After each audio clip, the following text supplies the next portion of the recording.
Hello.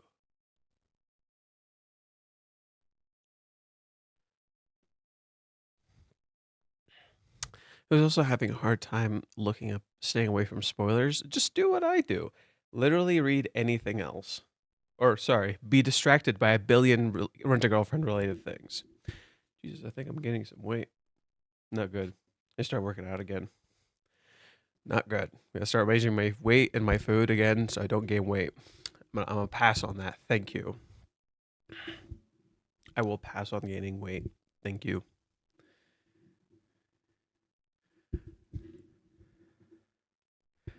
Successfully. I've been avoiding spoilers for a very long time. I'm pretty good at that. Not gonna lie, I'm pretty good at avoiding spoilers.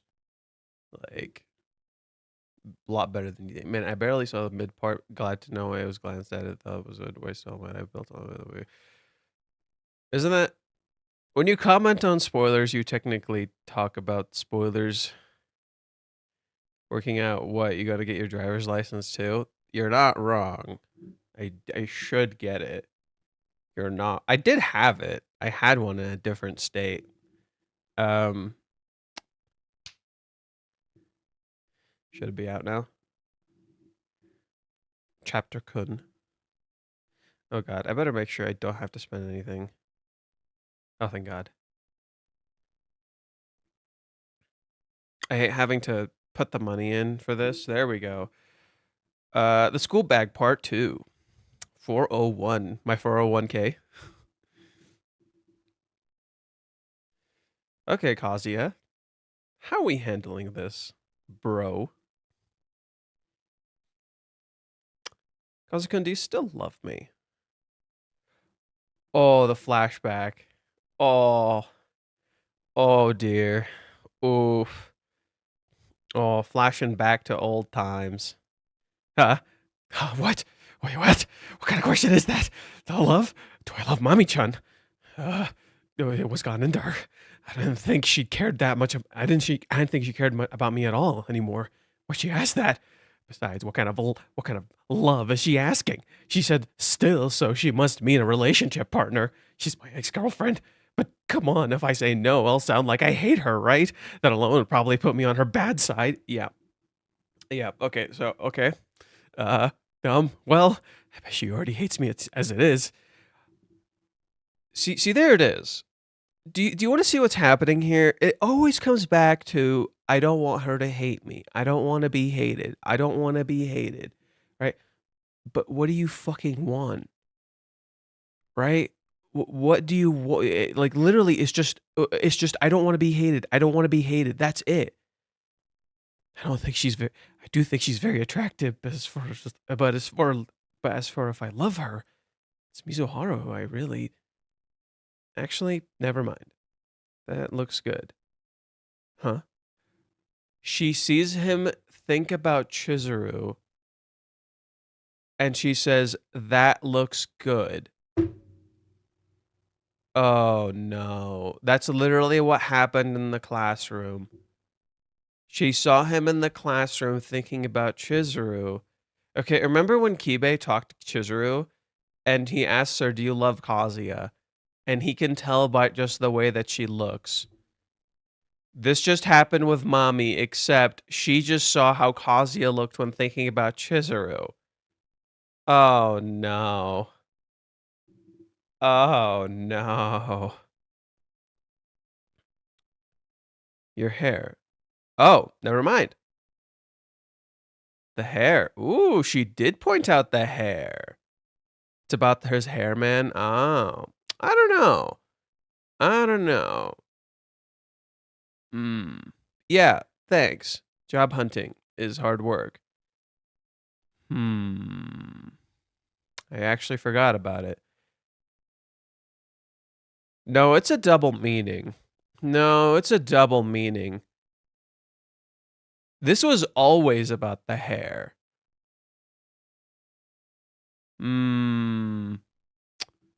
Let's keep going.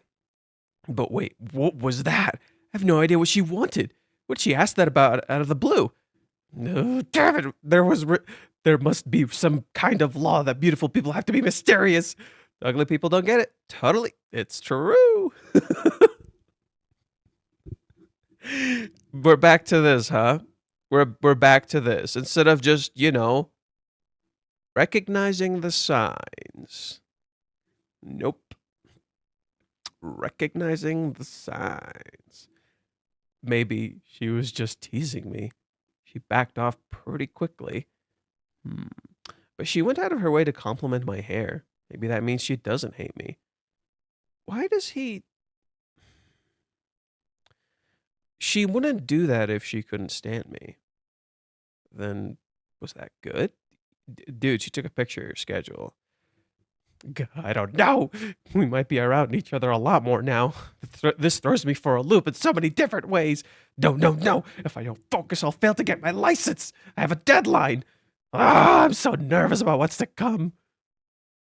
I said something strange again. She's such a Chizuru right now. What the fuck? She's such a Chizuru right now. What the fuck? I'm gonna fail for real. No parking and no vehicles. Look almost the same. I can't stay focused. Why did Mommy-chan ask that? So was that why she called during Joy Polis? Just to ask me that? She was kind of blushing too. In that case, it's almost like, to be honest, I can't stop thinking about you, Kazi-kun. Take off your clothes. Really? Inside a car? That's gross. Are you trying to lose all your female fans? There's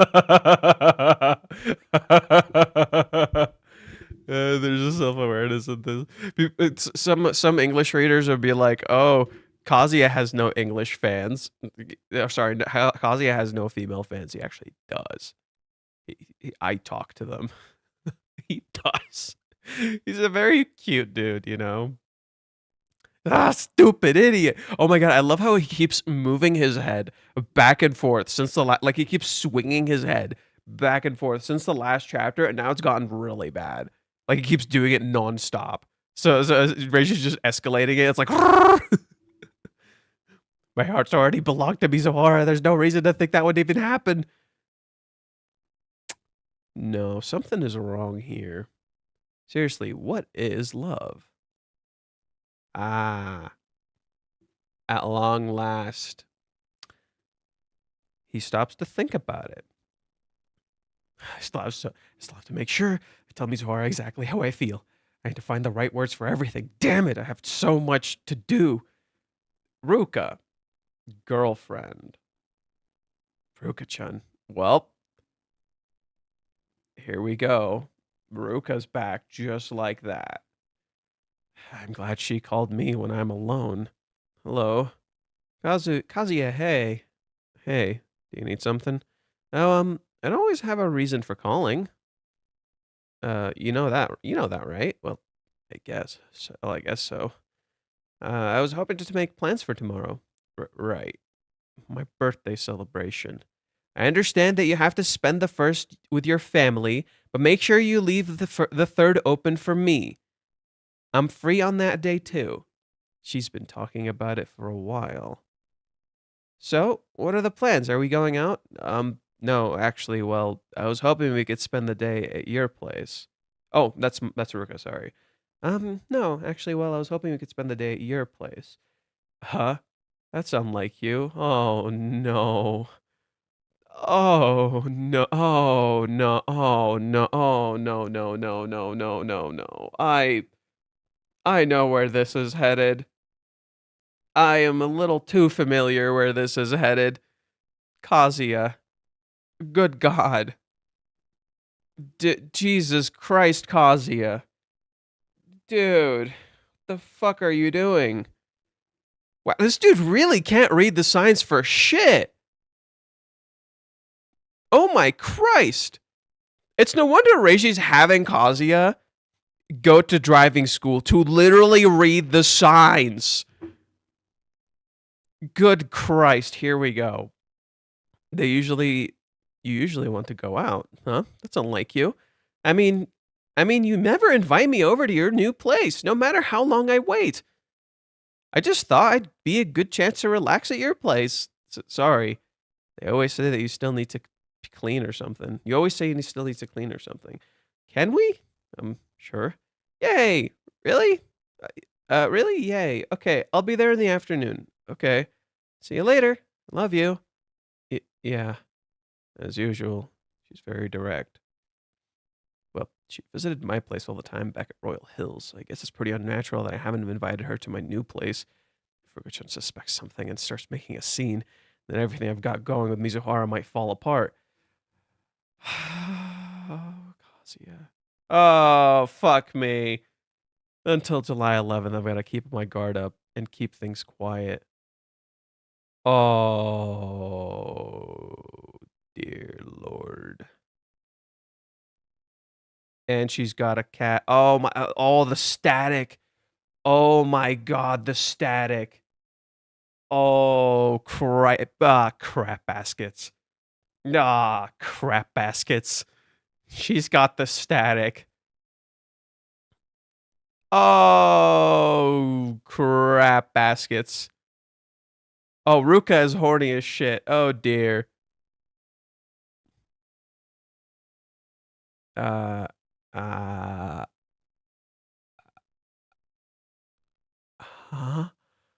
Oh, no.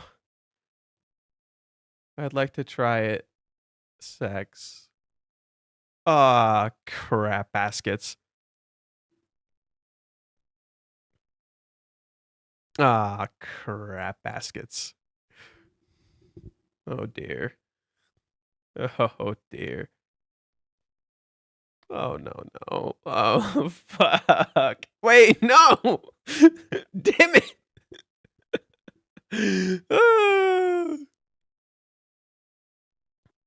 What is high defense? I guess it was Kazuya. Oh, Jesus. This is so... Oh, no. Oh, no. Oh, boy. Oh, boy. I don't know if Kazuya can tank this time. Oh, man. And she doesn't know he changed his hair. Wait, what if Ruka reacts differently that he changed his hair? What if Ruka reacts differently that he changed his hair? Also, god damn, the thighs.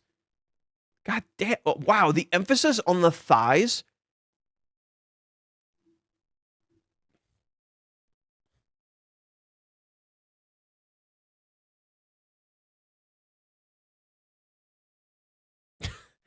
She's so adorable. I'm sorry. She's so adorable. She turns it on. Here's the horny shit and then puts it away. She's so innocent. She's so innocent. Oh no! And then she has one hand away and one hand between her legs. Oh, Kazuya, what do you do? To be fair, this. Oh man, one hand reaching out, one hand between her legs. Oh boy, it's not just gooning. It's like there's a desire to hold and to be held. This is rough. See, to me, this is actually not just like horny and bad, but actually indicative of a real problem. Yeah, it is horny. Yeah, don't get me wrong. You get the legs between the thighs. She went out of his way to emphasize her hand between her thighs. Like, I get it. It is quite horny, but however, it's actually indicative of a real fucking problem. Kazuya is not paying attention to his girlfriend. Because unfortunately, Ruka is his girlfriend. And he doesn't know he's leading her the fuck on. Damn, no. Oh, no. Oh, no. That's kind of cool. I don't think we've seen Ruka's house. It's kind of cool.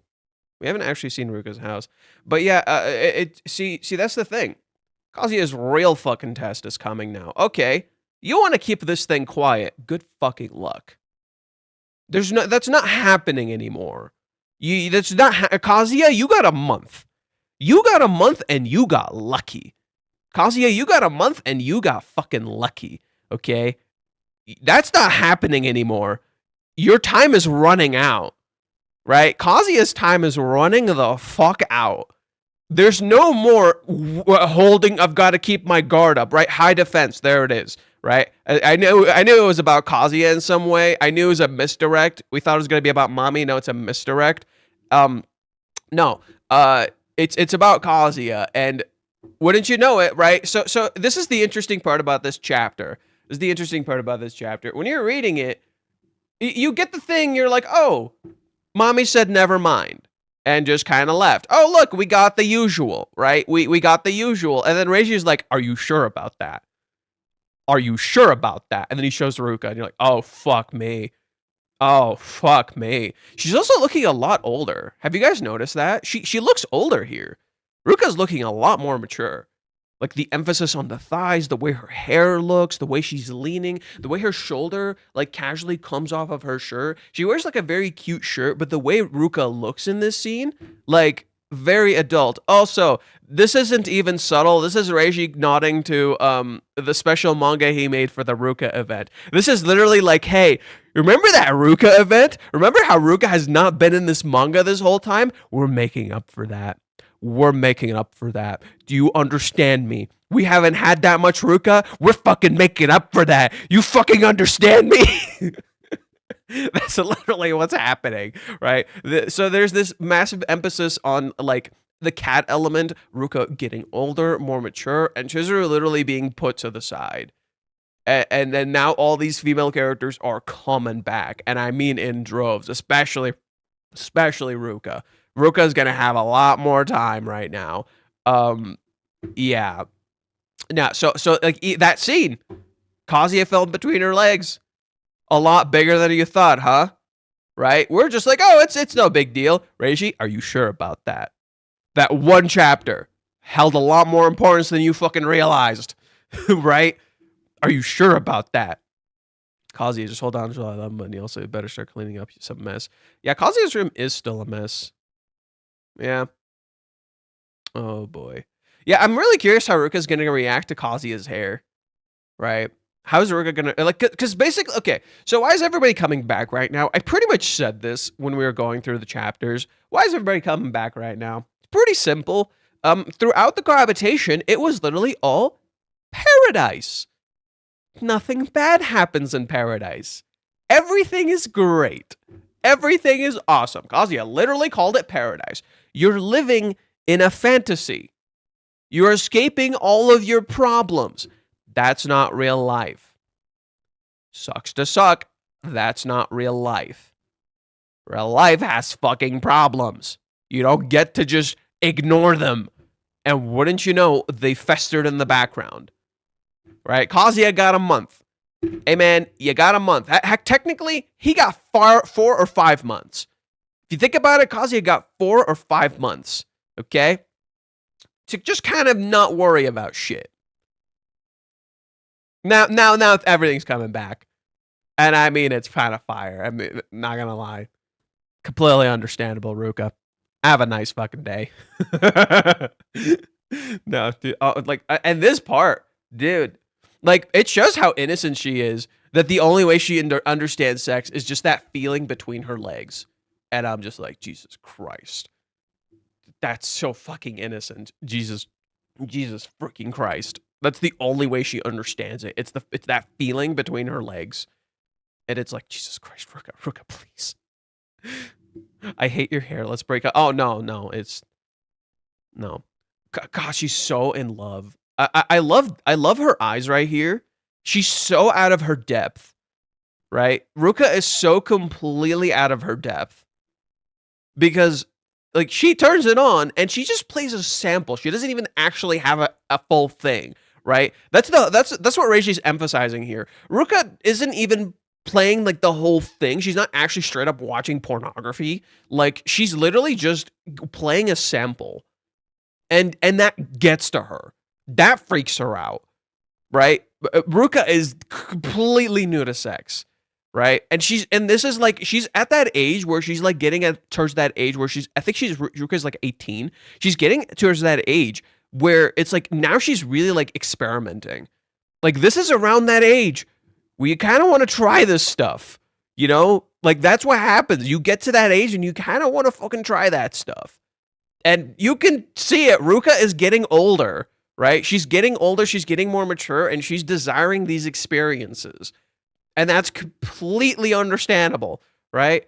Like, and again, Reiji goes out of his way to do this like extra emphasis with her hand between her legs and then her hand further away, and she leans over to this arm and looks at it. Right? It's literally like this is such a good shot of desire, right? Like you have this contrast. You kind of like you're essentially seeing where her hand is from your perspective. So this is Ruka's hand between her legs. This is Ruka's hand between her legs, right? Like literally, it's reaching. Right, it's like this. Reiji like does this to emphasize the desire of touching. Right, it's a deep physical need. It's a deep physical need to touch another person. This is all about desire, right? Literally, Ruka literally wants to touch him, right? And how do you know this? Right, Ruka really desires being physically close to Kazuya. Really desires physically touching him, and this is indicative of love, by the way. Like when, like. Yeah, sure. You feel a physical desire to touch someone when they're attractive. Sure. And that is a thing. It's just when you're in love, like when you're in love, you deeply desire intimacy, like really fucking badly. Okay. Like you really, really want to touch another person. And that is being heavily emphasized with Ruka and with Chizuru, right? Especially Chizuru, because of how like Chizuru's losing her fucking shit desiring to touch him, and then Ruka is happening with Ruka now too. So what do I mean about the whole Ruka thing where Ruka really physically desires to touch him?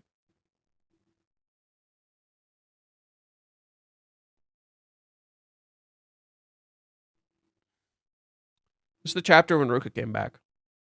This is the cover. Like, what? You get my point? Right? And so it's like this mixture. It's pretty much puberty, if you will. I guess it's kind of like puberty, where you're kind of in the middle. You're kind of in the middle between being an adult. Like she's getting older, she's becoming more like literally attractive. She's growing, she's changing. Even her thighs are getting bigger, but she's still kind of like a kid. Literally, there's this mixture between being an adult and being a kid, and Ruka's like right in the middle of that, right? And in so doing, you're literally seeing her mature as a woman, and it's attractive, right? Like she literally looks very cute here, right? It's almost sexy. Ruka has really kind of never full on looked sexy, right?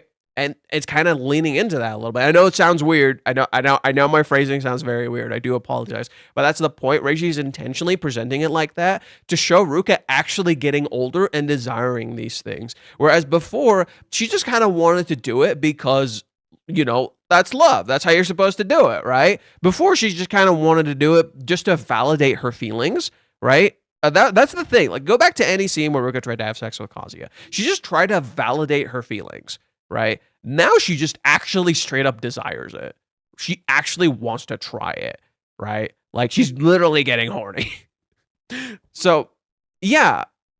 Notice how there's no Chizuru at all, right? There's literally no Chizuru. Like, bro, you go 3 metamorphosis, puberty, or late teen years to early 20s, and we hit your 30s. Yeah, I do think so. Yeah.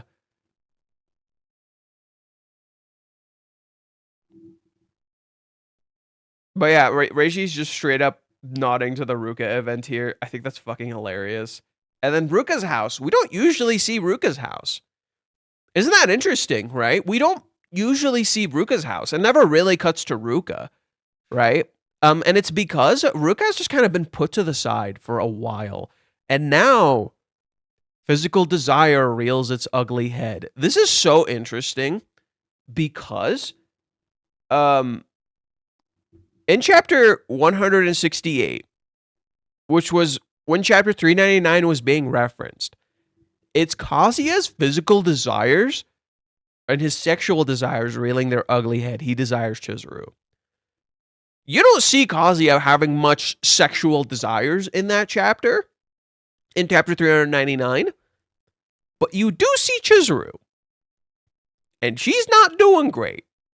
She's very distracted. And you pretty much got told in 398, yo, I think she's horny as shit. And now, what are you seeing with all of the other female characters? Right? You have Chizuru being horny. You have Mami clearly being physically attracted to Kazuya's hair and asking about love. Then you have, finally, Ruka, who's actually just straight up, like, emphasized on the sex and the horny and just, like, she wants to do this. And straight up says it, too. Right? So, every character is getting horny, including kind of Minnie, if you think about it. Minnie's also kind of horny, right? Sex has been an overarching theme in the current story. It has been an overarching theme. It has been there since literally, like, who are we kidding? It's been there since Hawaiians. And it has literally been this thing that every character kind of wants. But the thing is that Kazuya specifically wanted it a lot. And then he just kept stopping himself over and over and over and over, right? And I think that's the interesting part about Kazuya here, where it's like he was ready to let it out, and then he just kind of kept stopping himself. Is it because we're close to chapter 218 in the anime? Dude, I would not be surprised if when chapter 218 gets animated, Chizuru and Kazuya have sex. I would not be surprised. Not even a little bit. Not even a little bit. Like, literally, chapter 218 gets animated, Chizuru and Kazuya have sex. I'm not even remotely kidding. The whole point was that during the date, they were supposed to have sex. Everything was building towards it. Curry was straight up right. Curry literally tells Kazuya, hey, you're way past the 3-date rule. You should be fucking. And Kazuya is like, no, he's lying, but Kazuya doesn't make a move. Kazuya doesn't make a move. Chizuru doesn't know. Whereas Chizuru constantly tried to, like, indicate and build to it, but she's new to this. She doesn't fucking know. Right? And so Chizuru being new, like, okay, I think that's what Reiji's doing with all of the other female characters being introduced into this. For a very simple reason. Ruka being new to sex is a perfect tie-in to Chizuru. And Kazuya is seeing how these women are acting and starting to pick up and understand these signs and, like, what's going on with them. Like, for example, Mami is the part of Chizuru that is, like, kind of hard to understand because she's acting weird, right? Ruka is a lot more direct. Ruka is Chizuru's half that's, like, actually wants to engage physically. Right, Mami, you don't really see much of the physical stuff with Mami, you know. And Reiji nods to the whole horny shit with Mami right here, right? This dives directly into Kazuya's physical desires, right? But Mami didn't really engage with Kazuya physically in any way, shape, or form. So Mami is not indicative of that aspect of relationships. Mami is indicative of Chizuru's lack of understanding of love, that she's acting weird, right? Mami even says the exact same line as Chizuru. Chizuru said, I've become strange. Mami here says, I said something strange again. Mami and Chizuru are a mirror in that they don't have control over their love, right? Mami doesn't have control over what she says when it comes to Kazuya, when it comes to her feelings for him, right? That's Mami in a nutshell. Mami is that half of Chizuru. Okay, Ruka is the sexual half of Chizuru. Ruka is the horny half of Chizuru, right? Ruka understands her feelings at this point. She clearly likes him, right? Look. If anyone tells you at this point in the story that Ruka is not in love with Kazuya, they're delusional. Okay, Ruka is so in love with Kazuya at this point in the story. She is. There's no denying it. She is totally in love with Kazuya. Ruka is far more direct. However, Ruka, like Chizuru, is totally new to sex. And this is where Kazuya fumbles the ball. Because why? He's completely new to sex too. Right? So this is where Kazuya is gonna have to like basically what Reiji's doing is literally the whole reason we see Kazuya learning driving signs is just straight up so Kazuya it's showing thematically what Kazuya needs to fucking learn. That A, people are confused too.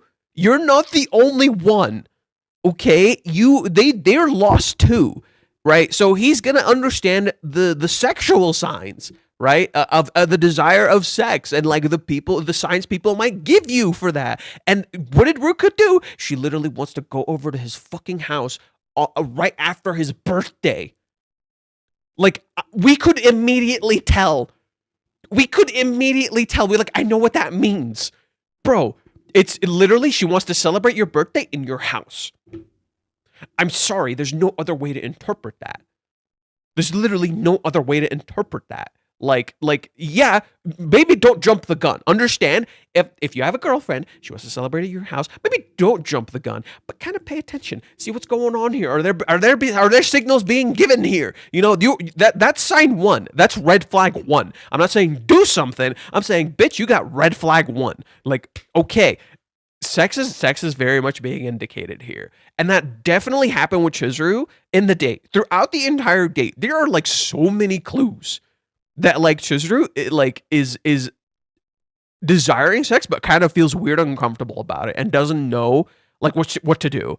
But it's so clear she desires it. Like she wants to be physically held by him. Literally the end of the date is literally her touching him. Right? He's literally carrying her on her back and she's blushing ear to ear, losing her fucking shit. Right? So much of this comes back to signs. Okay? Seriously, what is love, bitch? You're about to fucking find out. Okay, let me send the stuff to Crumpy because we don't know what the next time is. Reload. Dude, I'm so curious what Japanese fans think of this. Let me go to Twitter real quick. Hell is that? I was looking up the color pink.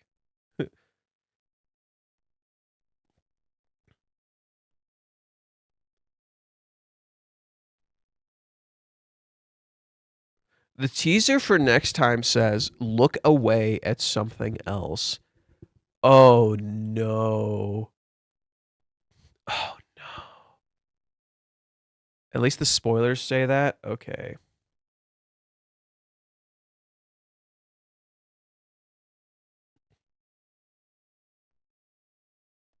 Oh, yeah. Japanese fans are popping the fuck off.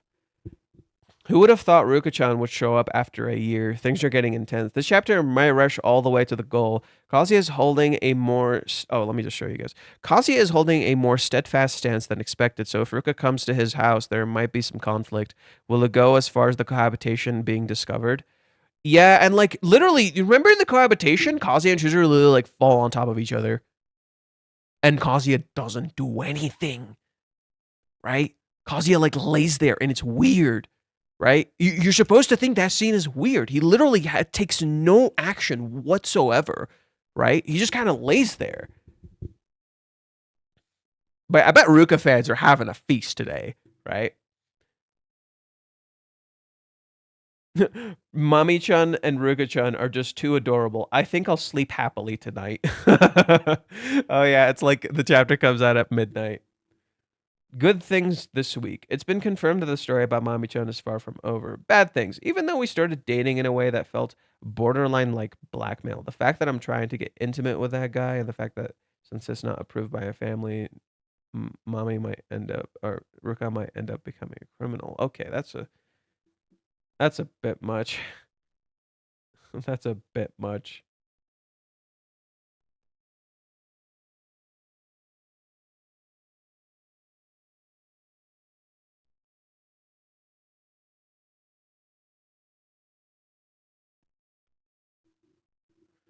Wow, there's a lot of comments today.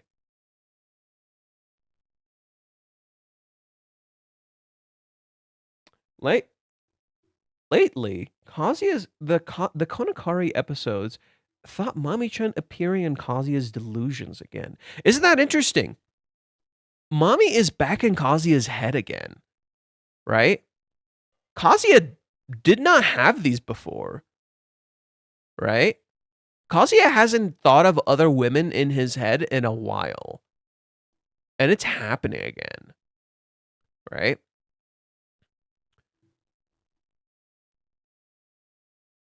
Seriously, the first anime season exploited Mami-chan far too much, even if she has a lot of dark aspect. It feels a bit pitiful. Interesting. It's a weird interpretation. The fact that Kazuya was called utterly disgusting by the lungfish is where this work's brilliance lies, right? Are you trying to lose all of your female fans? Are you really? Inside a car? That's gross. Yeah. Mr. Miyajime clearly understands Kazuya as thoroughly repulsive character when writing him. Yeah, this is pretty shitty, dude. This is pretty shitty, dude. Like, damn, bro, what the fuck are you doing? You know? This is crucial. Without grasping this, the story would begin with Kazuya portrayed as some competent protagonist who solves everything. He remains fundamentally passive, and that's perfectly fine. Right? And aspects of Kazuya fucking suck. And Reishi knows this. There's a clear like people are like, oh, Kazuya's becoming a different person, and conveniently explore how Lungfish or Mr. Fish outright actively calls Kazuya the fuck out. It'd be like, hey, bitch, you're being a weirdo, dude. You're being a fucking weirdo. It's kind of gross, dude. Kind of suck, dude. The fuck are you doing? Right? Right? It's like, oh no, my heart already belongs to Mizuhara. Yeah, keep telling yourself that, dude. Keep telling yourself that, dude. Right? Like Kazuya is being such a goofball. He's literally lost track of his love. That's the thing. Like, I think people don't realize this. Kazuya has completely lost track of his love. He doesn't even know what he loves anymore. His identity is like, he knows who he loves, right? Kazuya knows he's in love with Chizuru. The problem is he's losing track of his identity. His identity's falling the fuck apart. And he's kind of just, in so doing, not realizing kind of what he wants, right? When you don't realize what you want, what you end up doing is you kind of start not understanding your love. In contrast, Chizuru knows what she wants, but she doesn't understand her love, which in turn leads her to her own spiral. And so every character is kind of having this spiral, essentially, where they're kind of like losing control of themselves, just in reverse ways. Right? Both Kazuya and Chizuru are losing control of themselves in just reversed ways. Whereas Kazuya is losing control over his thoughts and his actions and what's actually going on around him. Like, he has control over his feeling, quote unquote, but his body's essentially fighting him. Where it's like, okay, is this what you want? This must be what you want, right? This is what you desire, right? Kazuya has like no control over what he actually wants. Chizuru, in contrast, is losing control of herself because of her feelings, right? She physically desires him so much that she's literally losing control of herself, but she knows what she wants. That's the difference, right? Chizuru knows who she is, so she knows what she wants. Hence why she can reject Umi. Hence why she can just end that shit, be like, boom, goodbye, done with that, right? But she struggles with her love and her feelings because she doesn't understand what the fuck she's going through, right? Whereas Kazuya knows what he's feeling. Also, I'm gonna be real. I think they made Mommy's bust a little bigger here, right? I think did Mommy get a little bigger here? Oh my god.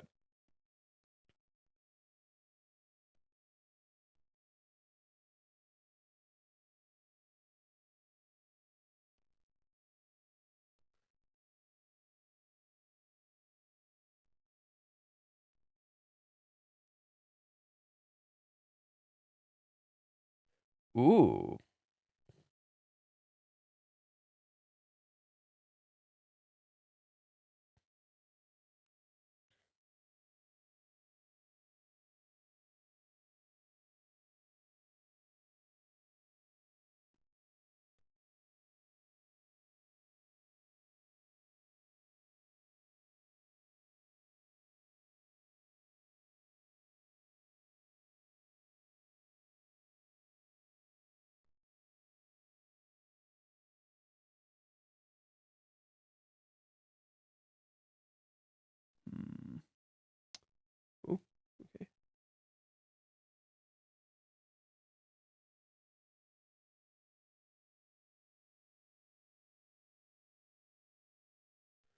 Man, there isn't a lot right now.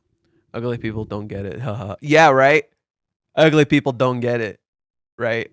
It's funny how Kazuya is like completely losing track of himself, dude. Ugh, I think I need a tissue. Give me a sec. I'm gonna wash my hands.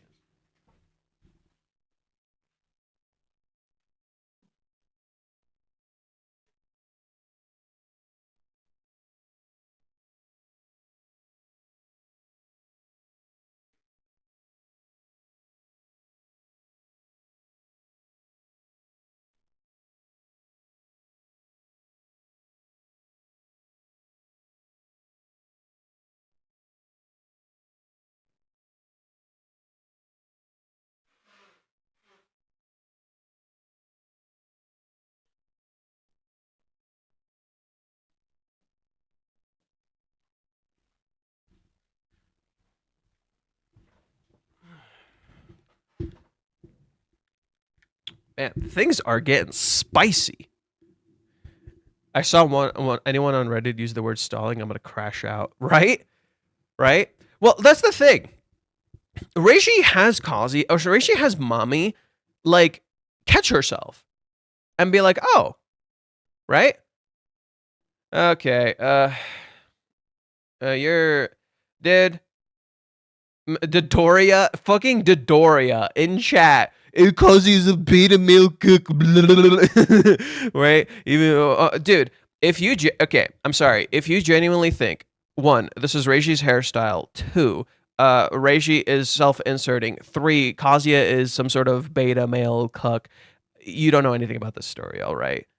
I'm just telling you right now. You have not been reading this story honestly, and you're looking at this from a very sad one-note lens. If this is genuinely what you believe, you're missing the point completely. You're completely missing the point. Because people will either say what you're saying, or they'll say Chizuru is doing this, and completely miss the point of what's going on. Okay? So I would tell you to reassess what you're feeling, and actually pay attention to what's going on. Okay?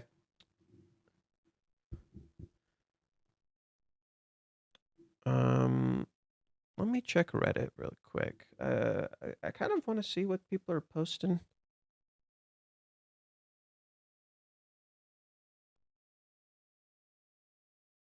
Let's see.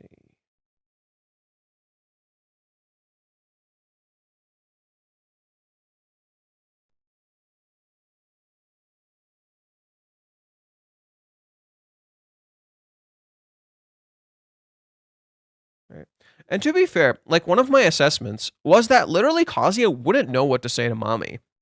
That was kind of literally my assessment. It's because, like, remember what we were saying? Our assessment was that Kazuya would say no, he loves Chizuru.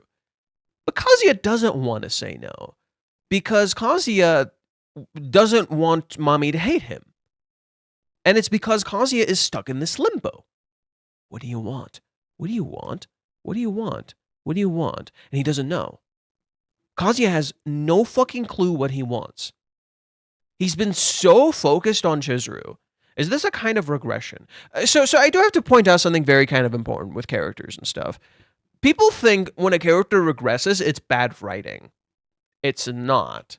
I thought this too for a long time. That's why I was like a big Kazuya isn't regressing defender. Regression is a part of character writing.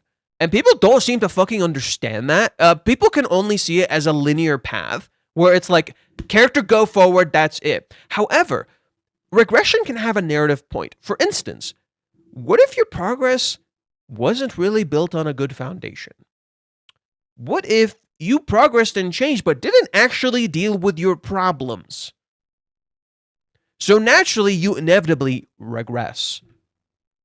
And when you regress, you have to realize why you regressed. That's Kazuya in a nutshell. Kazuya did regress, yes, but that's the thing. Reishi does a lot of really good things with this. For instance, despite Kazuya regressing, Chizuru still cared for him and didn't find him pathetic and a loser. In contrast, what do people like Mr. Dodoria earlier was saying, right? Literally, oh, Kazuya's a pathetic, he's loser, nobody fucking cares about him, he sucks. Chizuru never said this. In fact, Chizuru saw the best of his qualities, right? right? Chizuru actively saw the best of his qualities even in the cohabitation where Kazuya was seemingly acting pathetic and like a loser. And it's because he doesn't see himself. He doesn't see what he's doing. That's pretty much everybody else is like, yeah, Kazuya has pathetic and shitty qualities. Don't get that twisted. But you also don't realize how, like, actually impressive of a guy he actually is and what he can do and why the girls like him. Because he's not just outright shitty. He's actually really cool and can do cool things. Like, for instance, literally never giving up on someone for 3 months despite being ghosted and treated like shit, right? Mami has done horrible things to him. He still wants to be close to her and friends with her, right? Kazuya doesn't see how much he perseveres and goes through things. However, perseverance is a double-edged sword. And look this up. They talk about this in therapy and shit. Look this shit up. Perseverance is a double-edged sword because there's a problem with you just persevering, never taking a fucking break, persevering. I'll get through this. I feel like total shit, but I'll get through this. And you keep doing it, and you keep doing it, and you keep doing it, and your body hates you more and more and more and more. What happens, right? You crumble, right? You literally start crumbling because you literally have a self-hatred. You literally have a sense of self-hatred because you keep persevering too fucking much. What was happening with Chizuru? Literally the same thing. Oh, send me the editor notes. Shit, sorry. I was going to do it, and then I got distracted. Editor notes on the way. I'm on my way. I'm on my way. I'm on my way. I'm on my way. Hey, I'm on my way. Watch YouTube just fucking be like, oh yeah, you're not getting any money off this stream because you said the word sex and pornography. I'm not even kidding. They would totally do this. It's almost like toxic positivity because that's exactly what it is. That's exactly what it is. It is toxic positivity. That is a thing.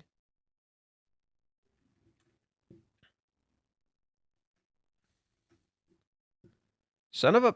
Okay. Oh, I didn't send it. That's why. Oops. Now send away. And finally... Ruka, go horny, go burr. Ruka, go horny, go burr.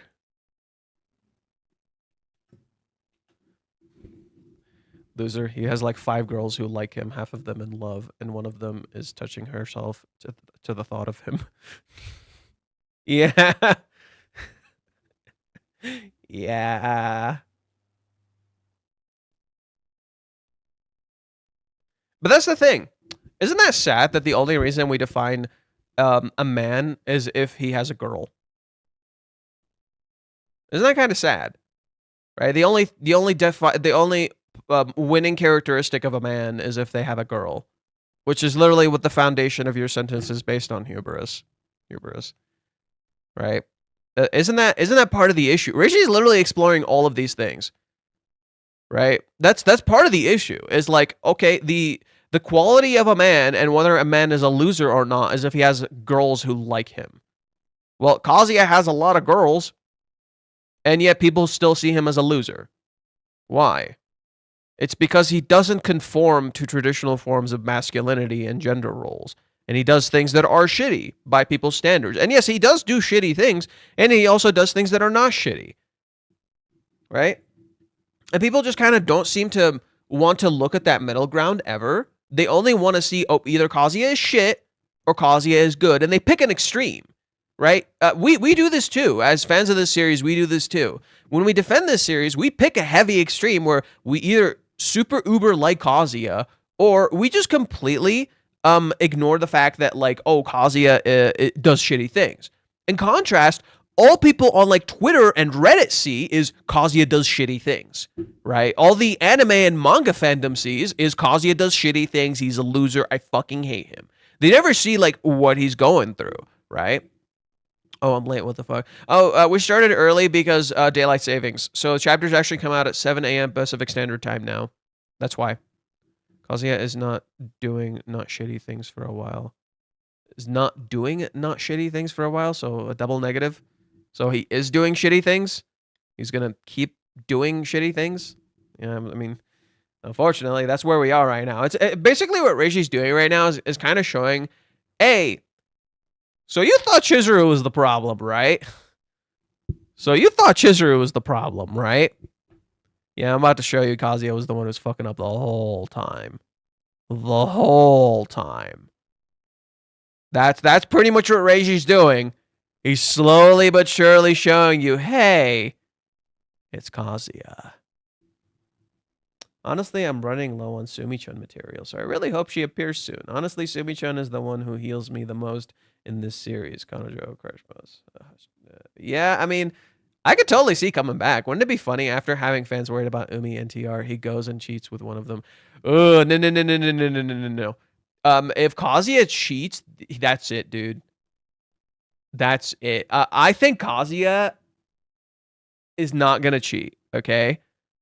But he's getting tested extra duper hard. He's bordering on cheating a lot, but he's not cheating. And that's the point. That's the point. I made that mistake when looking at Chizuru. When I was looking at the whole Chizuru and Umi thing, I thought Reiji would do it so that way it looks like both of them are cheating, quote unquote, on each other. Or at the very least, it might look that way. In reality, Chizuru knows how to set boundaries. And so Chizuru would never, ever do that to a person she cares about because she's keenly aware of this shit, right? She's very keenly aware of this shit as someone who works a rental girlfriend job. In contrast, Rishi's actively showing you Kazuya has no fucking control of his boundaries and no awareness of what he wants or his actions. And so he actively does things that border on fucking cheating and would kind of hurt your partner, you know? And he never, like, stops and thinks about that. And it's like, you know?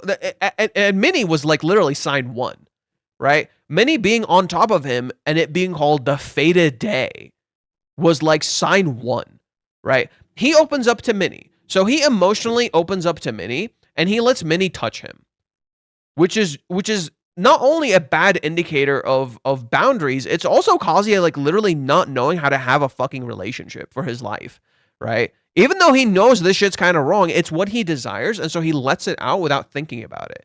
Then you have how Kazuya interacts with Mami. Mami unintentionally gives Mami signals that he's kind of interested. And then Mami, like, you know, when he keeps asking questions and like not picking up on what she's putting down, even though Mami's being wishy-washy and weird, suddenly he's giving Mami indications he might be interested in her. Then you finally have Ruka with the whole sex thing where he's meeting up with Ruka, he's talking to her, he's bringing her to his house, right? And he's like letting this relationship escalate. And I just remembered the condom in the wallet.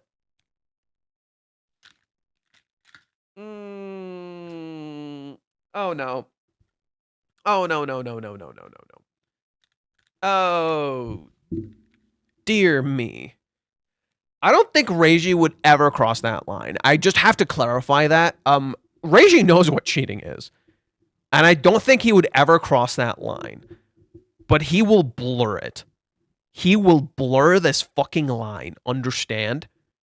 And he will do it with Kazuya because that is Kazuya.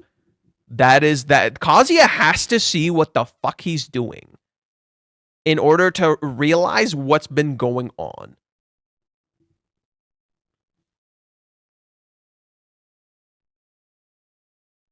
Yeah, oh boy. Mami's face looks like Chizuru's in the recent chapters. That's the whole point. She's in love. That's literally the whole point. She's in love. Let's see. What else we got? Mami is a bit of a Mizuhara state. She can't be honest with her feelings and is acting weird. And then Ruka makes her first appearance in ages. At peak arousal, she unexpectedly watches a sexy video. The top 3 heroines libdos are exploding. Oh my god. Yeah. They're not even wrong. I can't even be mad. The problem lies in the development after Ruka's explosive demise. Yeah, Kazuya just didn't really like. Literally, Ruka is having a living dead situation, which is not good. You know.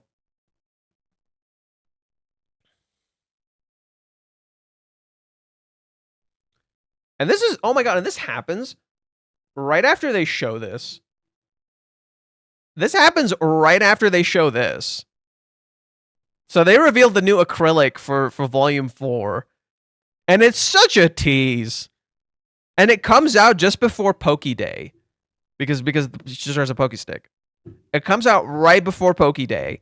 And then literally today, in Japan time, it's Poke Day. And then Kana Hirayama just retweets, hashtag Poke Day. And this art is such a tease. It's literally all about being horny as shit. Right? And it leans into it extra hard. And then suddenly, right, you have Reiji drawing Chizuru with a swimsuit for Volume 43. Again, leaning into the element of sex. And then yet again, it now is present with Ruka's character, of all things. Right? And who's the one who's actually like desired and felt like feelings of like arousal before in the story? It's Ruka. It's literally always been Ruka. Right? Ruka's whole thing has literally been like this. Okay, so Ruka's character in a nutshell. She's a kid becoming an adult. It's simple as gonna get. But she's also trying to force it at times. Literally what kids do. Right? They kind of try to force it. They kind of try to force themselves into being adults. However, she's been actually like going through the proper steps now. And she's getting to the point where she's becoming kind of an adult. And it's not good. And what the whole point is that it's meant to contrast Kazuya, who looks like an adult, but is acting like a kid. Do you see what Reiji's cooking? Right? Ruka is actually becoming kind of an adult, literally transitioning from her kid life to her adult life. In contrast, Kazuya, who is an adult, is acting like a kid. Right? And in so doing, that inevitably leads to a clash in the middle. Right? And then Ruka, in that sense, parallels Chizuru, or sorry, maybe Chizuru is like the reverse of Kazuya, where Chizuru is an adult, and she's trying to be able to become like a kid. She just wants to be able to be a kid. Just like let go of everything and relax. I feel like Ruka's gonna break up with Kazuya. That would be interesting. I would actually really like that to be her choice. Right? It would be really interesting if it was her choice to break up with him. But she also loves him. So it's like I would like that, but it's gonna be an interesting path. I don't think it'll just happen, you know? I don't think it'll just happen, but Reishi has set up for that, you know? But it feels like next chapter is going to be very much a Ruka chapter. It definitely feels like it's going to be very much a Ruka chapter. Like, damn, she is lost in the sauce. Lost in the sauce in a nutshell. Like, bro. And this is... It bothers me that I find this attractive. Like, Reiji did a really good job of, like, emphasizing Ruka here. I was like, damn, okay. Like, the way he emphasizes her thighs, and that's interesting, too. You know what's interesting about this? I don't know if I can show it, but it's the chapter. Let me see if I can pull it out. Purchase of words.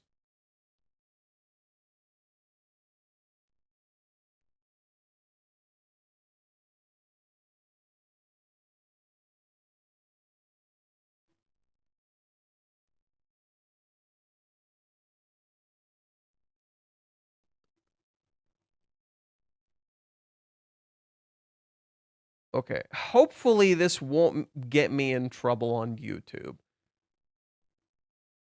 It's this particular sequence. Ruka wants to feel Chizuru's thighs.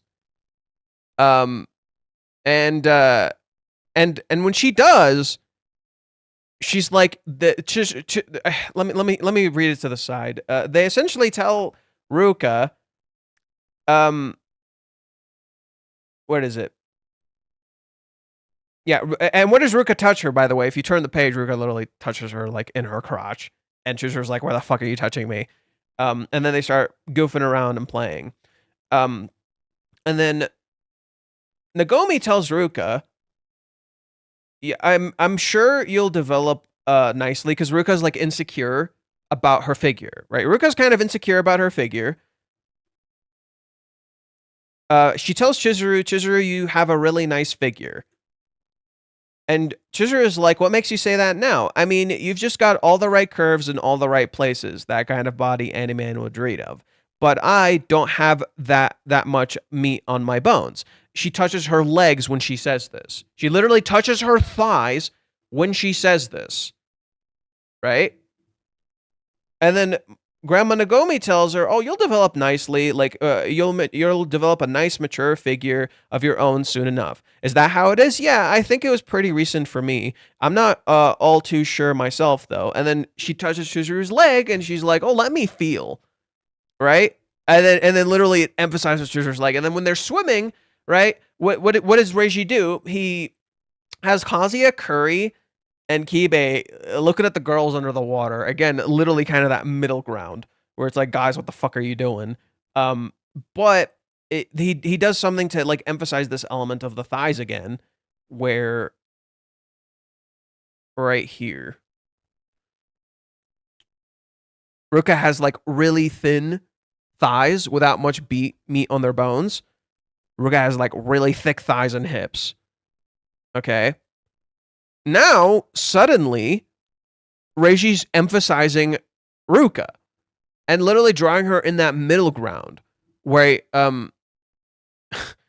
Reiji emphasizes that middle ground where he's like, hey, look, Ruka's becoming more mature. And Kazuya said this when they were on their date. Kazuya literally said, hey, Ruka's becoming more mature. And so what does he do? He draws her in that, like, middle ground between, like, sexy and kind of young. And like, literally that's kind of where she is. Where she's literally getting older, and it's weird, and you're like, I don't know how to feel about this. And then Reishi's, like, kind of, like, keenly aware of that, and it's cute. He draws it in a really cute, adorable way, but he emphasizes Ruka's thighs. Ruka's thighs are literally getting thicker. Right? They're literally getting thicker. They're more visually attractive to the eyes. Matching exactly what Chizuru and her were talking about before. Right? And Chizuru even tells her, hey, that only happened to me recently. Right? That only happened, like, you know, I only like felt like I kind of only developed only recently. And then suddenly you're seeing Ruka literally developing. Right? It's overflowing the borders of the panels. Yes, exactly. Her legs are literally over the borders of the panels, right? It's literally like her feelings are literally overflowing just as her legs are literally growing. Did that rhyme? Okay. So, we got our translations. Let's do this. Page 1. Right here. A surprise stop sign on the way back home. Is Kazuya able to stop is Kazuya able to step on the brakes? Dude. Oh my god, there literally is a stop sign. There's literally signs everywhere. There's cones, there's a sign right there. Oh my god. I keep telling y'all. Right? We're leaning into that element of signs. Okay. Here. The ex-girlfriend of his memories always has a smile on. Mommy always had a smile on back then. Right? Look at them happy and smiling here. That's not them now. This isn't them. This isn't them. They're not smiling anymore. This is such a Chizuru move. Bro. I know exactly what to go back to. I know exactly what to go back to like point to prove my fucking point.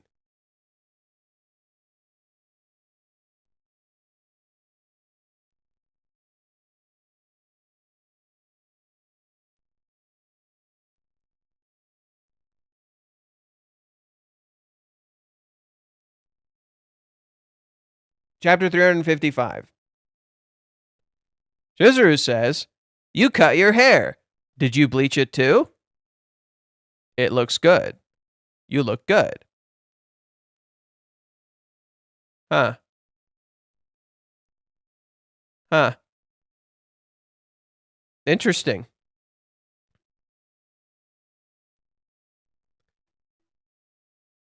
Interesting.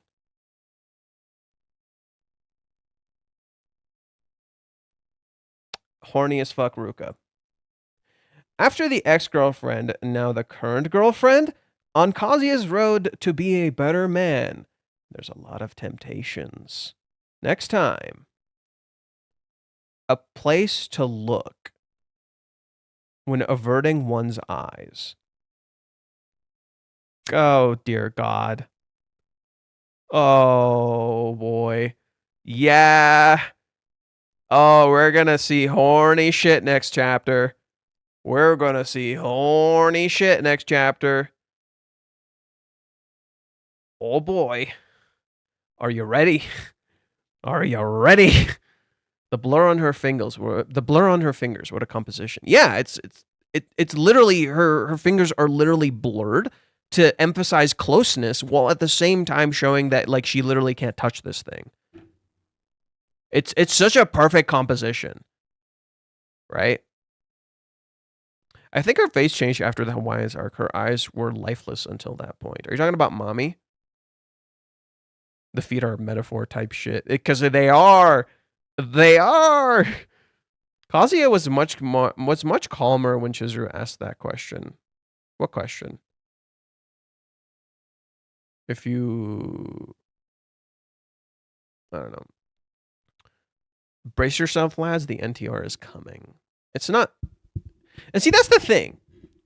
People are like, don't give Kazuya enough shit about the whole Ruka thing.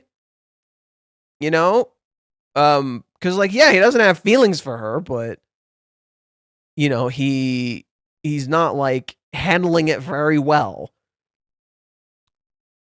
Any chance Ruka is so aggressive she forces herself on Kazuya, and before finally succumbing to her, Kazuya finally sets the record straight and also boundaries.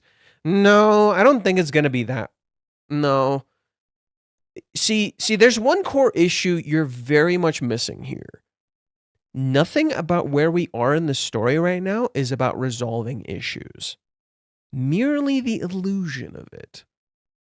We're not at a point where issues are actually going to be resolved. Okay? And that's the thing. That's the thing. Kazuya literally contradicted himself in this chapter. What do I mean? What do I mean? He gets a call from Ruka. He answers. Okay. No need to be defensive or anything. Until July 11th, I've got to keep my guard up. He says this as he casually leans back and invites his girlfriend to his fucking house. Alone. Just the two of them. Do you see the problem? He talks about keeping his guard up and keeping things quiet. And yet, he's setting up for a fucking disaster. He's not actually keeping his guard up. He's not actually being smart about this. He's not setting fucking boundaries. He's literally letting her into his home right after, like, his birthday. And you think she wouldn't want to do anything? Christ. July 11th is just the new research. To Kazuya, July 11th is just the new research. That's just what it is. It's just his new research. Right? Because now it's like a tangible goal. That's the difference. Before, the research was not a tangible thing. And now July 11th is a tangible thing that he thinks he can hold on to. And now he has to resist all these temptations before July 11th. Right? Completely missing the point of that date and what's going on. The kiss, the jealous, jolted Mami awake. She stopped being Two-Face after that. Mami is still... So, okay. I did a slight analysis on Twitter for Mami. And it's something that kind of got my attention. I was like, wait a second. Wait a fucking second. So let me see if I can find it. Right, I have two different analyses that I'm gonna read for you guys. They're very short, so don't worry. I've been making them shorter and shorter.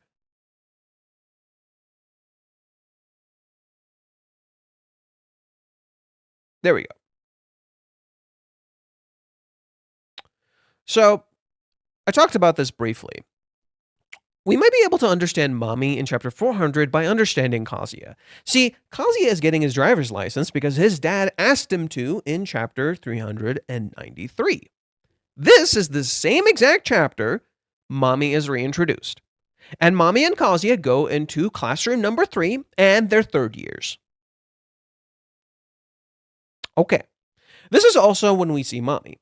What's to say she isn't being forced by her father to get her license?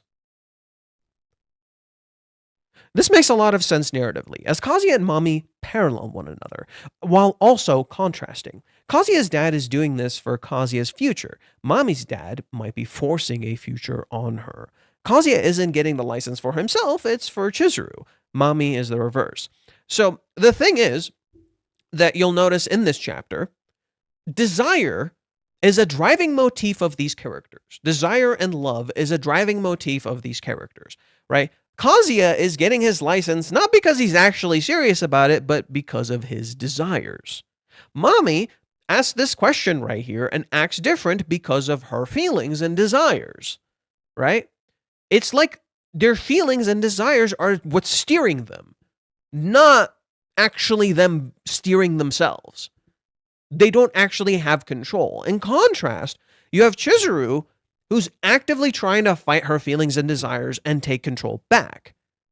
But she's literally losing. Whereas Mami and Ruka are seemingly giving in to these feelings. Ruka has no reason to think she shouldn't.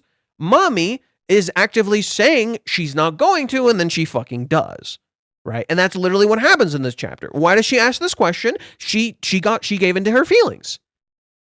Right? Everything that's been going on is that you think Kazuya isn't doing this by giving into his feelings. He is. The reason Kazuya is doing all of this is because he's giving into his feelings, right? He's not getting the driver's license to be responsible. That's a fucking lie. He's doing it because he actually just wants to be with Chizuru and look presentable, look responsible so he can get what he wants, which is to be with her. He desires her physically. He wants to earn love. But he's not actually working on himself. Not really. Okay? Flip it onto Mami. Mami seemingly is working on her shit, right? Mami is seemingly working on her shit, right? Doing this thing, really focusing on her future. But then she keeps telling herself, I'm not going to get involved with Kazuya. And then she gets involved with Kazuya. She gets his schedule. She takes his picture. And then she asks him, do you still love me? And then she backs out of that. She's wishy-washy, right? You know what? Oh, no, never mind, right? Right? Kazuya waits too long, doesn't answer, and Mami is just like, never mind. You know what? That looks good. What? Your hair, right? Maybe that's what she wanted to say all along, right? She stops herself. She let go of her feelings, and then she stops herself. She's like, okay, I lost control there. Why did I do that? Right? And it's very Chizuru-esque. But there are problems not being addressed, and Reiji is setting that up. In contrast, you have Ruka. Ruka is kind of where Kazuya used to be, where she has all these feelings, and she wants to explore them. Right? Ruka has all these feelings, and she wants to explore them. And she doesn't want to hold back. You know? But she's new and confused and doesn't know what to feel. So Ruka is like at that point where it's like, yeah, there's nothing wrong with her seemingly exploring her feelings. There is some unaddressed issues in that, you know, her and Kazuya's relationship is fucking weird, right? Also, oh my god, I just noticed.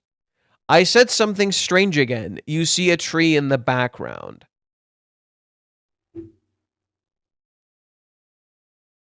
Because Kinoshita means under the tree. When Chizuru's feelings were blooming, there's a tree right next to her. Oh no. Right? The tree, a boner, you get it. You get it. Yeah, anywho. So Mami is seemingly also trapped, right? Kazuya's future is the store, the family convenience store. In a sense, he has no future of his own because the store is his future. Mami is the same, but in a more twisted way. Her future is to marry Hakuba. She must do as the family tells her. She has no future of her own. Driving might be a part of that. This perfectly ties into the theme of autonomy. We are under the impression that Mami is doing this for her future because Kazuya says so, but considering Mami's future, it's highly doubtful she just decided now to change. Rather, Mami is still trapped just like Kazuya is. The tree? There's a tree. Right here. Kazuya's last name, Kinoshita, means under the tree. And then in chapter 398, when Chizuru crashes out after kissing Kazuya, what does Reiji show us? Actually, you can even go back further. When we cut to Chizuru, there's a tree. 2 trees touching in particular. Then Chizuru walks back. She sits next to a tree. Right? When we do the spread, there's a tree. Right there. I swear I heard you say boner. Yeah, because I did. Yeah, because I did. I mean, you could technically think of a tree as a boner. You think about it, you could, like, you know, symbolically, it could be a boner.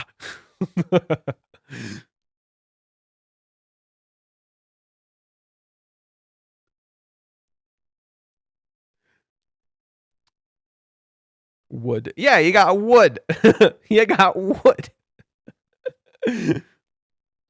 Think about it. Where do we see Mami sign up for the driving school? In her home. In her prison. Kazuya goes back to the driving school after first going to his home of origins, changing his hair to appear different, and then decides to do it while locked in his new apartment. Right? They are literal mirrors. Both are trapped in a cycle, yet appearing like they are changing, when in reality they never escaped, merely dreamed of it like a prince or a princess looking out the window of their castle. Neither has made true change over themselves and their world. Okay. There's this one. So I thought about the moon a little bit, right? I'm like, what the fuck does the moon mean? What the fuck is the deal with the moon? I keep thinking about it. Nothing seems to click. I had so many interpretations. Confessions, stories, connection, blah, blah, blah. And then I'm just like, wait. Maybe it's the simplest thing possible. It's fate.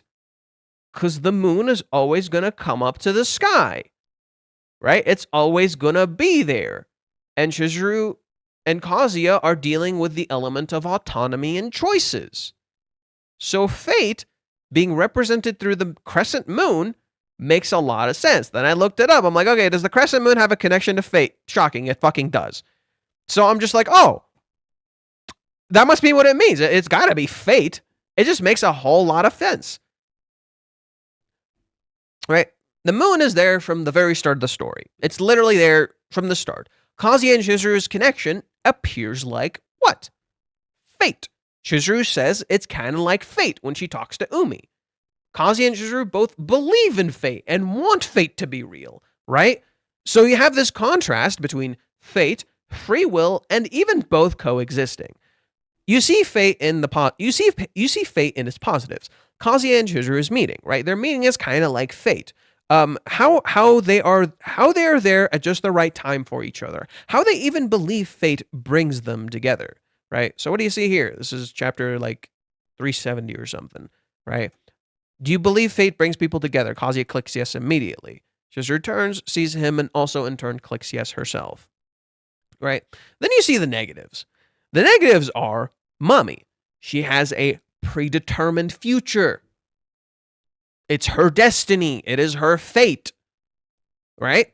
In contrast, you have Kazuya believing July 11th is something that is set in stone, when it is not. And in reality, he had to make it be set in stone, and is literally his interpretation of what the future is being challenged, right? It's almost like you got to kind of take control of fate, even if it's real, right? This is further, so I said cemented here, so it's like seeds, which I guess technically works, but I meant to write cemented, but it was really late, so I was fucking tired. So this was further cemented for me when I realized the title of the chapters when July 11th was first revealed was called The Fated Day. And again, you see the moon. Heck, look at the clock here. It looks like a crescent moon.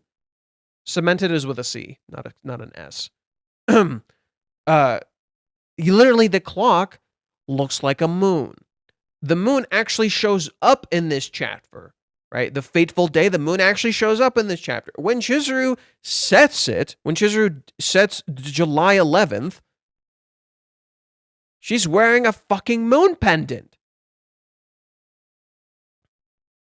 Wait, are you making a sex joke? Fuck you. Right? And the fateful day was a two-parter. The first was when Kazuya wasted his time. And you literally see a clock that looks like a crescent moon. Okay? The second is when Chizuru uses her time.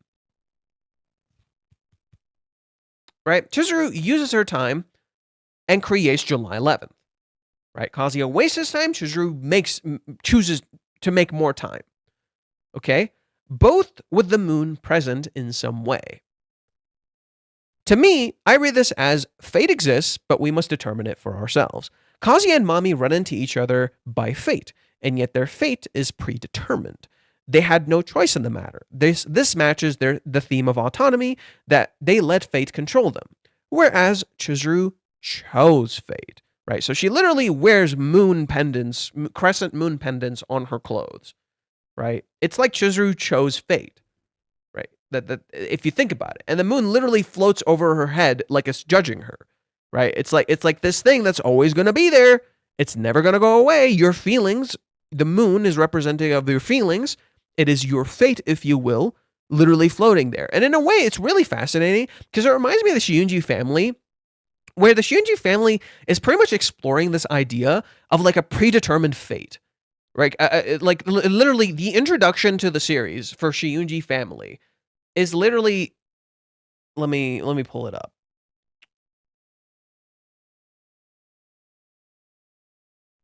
Like the opening page of chapter 1 literally says, "This love is our fate." It's like they don't have a choice. And yet now what this series is doing is seemingly exploring having a choice while fate seemingly exists, right? Because there's a lot of fateful encounters in this story. There's a lot of fateful related things in this story, and yet nothing seemingly comes of them. And sometimes it does, and then sometimes it doesn't. And you're just like, is this fate or is this a coincidence? Right? So, to me, Chizuru chose to believe in fate. She wore the crescent moon on her clothes. She talked to Kazuya under the celestial body that always appears in the night sky without fail.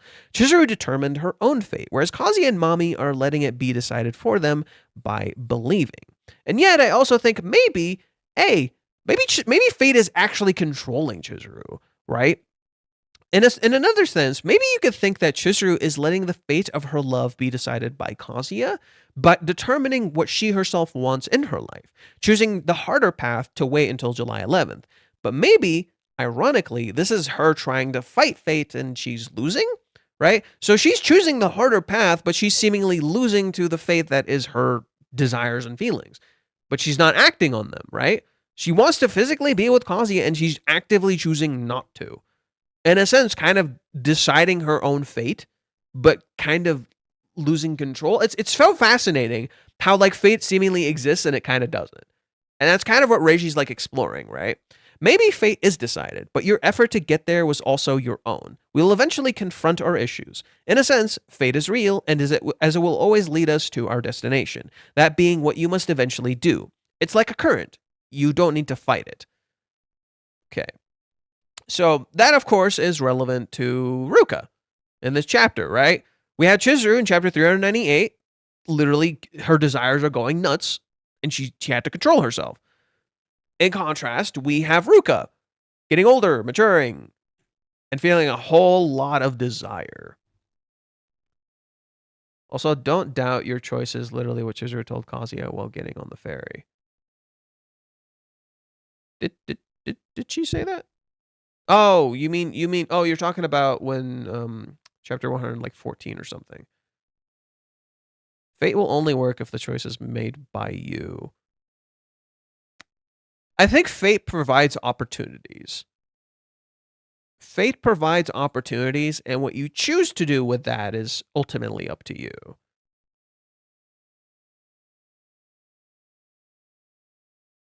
Hearing you talk about fate reminds me of Kingdom Hearts 3's opening song. Oh yeah, if it's your fate, like you'll return home or something like that. Yeah, I remember Kingdom Hearts 3's opening song. There's a whole lot of stuff related to that. But like how Kingdom Hearts explores fate is interesting too. Because it feels more like it's set in stone in Kingdom Hearts. Like it feels like it's actually set in stone, but it's also like not. I don't know. It's like you can change fate, but like at a cost. Damn, I am hungry. I did not eat today. My stomach is actually growling. Bro, stomach growling. Oh yeah, they got the bonuses for volume 42, where you could get like different colors. I don't know if I like the other ones as much. They don't really match the composition super well. I think the white one kind of works. I like the blue because Chizuru's always been blue, but and it kind of works with the earrings. But I don't know. The other ones just kind of don't click for me. I don't know why. Maybe it's because they're too light. Like maybe if Reiji had darker hues for them, they might have worked. But I don't know. What do you guys think? What do you guys think? I like the black one. Honestly, it's like that's the intended way it was meant to be drawn. But I don't know. I think they're all good. The Chizuru looks good in anything, but it just composition wise, they look a little weird. I feel like the blue one should have been like a darker blue. I might have liked that a little more if it was like a darker blue. The green is not bad. The green works with her water here. The white's okay. Purple's all right. I think purple kind of works. And then red is Chizuru's color, so it's like red. White works, red and blue too. I don't know. I think they like all work and they don't, in my opinion, but that's my opinion. Who cares about that?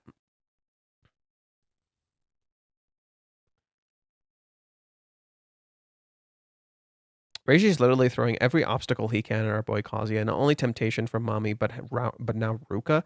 Hold the line, Kazuya. July 11th will be here sooner than you think. I'm curious if this is Reiji's way of wrapping up the plot lines with the other female. No, so if you think Reiji's wrapping up plot lines, you're kind of missing the point. And you're kind of falling into his trap too. He kind of wants you to think that's what he's doing. Reiji wants you to think that's what he's doing. That's not what he's doing. This is not what he's doing, right? And that's the thing. He's creating obstacles so Kazuya actually becomes a better man. And that's the thing. It's like, okay, there's no more paradise for Kazuya to avoid his problems, right? They're all coming back, and they're coming in dwarves. Droves? Is it droves? I said dwarves. Whatever. Dear Lord, Ruka's haircut. Wow. I don't think it's a haircut. She just didn't have her bow tie. It was completely predictable. I suspected that one of the two would run away from the situation in this chapter, and it turned out to be Mami, who didn't take responsibility. But Kazuya didn't insist on setting clear boundaries either, once again. I kind of pretty much said this. We kind of... It's Reiji... Reiji is showing you how Mami and Kazuya are in a cycle. And so naturally, like, this was going to happen. What wasn't predictable was the ending. What was not predictable is the ending, because Ruka is not in the same cycle, right? Kazuya and Mami are in a cycle. They're mirrors, right? Now you have Ruka, and Ruka is not in this cycle like them. She's different. She's in a different kind of cycle. And this would be a reenactment of what happened before, but now she's going out of her way to do this, right? So it just, he's already showing you like, hey, yeah, this was gonna happen, right? But are you sure about that? That's pretty much what he said. He's highlighting things for you. Rather than giving you a solution, he's highlighting things for you. Because Kazuya was never going to give the answer. I couldn't see it, right? I could not see it. And the only way it could have worked like this is if Mami backed off, right? Which made sense for her to back off because Mami is still also trapped in a cycle. You think she's changing. She's not. You think Mami is changing. She's not. And Reishi has Mami say Chizuru's exact fucking line. When she sits in front of her grandmother and says, I'm acting strange. Right? And it's literally that word strange in Japanese sounds like the word for love. That's why that's happening. Mami doesn't realize her feelings. She's not actually facing her feelings. She faces Kazuya only for you to realize she didn't face him at all. That's the fucking point. I get it. That's kind of disappointing for some people. You want some sort of resolution, but that's not what's going on in the story right now. The story right now is literally exploring the lack of resolution. You think change is happening. It's not. Not for Kazuya, at least. It's surface level. The change you're seeing is surface level. He's literally exploring that. On top of that, on Ruka's side, she's starting to actually desire the guy she's been in a relationship for quite a while now. Where is the Kazuya who once felt guilty for not being able to act like an adult when she forcibly sexually assaulted him on his birthday? He knew at that moment that he had made her wait too long. After that event, he wanted to take responsibility and was ready to end the lie before being interrupted. And 112 chapters later, we see that same guy deliberately letting the situation rot, choosing to ignore the fact that there will come a time when his actions will hurt those 4 girls, Ruka, Mami, Minnie, potentially, and Chizuru, who, by the way, is already suffering from the consequences of his behavior. He will hurt them in addition to himself. If you put aside our insight into his thoughts and just look at his actions from the outsider's perspective, anyone like Kibe, for example, would wonder if he's just an asshole taking advantage of the harem. But we know it's his indecisiveness and inability to make choices that keep him putting him in a situation like this. He doesn't even realize that the things that are starting to spiral out of control because he keeps sweeping his problems under the rug. Anyway, I like the chapter overall. We really need a reality check. Thumbs up to this guy. He actually pretty much nailed it on the head. That's pretty much what I've been saying with the whole Ruka situation. I wrote a whole thing about the Ruka situation. I'll pull it up in just a little bit after we read a little bit more Reddit. But I wrote about Ruka, and I was literally like, holy shit, how did I not see this? I focused so much on... basically, Kazuya went through so much pain in Hawaiians that you became super defensive of him, right? That's the whole point. You really became very protective of Kazuya if you actually experienced Hawaiians alongside him and not like the TLDR haters where they just saw chapter 218. They're like, I fucking hate Kazuya. He's the goddamn worst. When the whole point was that chapter was encapsulating Kazuya's pain of being erased. Okay. If you actually went through Hawaiians and experienced it with Kazuya and you saw the ghosting and you saw all that stuff, you kind of like feel really bad for Kazuya and you want things for him to work out. You don't want him to just keep suffering, you know? But you also start kind of missing things. And you don't realize you're missing things. And it starts with Hawaiians where, you don't realize, oh, Kazuya was actually cornering Chizuru and not doing this in the best way. So it's kind of partially on him. Then you get to the 3 months time skip. And you're like, wait, the 3 months only lasted 3 months because Kazuya didn't do anything. And the story says Chizuru fell off the face of the earth, and yet she's right there. She didn't actually go anywhere. Kazuya in the past has confronted Chizuru. Why is he not doing that now? And then then they meet, and they seemingly solve their problems, and then you even get signs, even when they meet in the rental date, where Kazuya, after telling his feelings, walks away and doesn't let Chizuru talk. Then, Kazuya meets up with Chizuru, and they talk, and he tells her he'll wait. This is a good thing and a bad thing. He's creating a safe space for her, while at the same time choosing not to take any form of action. Then they go to Chizuru's house, and Kazuya helps her out, and then an interesting thing happens. Kazuya falls on top of Chizuru, or sorry, before even that. Kazuya and Chizuru are sitting together. Chizuru opens up to him, and he wants to reach out to her, but he hesitates. Am I not the right person? And he stops and pulls his hand away the moment there's an earthquake. They fall on top of each other, and Chizuru tries to start something, clearly so, and she stops herself, right? Because she doesn't know what she's feeling. Chizuru is acting like on instinct, if you will, and then she catches herself, right? And she course corrects a few times because she's confused. And then Kazuya just gets up and walks off because he doesn't want to show that he's horny, even though Chizuru's trying to explore her feelings. So it's like, why would you not show that? They get home. Kazuya's starting to take a little more action, so he asks Chizuru what her ideal marriage is. Okay, cool. She swings the question back at him. He's not ready, right? He asks Chizuru for an answer to something he has no answer for either, and he gives an unrealistic answer, whereas Chizuru gives an answer that's actually more true to herself because she knows what she wants, whereas he doesn't know what he wants. You were already getting signs as early as back then.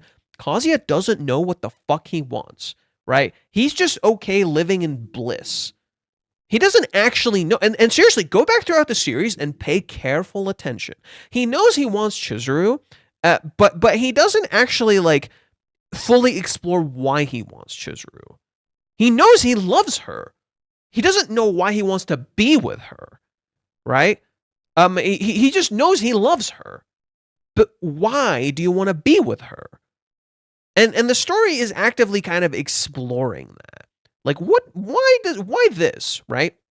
So when Kazuya asks this question about your ideal marriage, Chizuru gives an answer that resonates with him. And then he wants that. And he says, okay, that's what I want now. He makes a choice, which is good. And but it also raises the question that Chizuru points out to him. Where's your sense of individuality? Right? And she says that as a joke. But it highlights the point. Kazuya doesn't know what he wants. And he finds that there in that moment. They didn't lose their homes. And Kazuya never suggests living together. Or meeting. Or anything.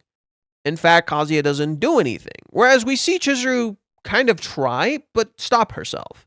Because that's pretty much Chizuru in a nutshell. Chizuru is at that point where she feels like she can't ask for things. Because she already did something bad for him, so she can't get what she wants. She has to do what he wants. And eventually, she kind of musters up enough courage to get to tell him, hey, she finds a few reasons to get him to stay, right? But Kazuya keeps giving her signals, I don't want to stay. Even though he wants to stay. And it's like, the fuck do you want? And then it's the same thing when they're living together, right? Kazuya keeps seemingly getting what he wants and just not taking it or not grabbing hold of it. And he's literally not acting on what he wants. He seemingly only semi-acts on it. And that's Kazuya's entire thing is he's trapped in this this is the point of Kazuya's regression, you know? People saying Kazuya regressed. Yes, he did, but that's the fucking point.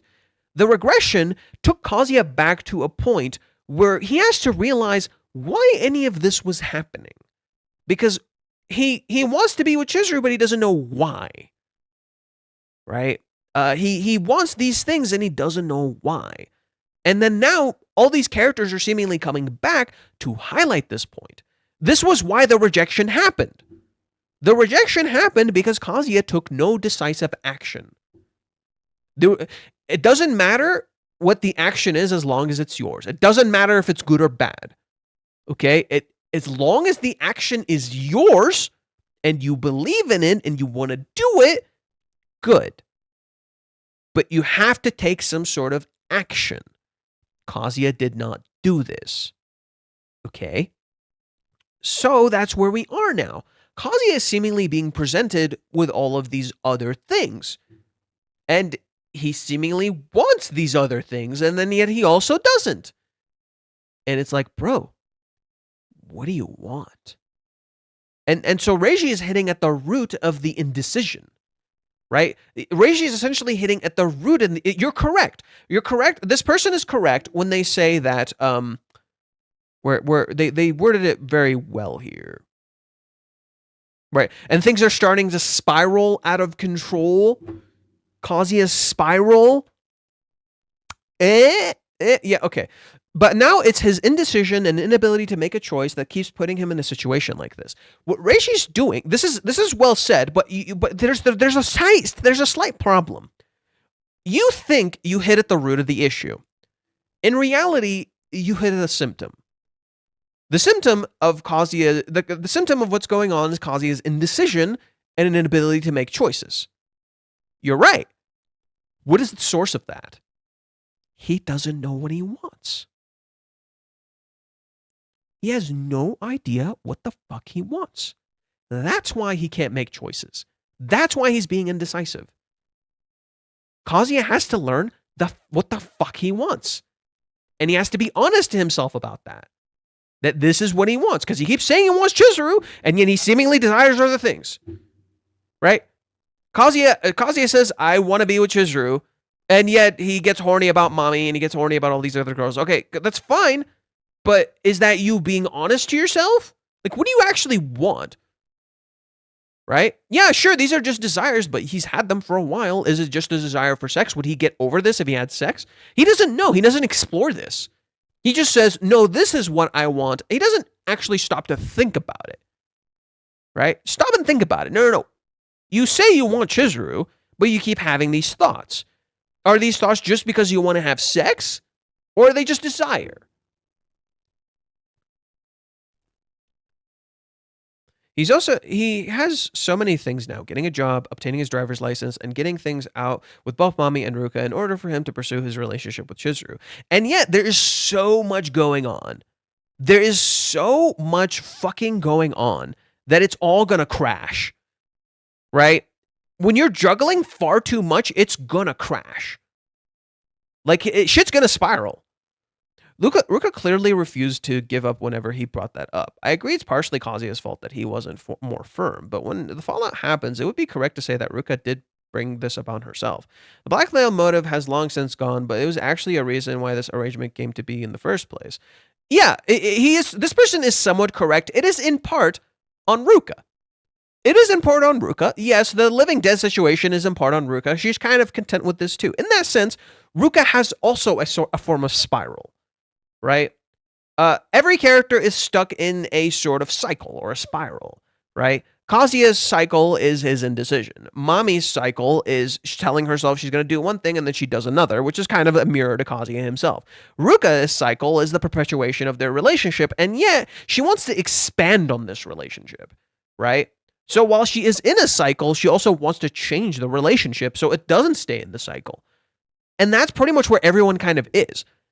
They're in a cycle, but they want to expand past the cycle. They're not content with the cycle. So literally, they're constantly trying to change it in some ways, whether they're fully aware of this fact or not. Mami isn't really fully aware of the change she wants to enact. She kind of just acts on emotion. Kazuya seemingly wants to change things, but he doesn't realize that he's acting on emotion, right? He's convinced himself this is the right path. He doesn't actually know what it is.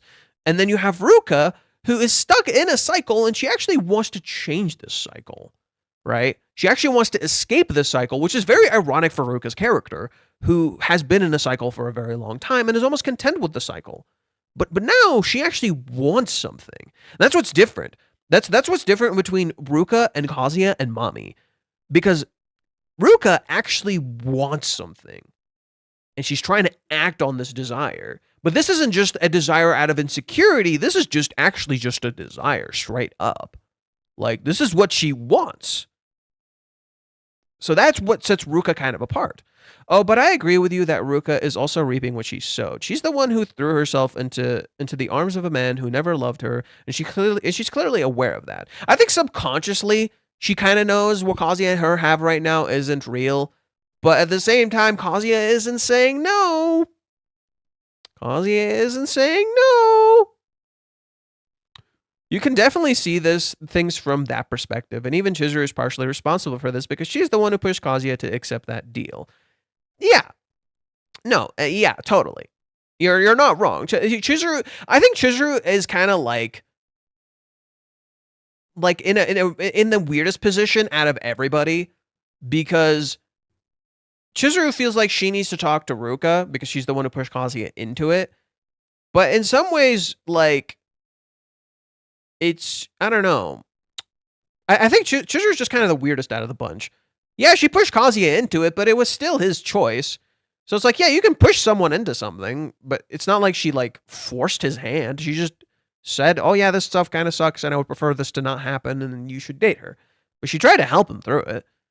So I don't know. Chizuru's kind of in a weirder position. Yeah, she is involved, don't get me wrong. She is involved, don't get me wrong, but, like, I think it's definitely leaning a little more into Kazuya at this point, especially considering Ruka is the youngest of the bunch. So she's still kind of a kid. She's like only 18, right? At least I think she's 18 by this point. She's only like, she's a kid. So she's kind of the youngest out of the bunch. Yeah, she reaped what she sowed, but Kazuya is the oldest. Like, he's the oldest dude here, and he's actually experienced with love.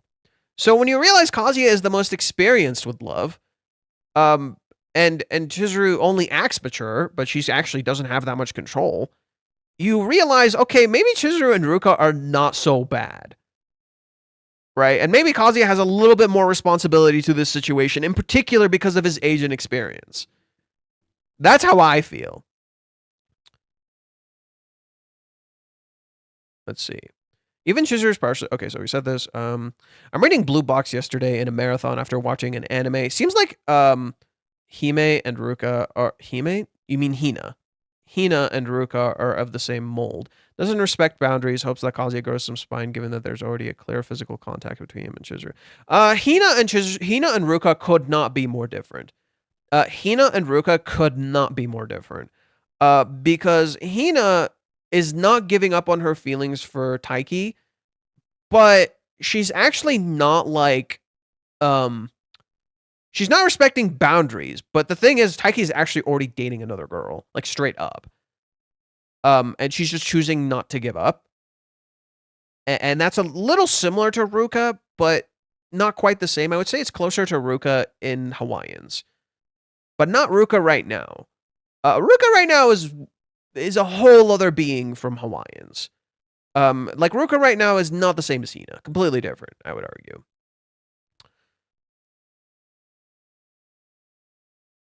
Chizuru is only 1 year younger than Kazuya. Doesn't change the fact he's the oldest in the room. Doesn't change the fact he's the oldest in the room. Faye, would you say having sex with Chizuru would make Kazuya better or worse? It depends. It really depends. Because if he gets sex for the wrong reasons, it could theoretically make him a lot worse. If he actually like gets sex properly, then yeah. You said she's 18, but 21. The fuck? What are you talking about? I said Ruka might be 18. Chizuru is 21.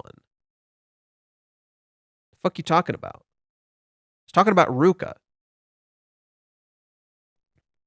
Well, maybe Chizuru rejected him over 10 times would make him a little indecisive, and it was Chizuru the one who basically brought all of the others around except Mami and Minnie. Ruka wouldn't even exist if Chizuru wouldn't be so twisted. How is Chizuru twisted? No. The whole thing with Ruka is it happened very early on, and it was kind of a messy situation, okay? Chizuru was telling him if she's not serious, don't do this. But then Chizuru felt bad for Ruka. And then she told him to, okay, date her.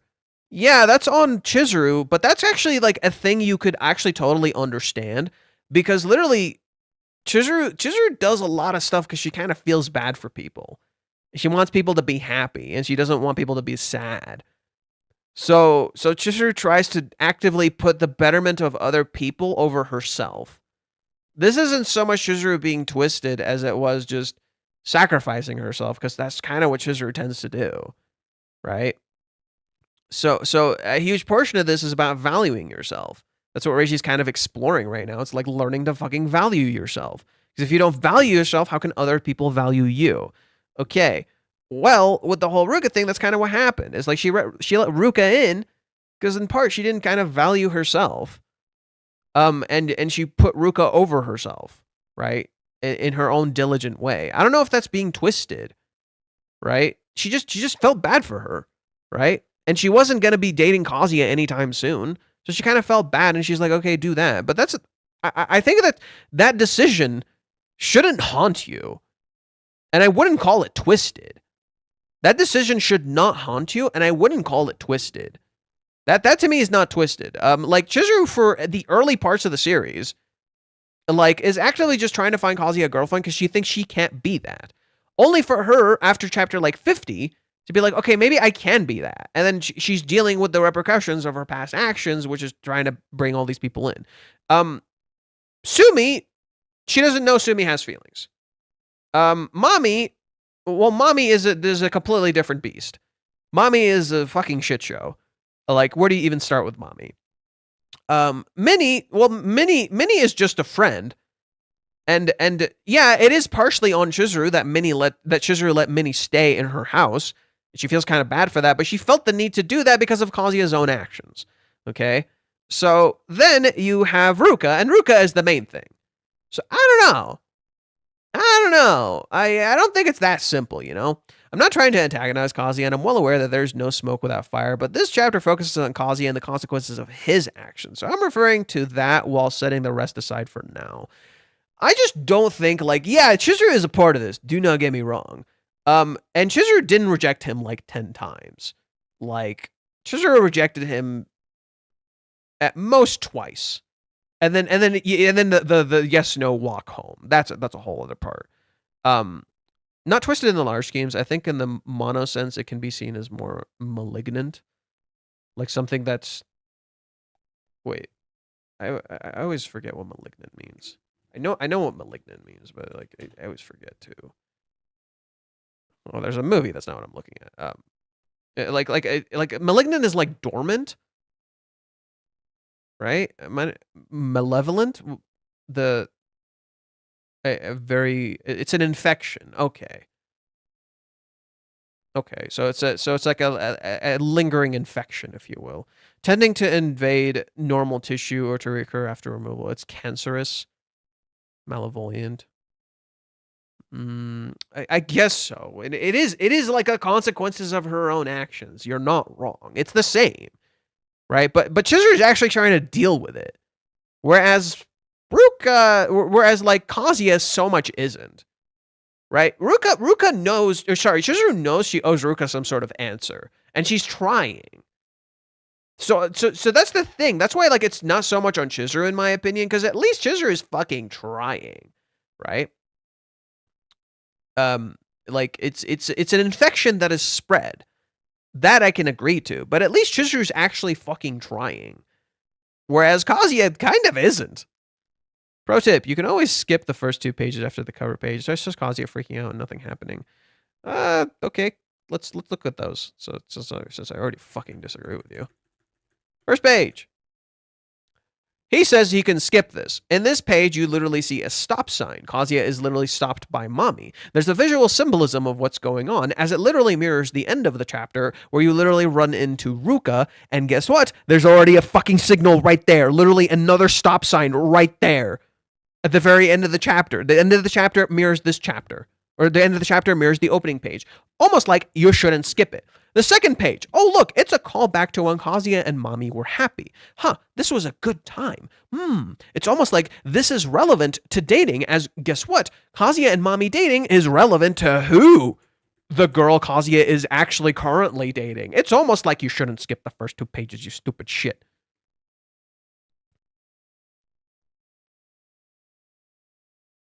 First impressions. Oh, Kazuya. As I told some people already last week, Kazuya is incredibly bad at saying no. So he didn't. He didn't want to say that he didn't love her because he didn't want her to think he hated her. Yeah. And let's just get into this. Like, let's just get into this. There's literally a whole thing about this.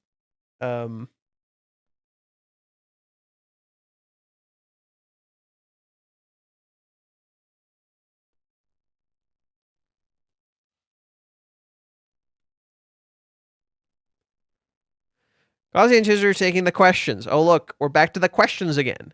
Are you unable to refuse requests from others? This depends on the situation. You literally can't refuse right now, right? This depends on the situation. Isn't this kind of hard? Now that I think about it, Mizuhara can see all my answers. If I say no, then she might think I'm some cold guy who's totally fine with not helping people. Let's go to the current chapter. What happened with fucking? What happened here? What kind of question is that? Love, do you love Mami? Okay. We're right here. If I say no, it'll sound like I hate her, right? If I say no, then she might think I'm some cold guy who's totally fine with not helping people. He can't say no. Right? Now, what happens with Chizuru? But there's no point in acting like someone I'm not. I should just be myself. I'll seem indecisive if I keep holding things up. Huh? She's usually so fast. She's thinking really hard about this. Sorry, I'm just going to be myself. I guess I have trouble refusing, so yes. Right? Same thing. They both have trouble saying no.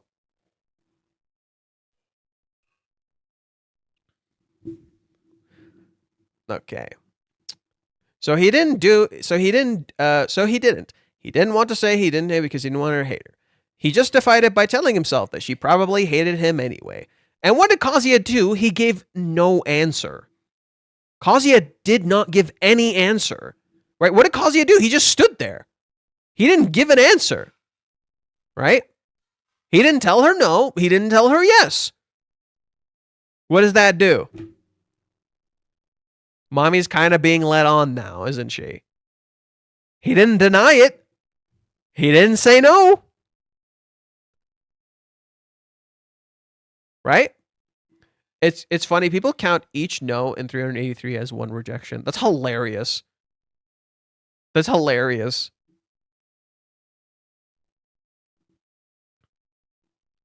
But yeah, no, what did Kazuya do? He didn't give her an answer. He couldn't say no. So what is Reiji building to? Yo, Kazuya, you got to start fucking saying no, dude. You can't keep this up, dude. Bro, you got to start fucking saying no.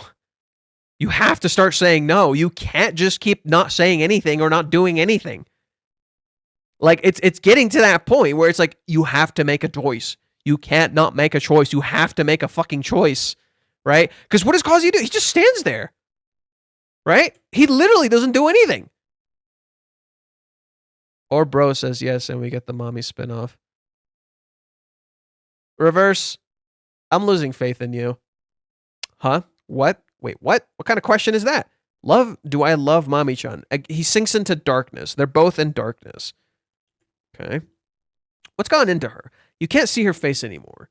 I don't think she cares about me at all. I didn't think she cared about me at all anymore. Why'd she ask that? Yeah, so you don't see her face anymore, just like Kazuya doesn't see her face. Besides, what kind of love is she asking?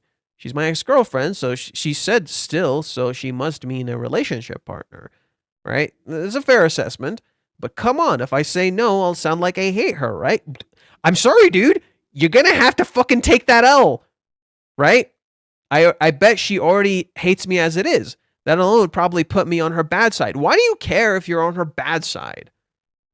Why does Kazuya care if he's on Mami's bad side? Right? That's the question. Why do you care so much? What does it matter if you're on her bad side? So what?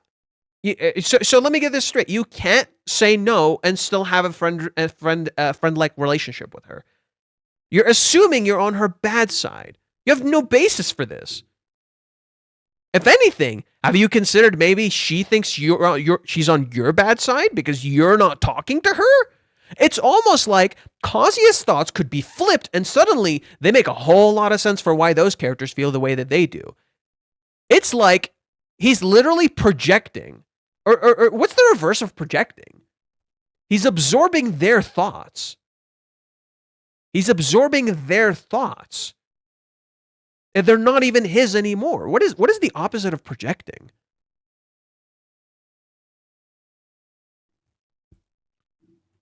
Opposite of projecting.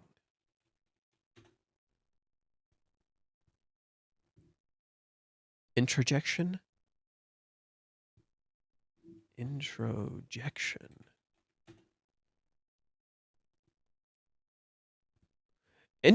In psychology, introjection, also known as identification or internalization, is the unconscious adoption of the thought or personality traits of others. It occurs as a normal part of development, such as a child taking in parental values and attitudes. It can also be a defensive mechanism in situations that arouse anxiety. It has been associated with both normal and pathological development. Theory. Introjection is a concept rooted in the psychoanalytic theories of unconscious motivations. Unconscious motivations refers to process in the mind which occurs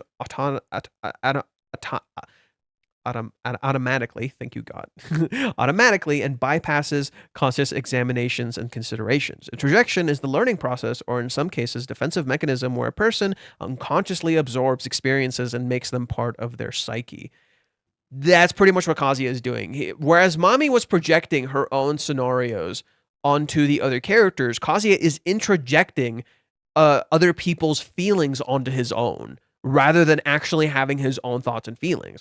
And if you look at it from an outsider's perspective, that's literally what's happening with Mami's character and Kazuya's character. Kazuya is literally absorbing Mami's own thoughts that Kazuya might dislike her, and literally putting it onto himself.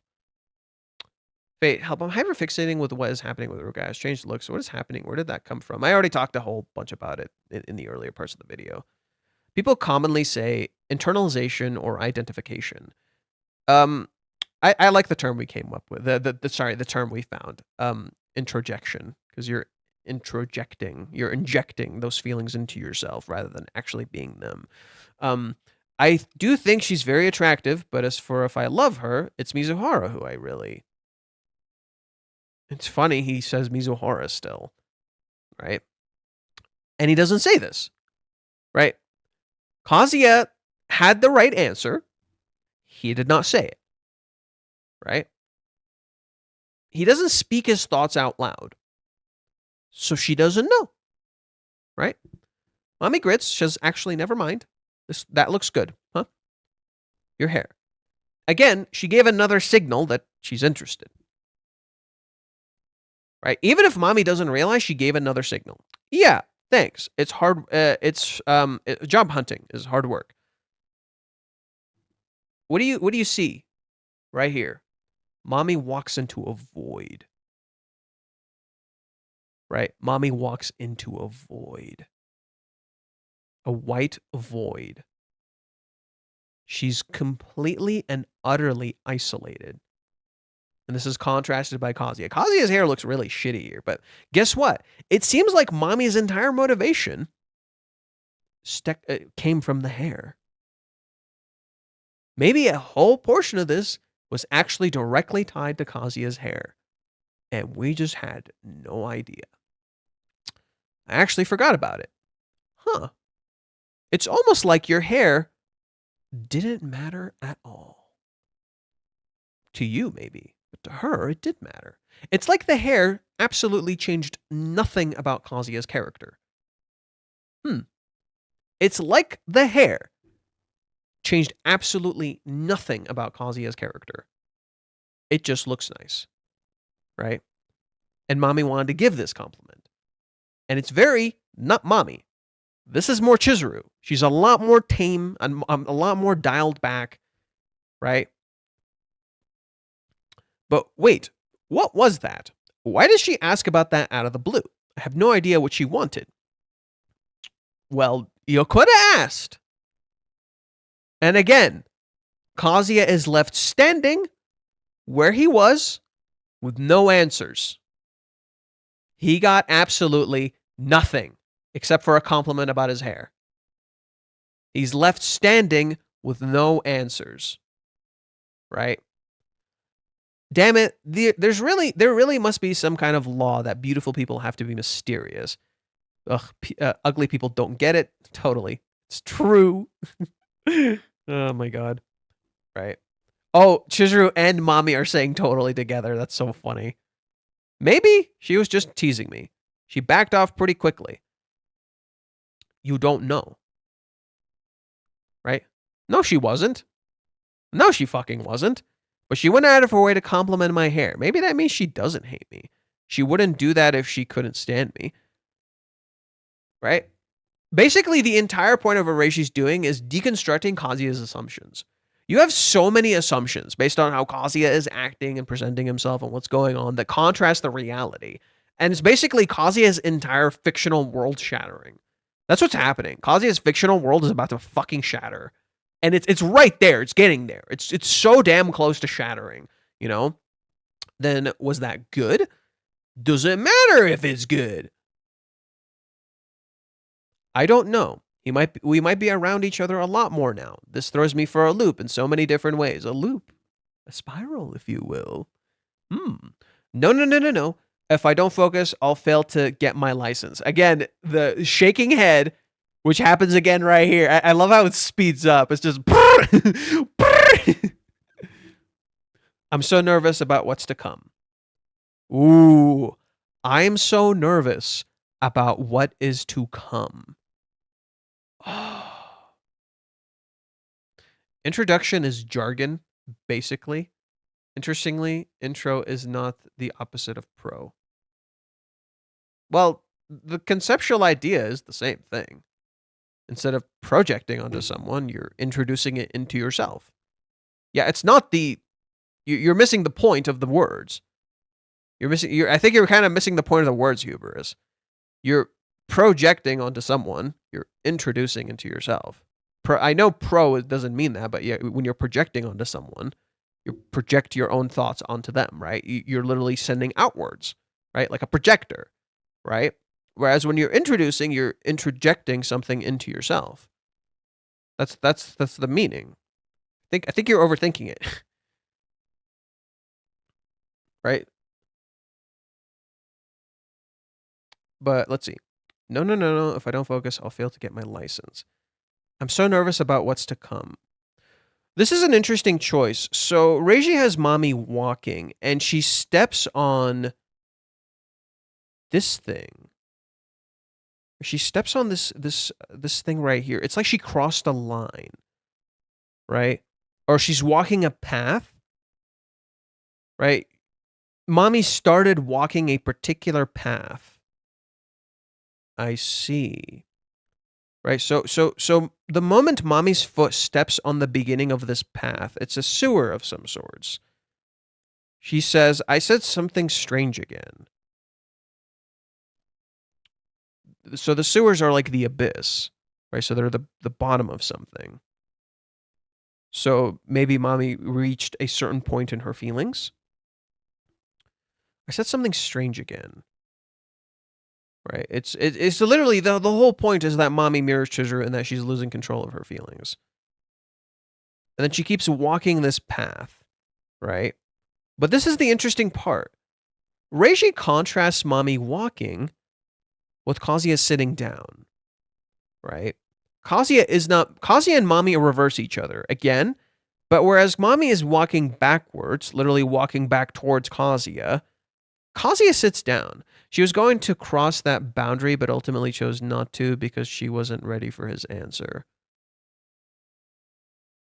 But she did cross something. She's walking.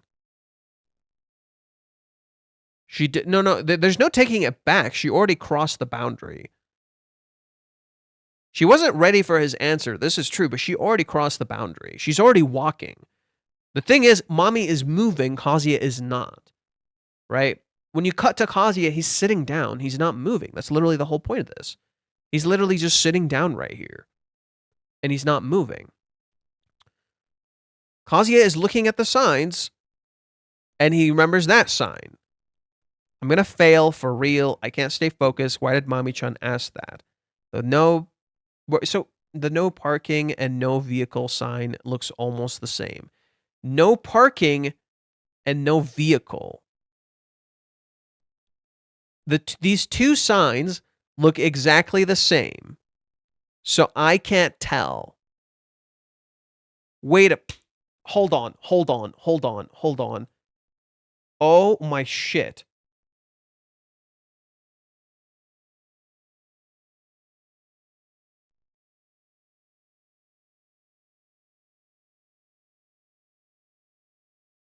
Wait a second. Oh my god. Chizuru asks Kazuya, why can you say you love me? Question. What do the following map symbols in Japan represent? Signs. You're getting signs. And you don't know how to read them. He can't tell the signs apart, literally. He literally does not know how to tell the signs apart. And that literally just happened right there. Right? Chizuru asks Kazuya, why can you say you love me? He literally can't tell the signs apart. Right? It's literally the same thing. What do these symbols mean? What does this question mean? Right? Can you answer this question? Now he's getting these signs with Mami and he can't tell them the fuck apart. So was that why she called during Joypolis? Just to ask me that? She was kind of blushing too. In that case, it's almost like, no, stupid. Okay, so to be honest, I can't stop thinking about you, Kazi-kun. Take off your clothes. Really? Inside a car? That's gross. Right? Are you trying to lose all your female fans? Oh, Kazuya. Oh, Kazuya. Wait a second. Oh, no, it's not the same. Okay. I thought Ruka and Mami's undies were the same. Guess I was wrong. Stupid idiot. My heart already belongs to Mizuhara. There's no reason to think that would even happen. I want to give up. I want to give up being a man. Too bad.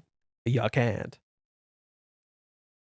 You think Ruka makes Kazuya change his hair back by reverting back to the kids crying till he does it? No, that would never work. That would literally never work.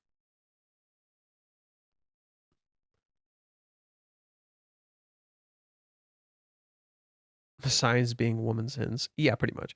In driving school, you need someone else in the car with you to test you, so maybe all the girls will test him. Ruka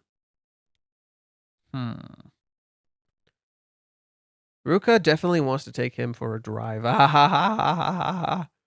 He doesn't need a license for that one.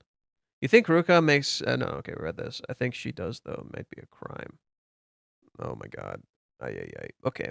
So, Kazuya... This is interesting. We're talking about signs. I talk about this scene right here where Chizuru says, why are you able to say you love me? And then I just showed you the fucking scene, and it literally has signs, too. It literally has a question with signs on it, too. Seriously, what is love? The background is blank. Kazuya is being emphasized. For someone who understands his feelings, he knows what love is. Suddenly, he doesn't know what he wants.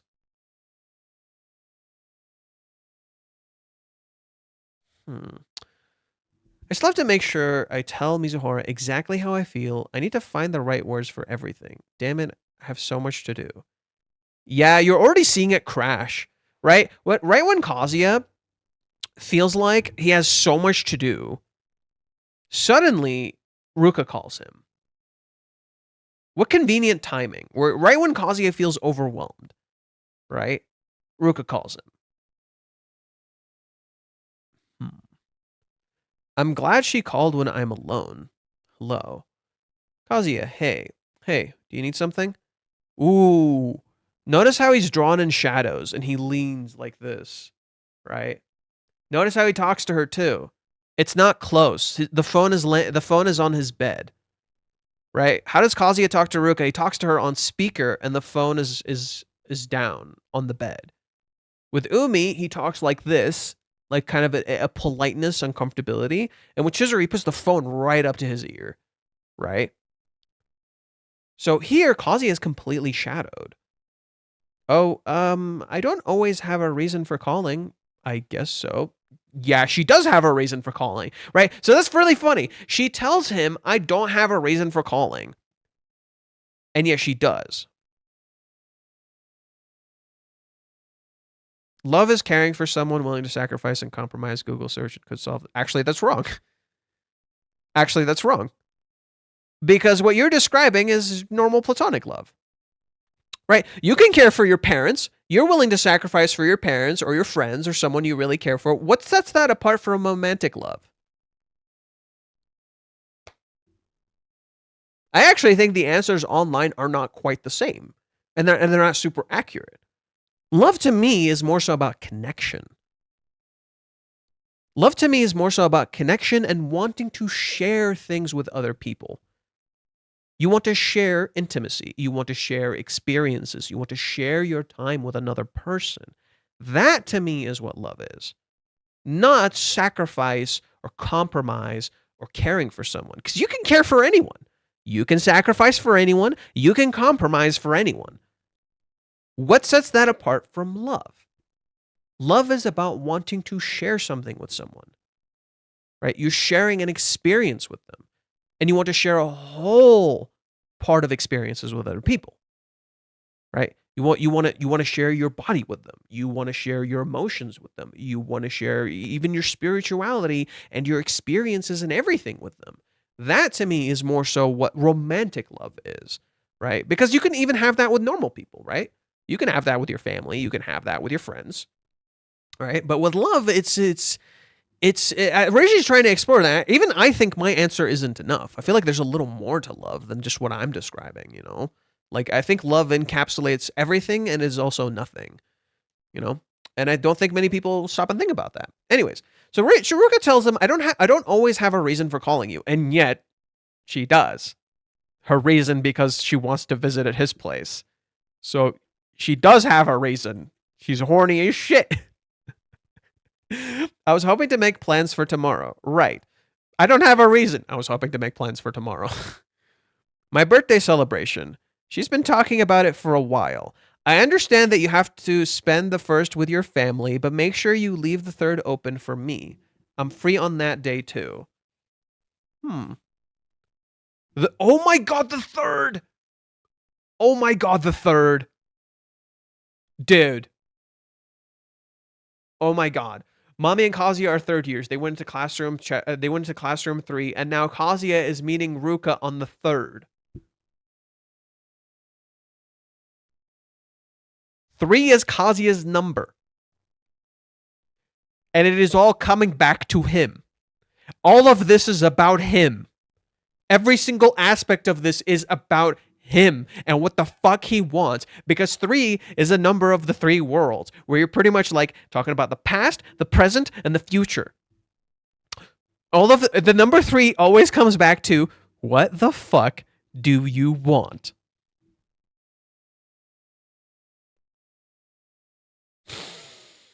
Oh boy.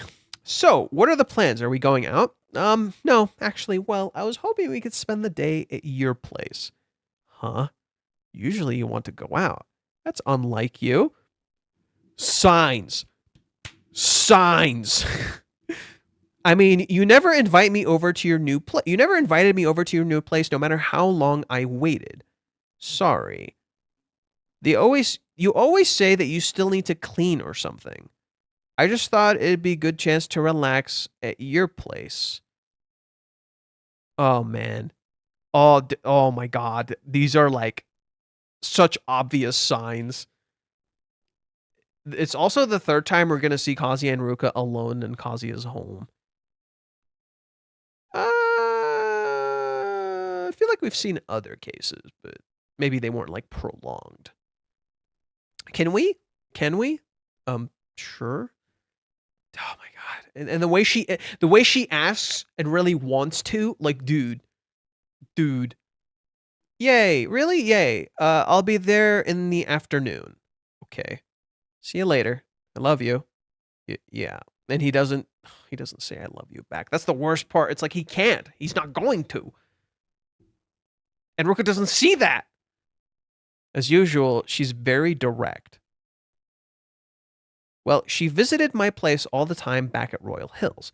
It's pretty unnatural that I haven't invited her to my new place. Yeah, but that's no excuse. If Ruka-chan suspects something and starts making a scene, then everything I've got going with Mizuhara might fall apart. Might.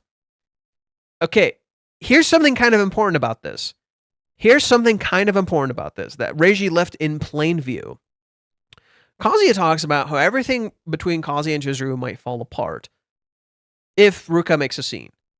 If your thing is so fragile that it'll fall the fuck apart just like that, is it really love? Kazuya and Chizuru's relationship has persevered for fucking years through literally everything.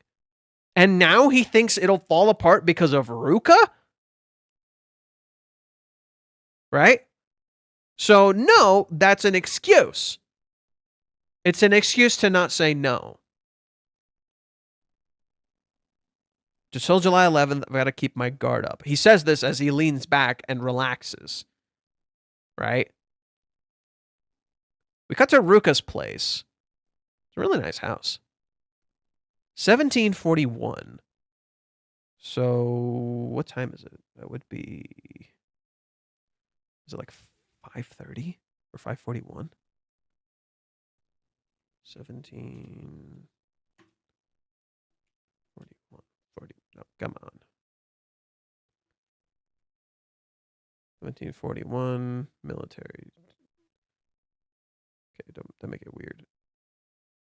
5:40. I was right. 5:41. I was right. Yay, I can read military time, kind of.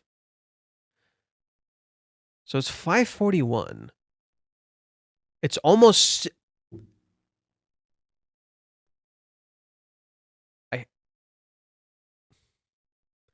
5:41. Why is 1741? Why is this relevant? One, it's almost 6 o'clock. They're on June, the 6th month. 41. Is it 41 or 47? Is it 41 or 47?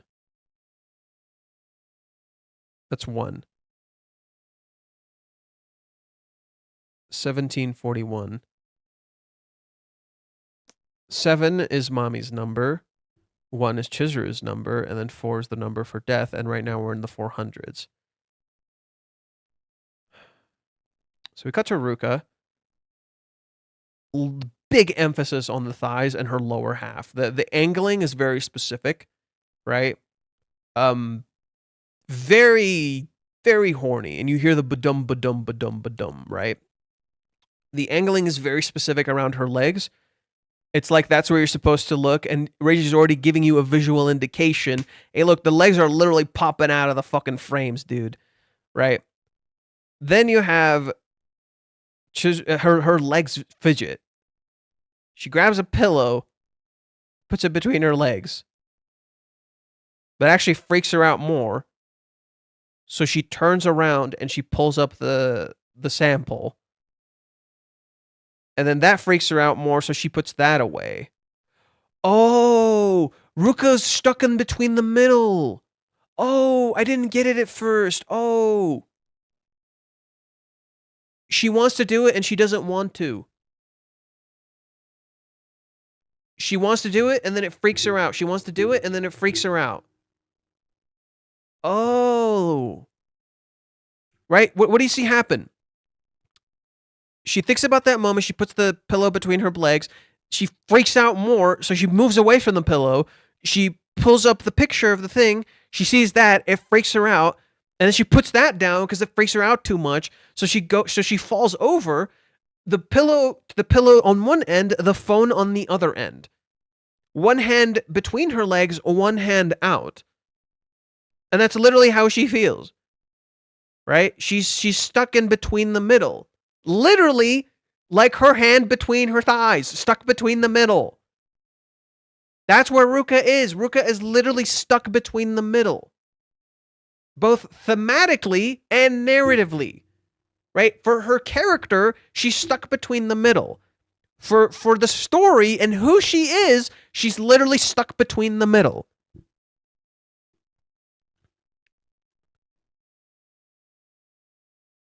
And then you see that here too. Reaching, but her hand is blurred. She's visible, but her hand is blurred. And then she talks about trying this thing. She wants to try it, but she doesn't know what to expect.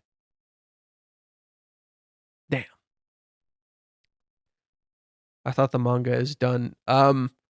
Yeah, if you listen to grifters on fucking Twitter. Sorry to tell you, buddy. Literally, nothing has actually... if you read this manga, not a single thing has indicated this manga is ending. I'm not even remotely kidding you. Nothing has indicated this manga is ending. Only people on Twitter, randomly, without any basis... like, literally, people like Chibi Reviews or like these other people were literally saying it's ending, and nothing has said this. There was no announcement. There was nothing building to any sort of ending. Nothing. Just some randos on Twitter like, oh yeah, it's ending. I can't remember the last time Ruka showed up in the manga. Sumi too. I only hear this on YouTube. Yeah, it's because a lot of anime tubers or anitubers are just straight up grifters. They'll just make shit the fuck up. Literally the entire narrative around this story in the English speaking and kind of the Spanish speaking world is just made up shit. They just straight up make shit up. I'm not even remotely kidding you. I have an entire video series. Like literally we had streams where we're sitting down, reacting to hate videos around this series, and literally half of them are just made the fuck up. They just literally made shit the fuck up. And I was literally just getting violently mad watching these videos because I'm just like, I can't stand this. They're just making shit up. It should go without saying. If it ends soon, it means it's a bad ending. I don't think so. It's not gonna end anytime soon. It's actually been popping off a lot lately.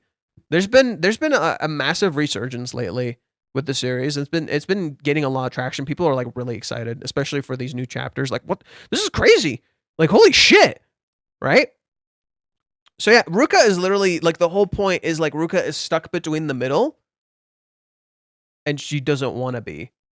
And she wants to change. And she's like, I'd like to try having sex. I'm like, damn. I see. Oh no. Right?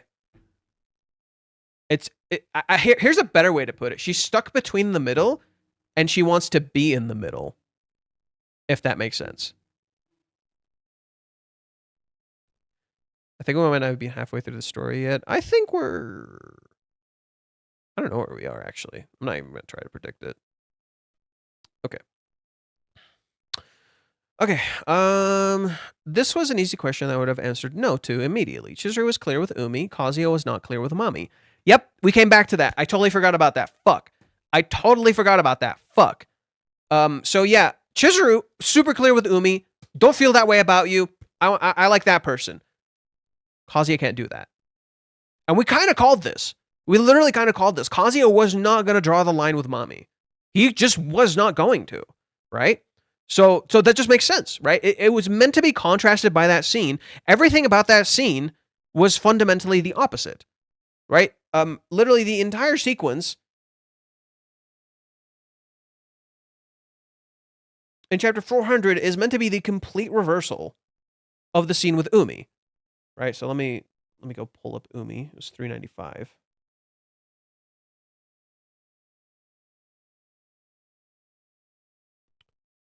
These two sequences are meant to be complete reversals of each other, right? Umi and Chizuru are uneven. Umi towers above, Chizuru is lower than him.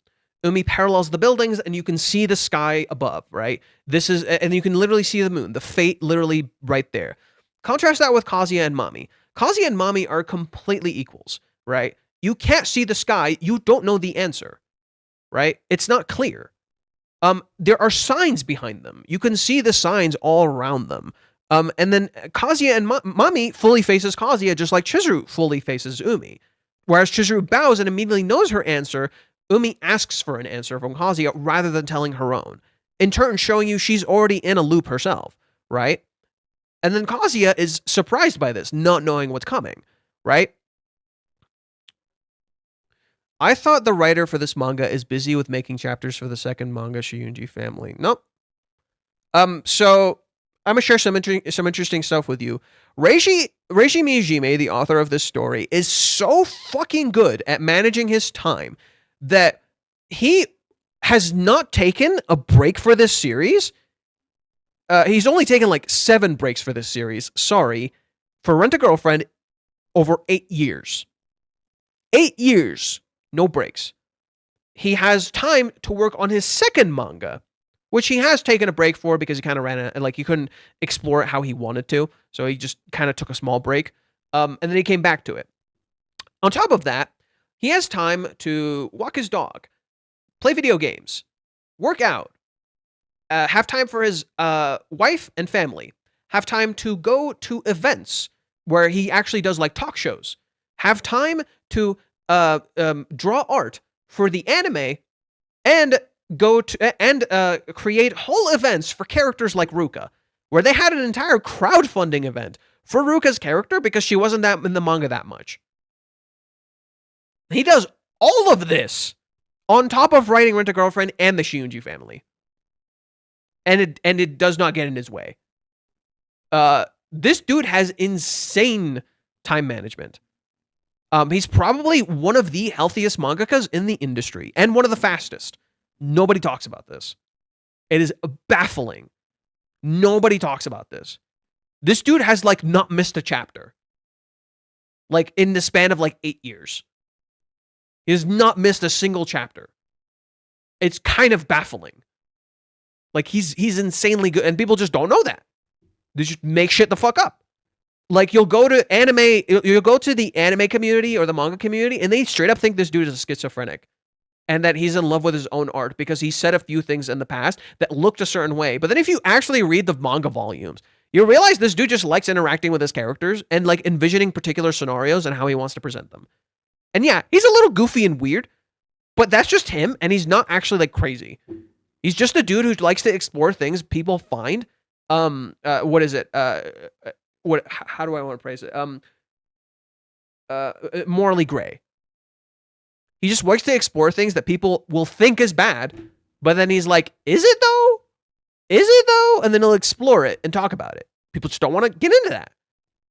And they created this entire narrative around how he's self-inserting as the main character because he has a similar haircut, when this is literally the main character's hair color from the start of the series.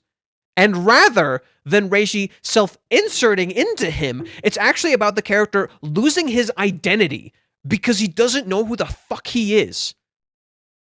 Everybody just casually ignores that in favor of, oh, he's self-inserting, because I randomly picked out a picture that looks a little similar to this one. Even though the author has openly said Kazuya is him from the start of the story. He's exploring aspects of who he is through the characters. Each of the characters explores aspect of who he is. Anyways. You must have watched the latest Chibi reviews bashing then? No. I'm trying my best to not engage with this person. I do not want to interact with them in any way, shape, or form. I just feel like a visceral irritation. And I can't fucking stand him. I'm surprised that Reishi Miyajime can both do Rent-a-Girlfriend and the Shiunji Family manga. Well, understand, Shiunji Family is not weekly, it's monthly. And he has secondary artists working with him. There's a secondary artist he works with, also named Reishi, interestingly enough, who supports him with drawing the Shiunji Family. And because of that, Reishi actually doesn't have to do a crazy amount of work for Shiunji Family. Like he has a perfect balance. He's not doing it alone. That's your mistake is assuming he's doing it alone. He's not. He has a lot of people working with him. He has a lot of supporting artists. He has a lot of secondary artists who help him draw and do certain things. He's not just doing this plainly alone, nor are they like evenly out, you know? His main focus is Rent a Girlfriend. Shunji Family is something he does on the side. And Shunji Family already has a set length. So interestingly, I believe Shunji Family is only 13 volumes. And we're on volume 7. It's almost done. Shunji Family is actually almost done. Like, we're literally at volume like 7 or 8. And Shunji Family only has 13 volumes. It's actually almost done. Like, I don't think people know this. Did he say 15 volumes? He said 15 volumes. Okay, let me check it. Let me check it. If it's 15, cool. I thought it was 13. I could have sworn it was 13.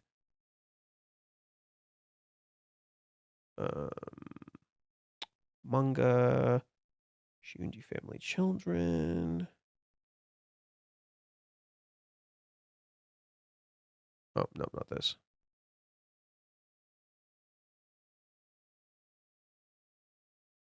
Not this. Not this either.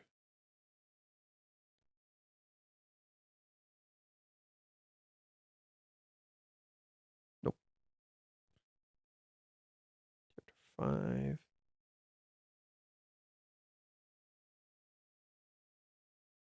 6. 7.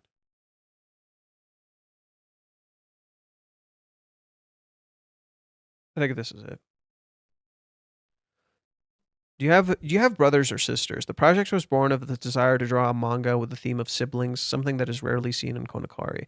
Growing up together as a family for their whole lives, before suddenly finding out they are someone else entirely. They may become enemies or perhaps allies. I myself have 2 brothers. The new work, Children of the Shunji Family's first volume was released July 15th, and the series will be completed in 13 volumes. It's 13 volumes.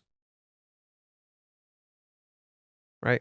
I'll have the ending decided by then. It's strange but warm. It makes me feel like a coincidence, and it makes me feel like fate. It makes me feel like fate too. We hope that you, the ephemeral and forever sparkle youth of such brothers and sisters, will become a pleasure in your daily life. Thank you very much. Amazing, good memory, Johan. Thank you. Yeah, I vividly recalled it being 13. Yeah, so no, it's Shunji Family's gonna end soon. It's I think we're at like volume 8 or something. To me, so the way I can describe Shunji Family for you is that Rent a Girlfriend is like Breaking Bad. Shunji Family is like Better Call Saul. So Better Call Saul, the reason I describe it that way is that Shunji Family is like a story that, like, the first time you watch it, like Better Call Saul, it's kind of like slow and feels kind of boring and doesn't have like crazy stuff getting your attention. Whereas Breaking Bad just straight into it, which is really interesting because Breaking Bad is one of the inspirations for Rent a Girlfriend, interestingly enough. Reishi has a lot of inspirations for this series. He takes some inspirations from Western media. The 2 he referenced in an interview when it comes to Rent a Girlfriend is Breaking Bad and Desperate Housewives. Which, by the way, you're probably thinking, "Oh, Desperate Housewives, it's so stupid." Desperate Housewives was such a crazy innovative show because it took the concept of a soap opera and actually made it really well written. And that show explores a lot of cultural things similar to Breaking Bad. Breaking Bad has a lot of social commentary. Especially about America and how a lot of families go through certain things. But it also explores masculinity and family and stuff like that. Flip that onto Rent a Girlfriend, it has similar stuff. The same way is Desperate Housewives. Desperate Housewives explores the struggle of women in American culture, especially housewives and like women who are married, and women who aren't married and stuff like that, and the struggles that they go through. This series definitely delves into these elements of there's a lot of social commentary in Rent a Girlfriend. And you can see a lot of parallels and similar dynamics in certain things, such as Jesse's dynamic with Walter is something you can kind of see incorporated in some aspects with Kazuya's dynamic with other characters, but in various ways. Not to say that they are literally them, but you can see certain parallels, why is everybody talking about El Camino?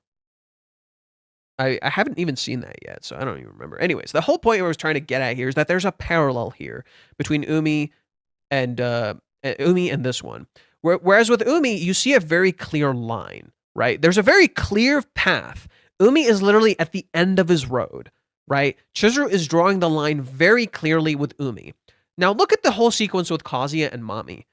It's round. It's circular, right? And rather than Umi reaching the end of his road, Kazuya is at a stop sign, right? Why does Reiji get so much hate from the anime fans and Rent a Girlfriend and the Shiyunji family? So one, it's actually like a what do you call it? Brain work. It is, brain. Come on. I know what I'm trying to say, but the words are not coming to me. One, it is a thing in the anime community. It is literally a vendetta, or not a vendetta. It's the hate works. Okay, so let's start simple. When you hate things in social media, it gets a lot of views. So naturally, people lean into the hate. That's one aspect. Hate sells and clicks. Yeah, sure. So there's a hate campaign around the series. That's the word I was looking for. There's a hate campaign around this series. That's not the basis for it. That's just a symptom of the problem. There is a hate campaign, and that's why there's so much hate.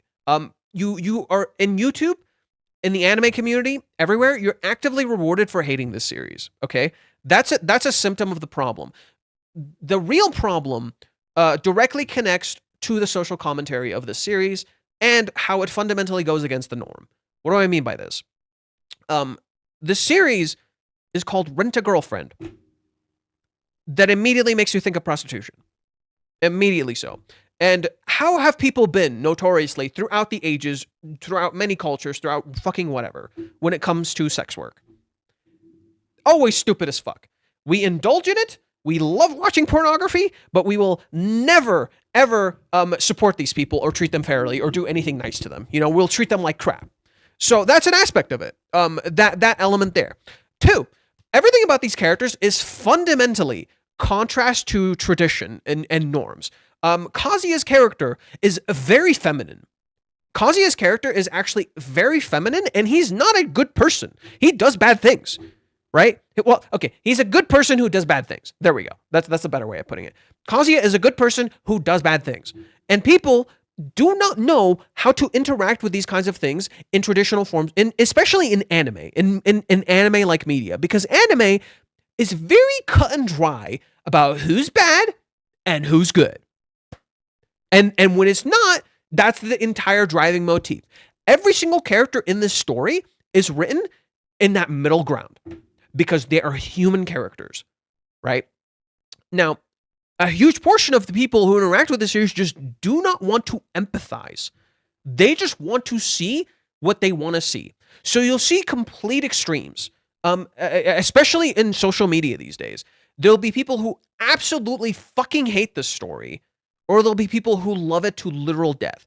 There are more people who absolutely hate it and only see the bad side of the story. They don't want to see any positive whatsoever, right? But there's a lot of positive, and there's a lot of really good writing. But how it's presented to you might make you think it's written in a bad way, right? People only see the bad writing in this story because the good writing is a lot more subtle. The good writing is a lot more subtle and requires empathy. And people just do not have that these days. And even, like, seriously, some of the smartest people I've seen cannot read this story. And I knew when I first started reading this story, I couldn't read this shit. I just couldn't fucking tell. Now, Add that to the fact that there are some infamous chapters in this story where people misinterpret the intent of the story. For instance, there's a very infamous chapter called Chapter 218. People will never shut up about this chapter. It is yet to be animated. It will be animated next season. It is a scene where Kazuya, the main character, imagines Chizuru with this dude having sex. Okay? And people do not like this chapter. However, it is a good chapter. And people only see the worst of this chapter and they're like, oh my god, the author's terrible. He ruined this for me. I fucking hate this. And it's because a lot of people, when they read romance manga, they kind of self-insert a little bit. And so when the character they kind of want to be with, their image of them suddenly shatters and they're not who they think they are. Suddenly they don't like their story anymore. And it's because the way we interact with romance stories or romantic comedies is not quite the same as the way we interact with, say, battle manga or adventure manga or like mystery manga. It's not quite the same. There's a element of personality that's a little different with these kinds of stories where you really kind of emotionally invest yourself. So when your image of these characters shatters and they're not who you think they are anymore, you get really bothered. And the thing is, Chizuru as a character, this is another aspect where it's like the main female characters are not perfect. And some of them do bad things like Mami. Mami does bad things in this story. Like straight up, she does shit that borders on evil, right? She does shit that borders on evil, if not evil. But she herself is not evil. Why? Because Mami's entire character is very fascinating. Everyone hates Kazi Kinoshita because he's a wimp and won't tell Chizuru that he loves her. Except you're fucking wrong. Except you're fucking wrong. He has a lot. He has a lot. Kazuya actually tells Chizuru, like, a lot. I have a fucking meme for this. Like, I literally have a fucking meme for this. It's so stupid that people think Kazuya has not confessed to Chizuru. He has a lot, right? It's just Chizuru doesn't understand, just as he has a hard time understanding because of the boundary of rental. And the story is literally exploring that idea. You're literally completely wrong about Kazuya, and there's a narrative thing in the story around that. There's a narrative idea in the story around that, in particular, how everyone around Kazuya literally thinks exactly like you do. And they're all fucking wrong. And it gets to a point where these people attack Kazuya so much in the story that he starts hating himself and downing himself and thinking he's not good enough. And that's where we are right now. Kazuya right now in the story is going through his struggles that he's doing right now specifically because everyone kept telling him exactly what you just said until he couldn't handle it anymore. Isn't that so fucking ironic? That Kazuya and Chizuru are actively called and told these things, right? To the point that it fucks them up and it becomes a literal trauma for them that they can't fucking handle it anymore. That's what people said, not me. Oh, okay. Okay. No worries. It happens, dude. Anyways, let me find that meme. God, where did I put it?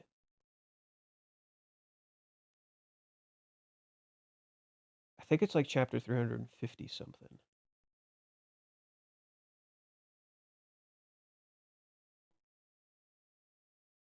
$155.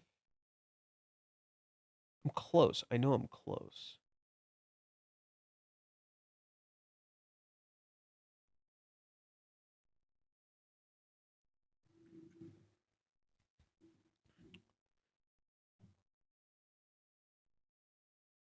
Where are you?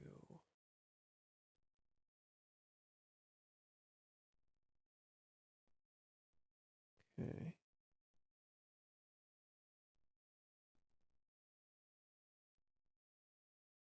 258.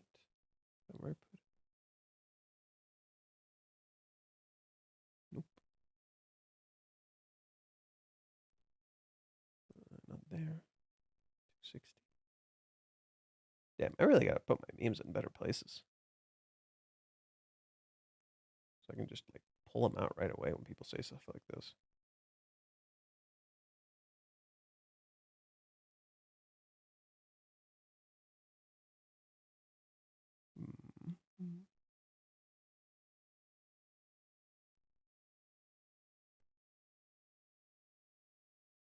wait. I can go to my Twitter. I'm stupid.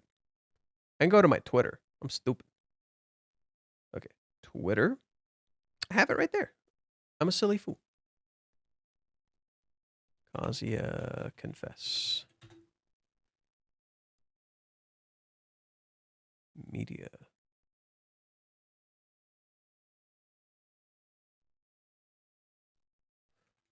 Maybe just confession.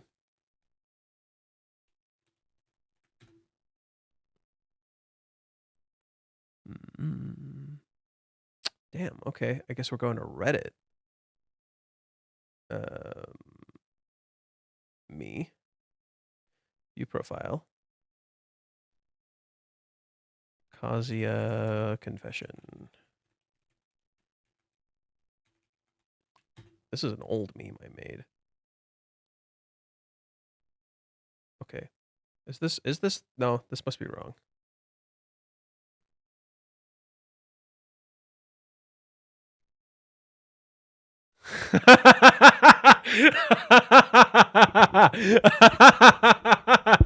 Oh my god.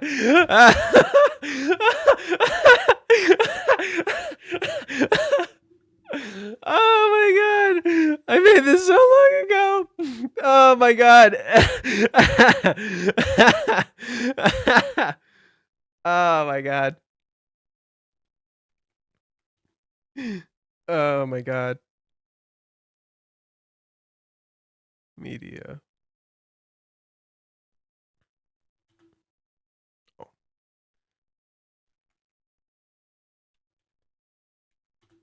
Kazuya confessed. Just Kazuya?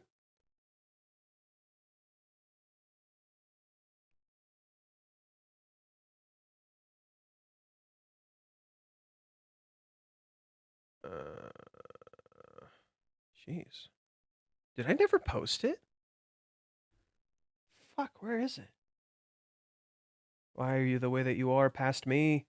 Why must you make my life so much harder?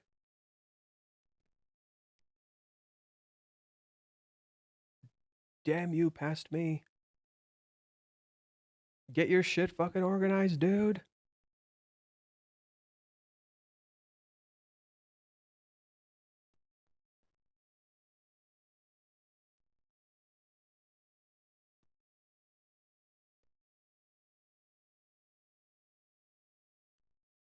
Now I'm just mad.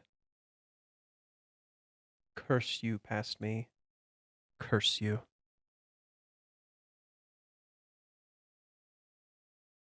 273. I'm never gonna find it. Okay, maybe I'll go to the meme portion. I should have a meme folder. Memes. Where are the memes? Memes! Oh, here's a funny one. Look at this while I work.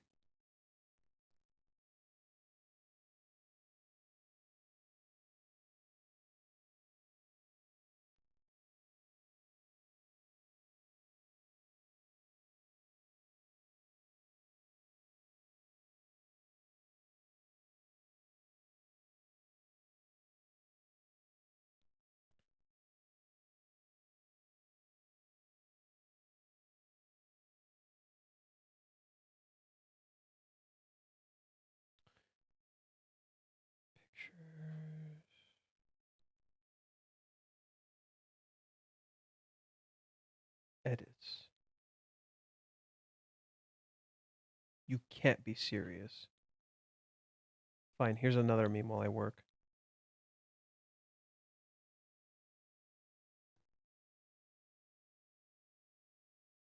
Oddly fitting considering the current chapter, no?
past me.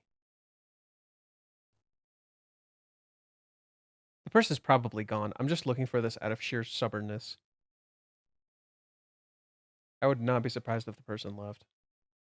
I'm just that stubborn. I will find this. Please understand. If I do not find this, I will be so mad.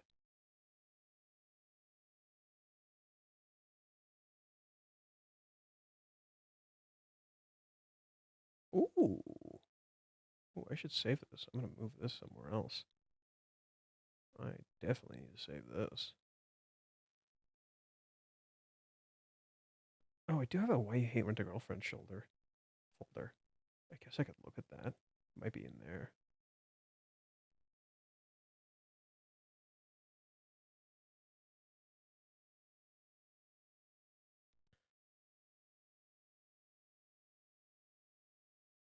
Okay.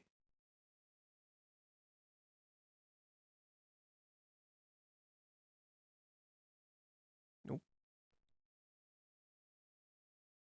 Ooh. Dude, I'm finding good shit today. I'm gonna move that here so I don't lose you. Move that here so I don't lose you.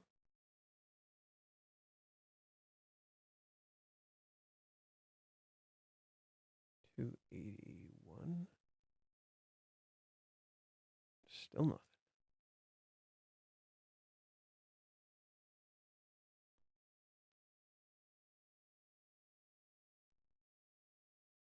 Okay, come on. It's gotta be here.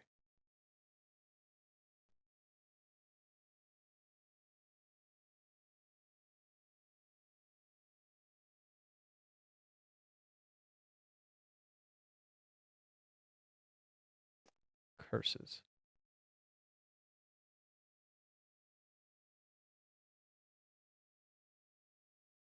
Please load. Oh, thank God. Oh. Hey, look. It's the one image people used of Reiji. It's the one image people used of Reiji to be like, hey, look, it looks exactly like Kazuya when he literally does not have the same opening in his hair. Out of sheer and fucking stubbornness, I will find this. Please work. Thank you.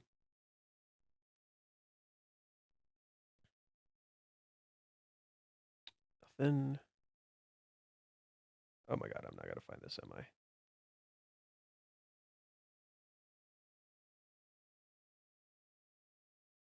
Oh no. I'm probably not gonna find this, am I?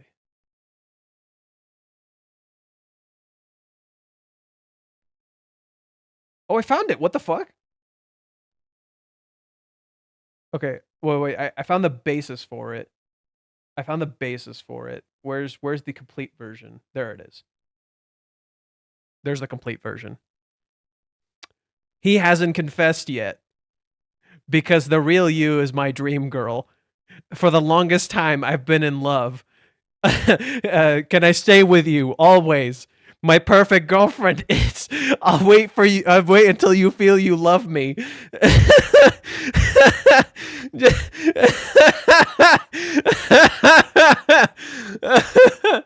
Oh, dude, this shit's so fucking funny to me.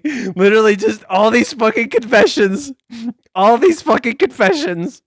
Like, he couldn't confess more. He couldn't have confessed more.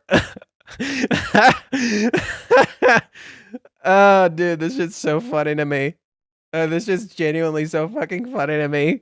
Oh, he's never confessed. Kazuya, just confession. Oh my God. Low-key, the hairstyle is kind of similar, but it should be used to point at the argument. The hairstyle is not similar. If anything, it looks similar to like normal Kazuya. Minus the dye of the hair. You know, he didn't bleach it. It doesn't look that similar.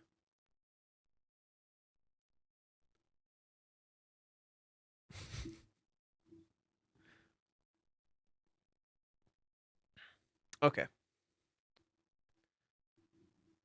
And then there was Ruka. Kazuya also can't draw a line with her for shit. She invited herself over, and it looks like she's very determined to have sex this time. She has waited long enough for him to live alone again, but he thinks he has to be on guard, the teaser. So Ruka won't suspect anything. I'm very curious to see how he will tell her that he still can't have sex with her. Teaser for next time. I don't know where to look. Is Ruka going to strip? I think she's gonna wear something rather than strip. She's gonna wear something that's gonna be provocative. And Kazi's gonna be like, I don't know where to look. Right? He literally looks like Kazuya. He looks like normal Kazuya, but not really. Like, if you think Kazuya and Reiji look the same, you're kind of wrong.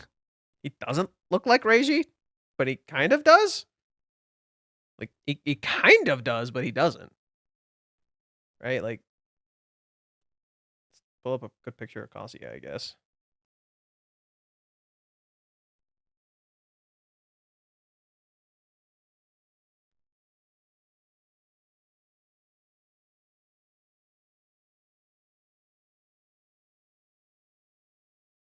I guess I'll go manga Kazuya just to be more accurate. The hair here, actually, pull up 399. If you're actually trying to say Reiji looks like Kazuya just because he's wearing the fucking hoodie, dude, no, he fucking doesn't. You're delusional. He literally doesn't. I know what you're talking about. He literally fucking doesn't. Yeah, you want me to pull this up, right? This is the one you want me to pull up, right? Dude, it's the hoodie. It's the fucking hoodie. He doesn't look like him. It's the hoodie. You're getting an illusion. You want to see what you want to see. It doesn't look the same. Look at the haircut. Look at the fucking haircut. It doesn't look the same. Jesus Christ. It doesn't look the same. He just looks similar. I can't help on seeing it. That sounds like a you issue. Jesus Christ. Their noses are completely different. Their eyebrows are completely different. Like, he doesn't look like him. Like, I literally talked to Reiji. He's like, these people are fucking weird. It kind of looks like him. Yeah, a little bit. Yeah, a little bit. But it's like, but like, actually, the haircut looks completely different. Like, here. Fine. We want to do this? Fine. Let's do this. Hair. Kazuya's hair here is short. He's right here. Kazuya's hair on the top, tall. Right here, short. Look at Reiji's. It's not trimmed like his. Kazuya's hair is not the same on the edges. It's completely different. No. Look at the top. Kazuya's hair is actually short. It has bangs. It literally has tips of it sticking out like that. It's not long, right? Kazuya's hair is not long. Kazuya's hair is short. Reiji's hair is long. It curves up and down. It curves downwards because it's so long. Reiji's hair is smooth. Kazuya's hair is spiky. Kazuya has spiky hair. Reiji's hair is smooth and layered. It has a lot going on. Kazuya's hair here is faded. Reiji's is long and long. Reiji has bangs literally all the way down to his fucking eye, like his entire forehead is covered. Kazuya's forehead is literally visible. Kazuya's forehead is literally wide open. It's completely fucking visible. Okay? Kazuya's nose, completely different from Reiji's. Literally, his nose looks completely different from Reiji's. Kazuya's eyebrows. Kazuya has this like weird curved eyebrows. Reiji's eyebrows are just fucking normal.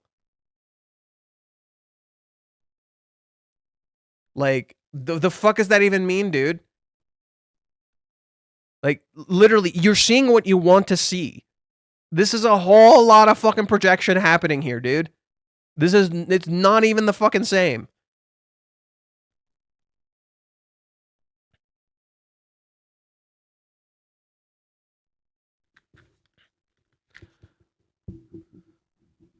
Even if it's true, I don't see anything wrong with it anyway.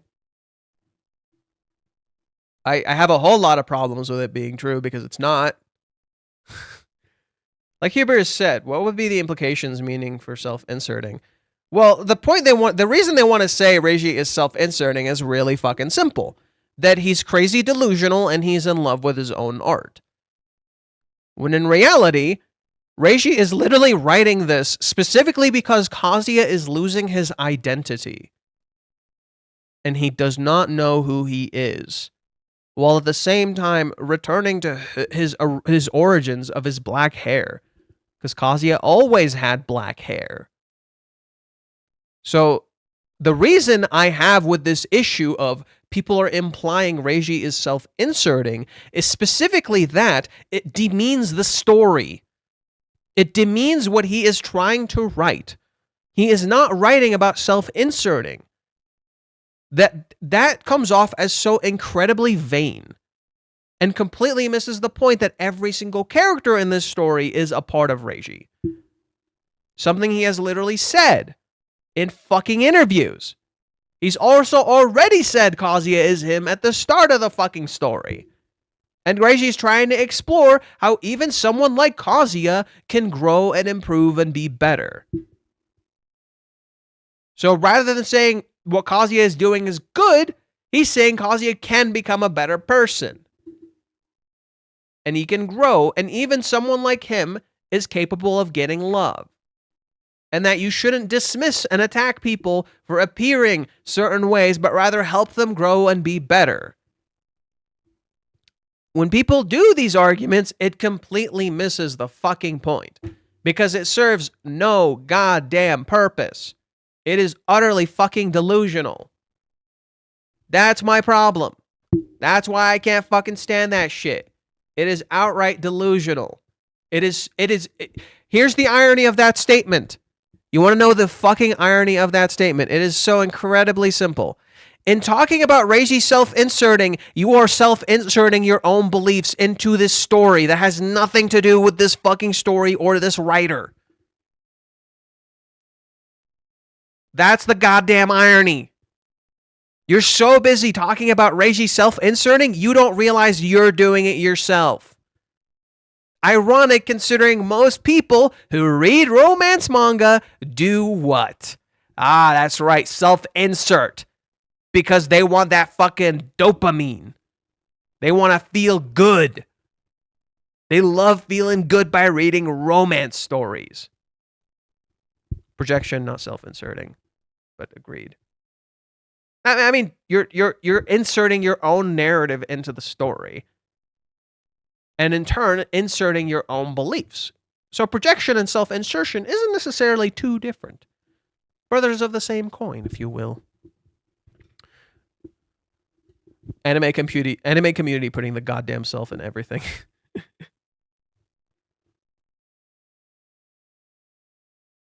Okay. I need to grab some food. So I'll be right back. I don't self-insert when I read romance manga. I'm saying most people do. I didn't say you did. I said most people do. The thing about Kazuya is you can't self-insert as him even if you tried, though I perfectly empathize with him. Yeah, I empathize with Kazuya, but I know I'm not fucking him. Right? I empathize with Kazuya. I am not him. Granted, I do have aspects of him where it's like I can be kind of indecisive too. Right? Okay, so I'll be right back. I just gotta grab something to eat really quick.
Interestingly, I did want to share a little bit of a story. Let me first off, actually, let me check something. Hey man, how are you? My headphones are broke. Can you reply me on chat? First time chatter. Okay, that's just weird. Ayo, about something strange in there. They touching each other in the hot tub? Oh my god. Forgot. I forgot you were here, Scribbles. I gotta start looking at fucking Twitch more. I have a tendency to not look at Twitch. I don't know how to get both chats. What was it? Things are getting hard.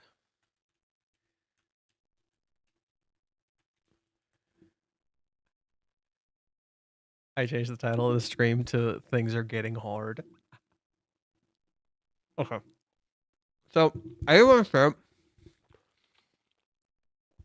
Does OBS not have a multi-chat widget? It probably does. I just don't know how to set it up. Anyways, let's talk about something really quick.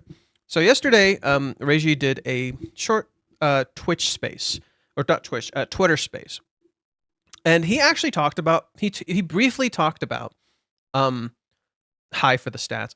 Hello. He briefly talked about this idea of repetition, and people talking about things are just repeating. And he's like, yeah, I know things look like they're repeating, but pay attention closely. Are they? Right? Things look like they're repeating, but they're not. The characters are at literally different points in their lives. They're literally doing different things. They're maturing and they're becoming more adult, right? And because they're becoming adult, they're changing. Even though it looks like they're doing the same thing, they're actually not. And you have to kind of pay close attention. You think you know what's happening, you don't. And that's kind of Reiji's whole thing. Reiji's whole thing, ever since he started writing this story, is that it looks like you're getting the same thing.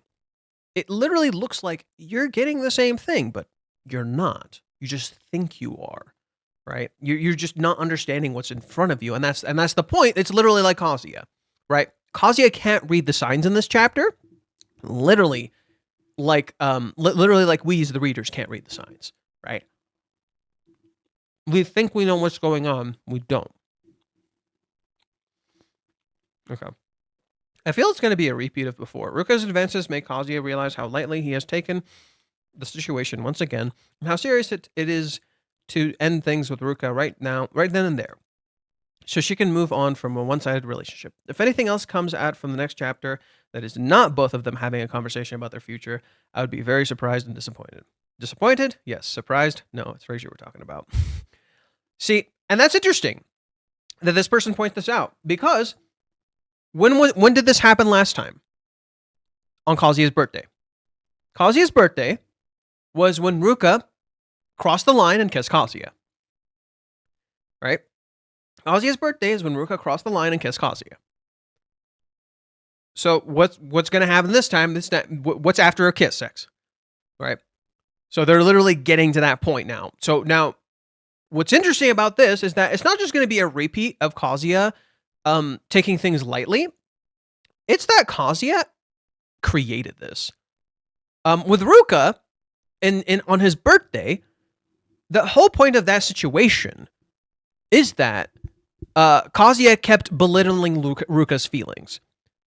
Here, it's worse. This is so much worse. See, before, Kazuya kept trying to put Ruka's feelings to the side until they exploded. Now, Kazuya has let Ruka's feelings get to this point because he kept leading her on. That's worse. Because before, he wasn't aware. Before, he wasn't aware. Now he knows. He did this. The reason it got to this point? Because of him. Why? 3-month time skip. What have I said about the 3-month time skip? Literally every single time. It would not have been 3 months if Kazuya actually tried. It's that simple. It would not have been 3 months if Kazuya actually tried. Same exact thing right here. This did not need to happen. Kazuya let it reach this point. Right? And he's repeating the past on purpose. Reiji's repeating the past on purpose to show it is not the past. Right? Things are not going to play out as we think they are. I don't even know if they'll have a talk, but something not good is possibly coming.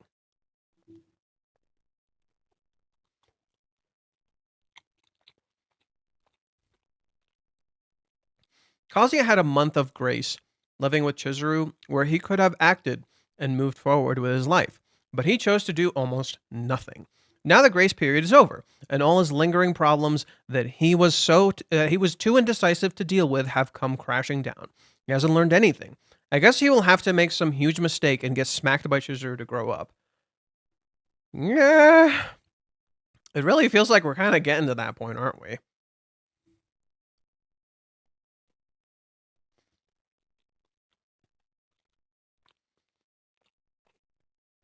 Let's see. Oh dear. Kazuya is feeling conflicted and uncertain. Mami's asking something that's making him uncomfortable, but at least his heart still belongs to Chizuru. He's still keeping his guard up as he is getting to his driving license. Yeah, so that's the thing too. Actually, I didn't want to point that out. I just realized that because I ate and I'm awake and I feel better. Oh my god, who knew? Eating helps you fucking focus. Chizuru does not understand her feelings. And yet, she knows she can turn Umi down because she knows what she wants. Kazuya understands his feelings, and he knows his answer, but he cannot turn Mami down because he doesn't know what he wants. They're literally complete opposites. They're literally the total reverse of each other. Kazuya knows his feelings, he knows his heart belongs to Chizuru, but he doesn't know what he wants with Mami. So he doesn't turn her down. Chizuru is literally the complete opposite. Chizuru chooses to say no. Chizuru, literally, the whole point is that Chizuru is making a choice, Kazuya isn't making any. That's literally the whole point. Oh, whoo. Ooh, wee.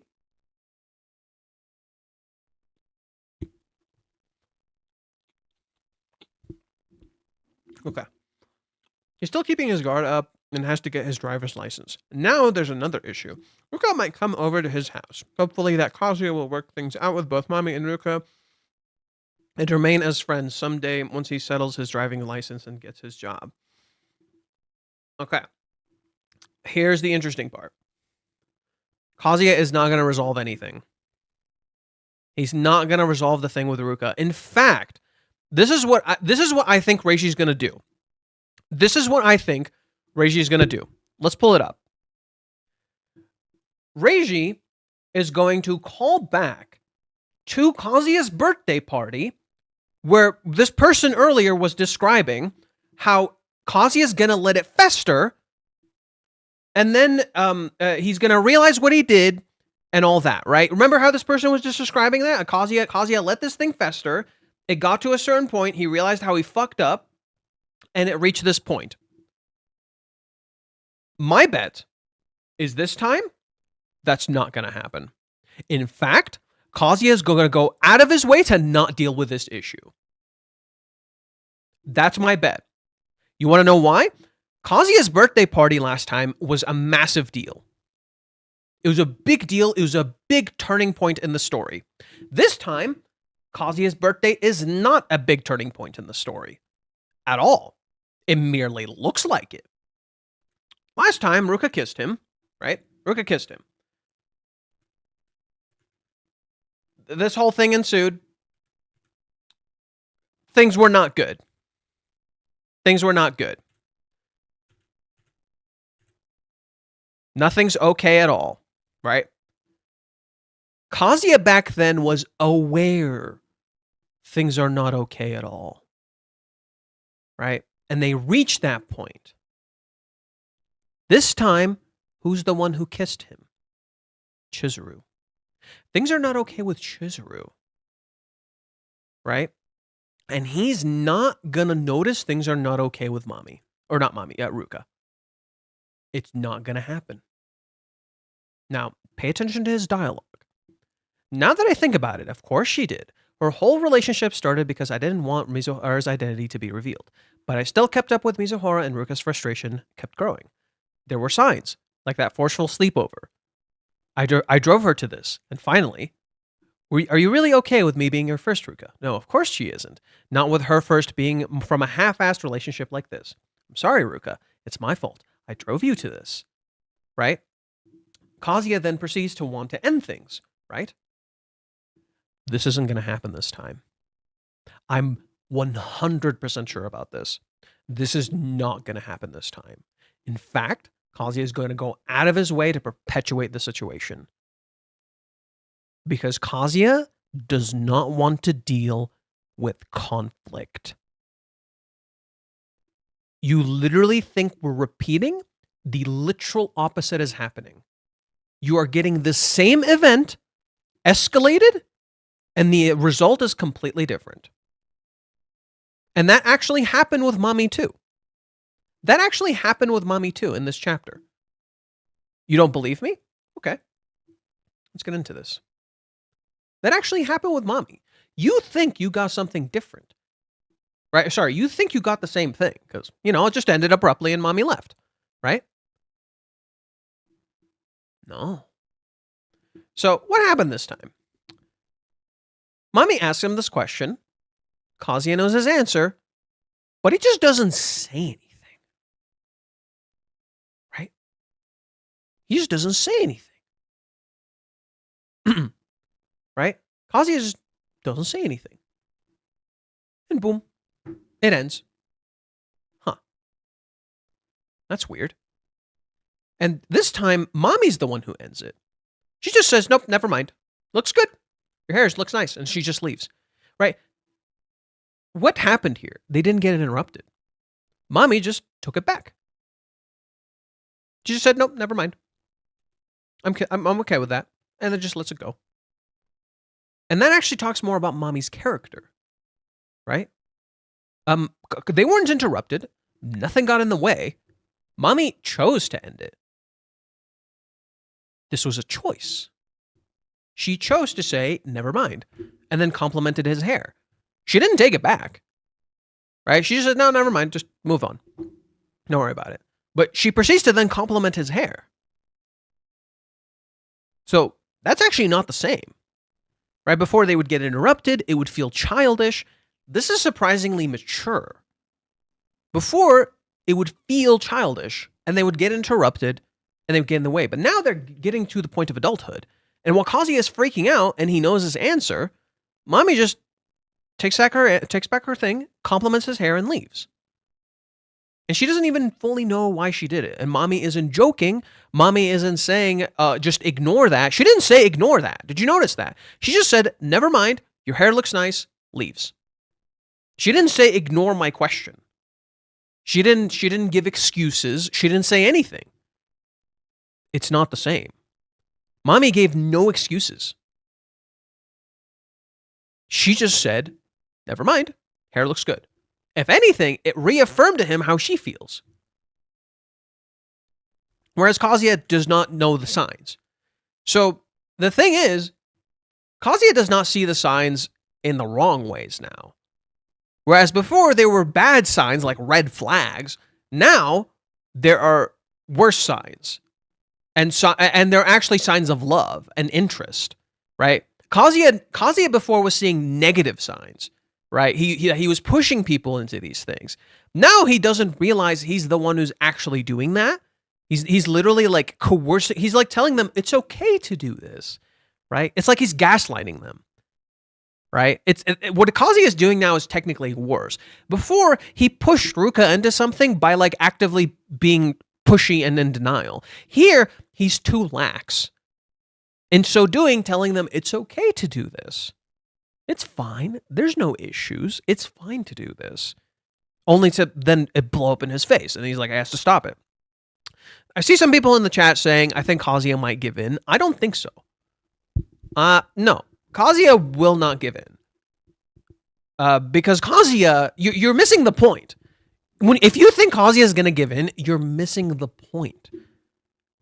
It's not about giving in. It's about doing nothing at all. He's not going to give in because that would be an action. You're missing the fucking point. He's not going to give in because that would be an action. He would do something.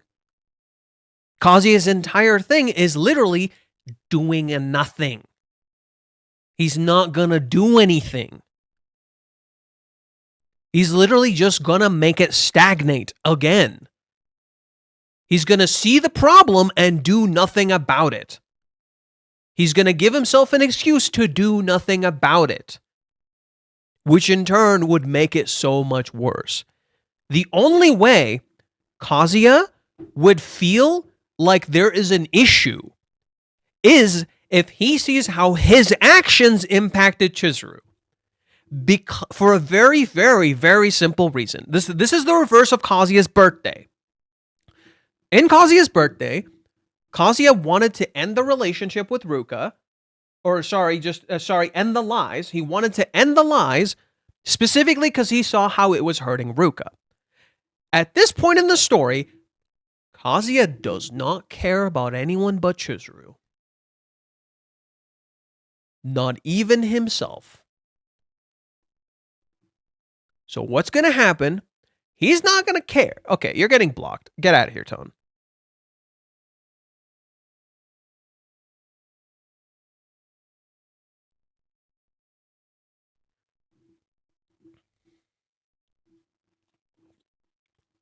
He's not going to care until what happens. He's going to see how Chizuru was hurt. Just like his birthday. Right? And then he might actually realize. People shit on Ruka for overstepping her boundaries, and sometimes it's like, what boundaries? Kazuya is literally not setting any boundaries with her. At all. Right?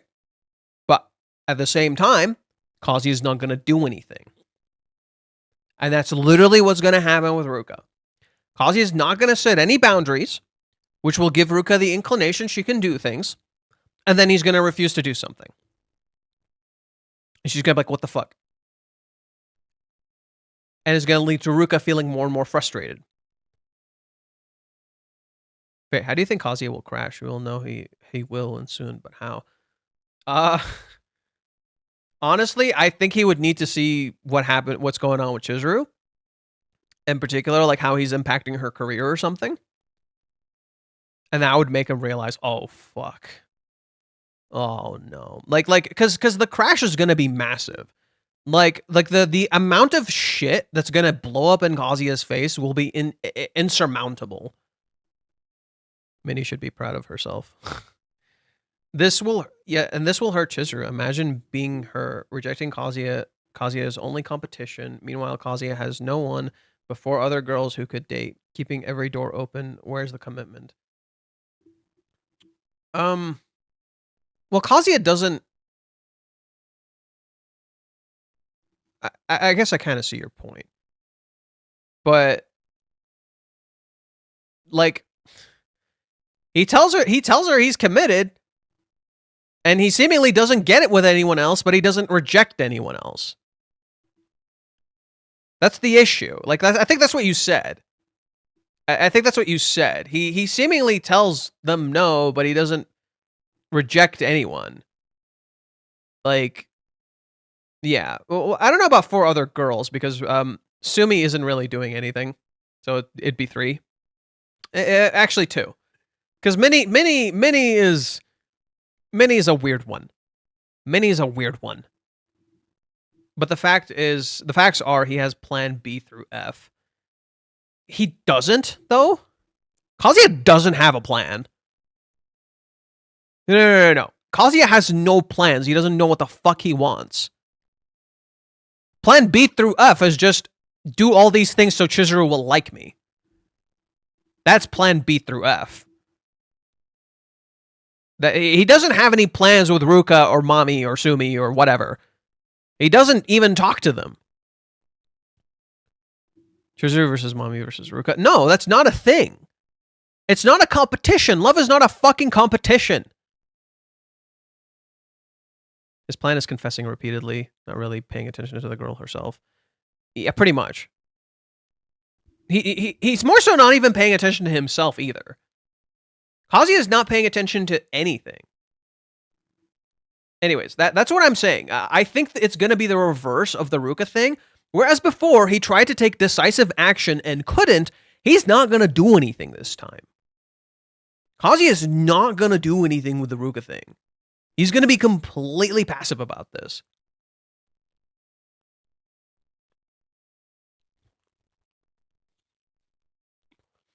He's on autopilot. Yeah.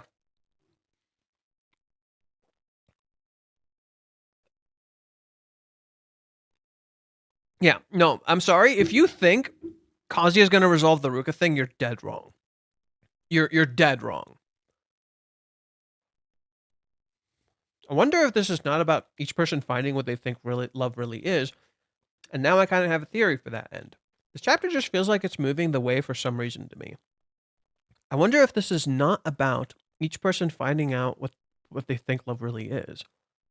Each girl, one by one, will not be turned down by Kazuya, but uses him to get what they think love is, to find out it's not what they wanted all along, and thank him for basically helping them learn what they needed to hear, feel, understand, and are able to move on happily, with Chizuru being last and getting together with Kazuya.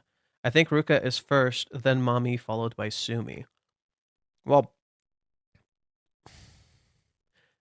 conceptually an interesting theory, but I don't agree.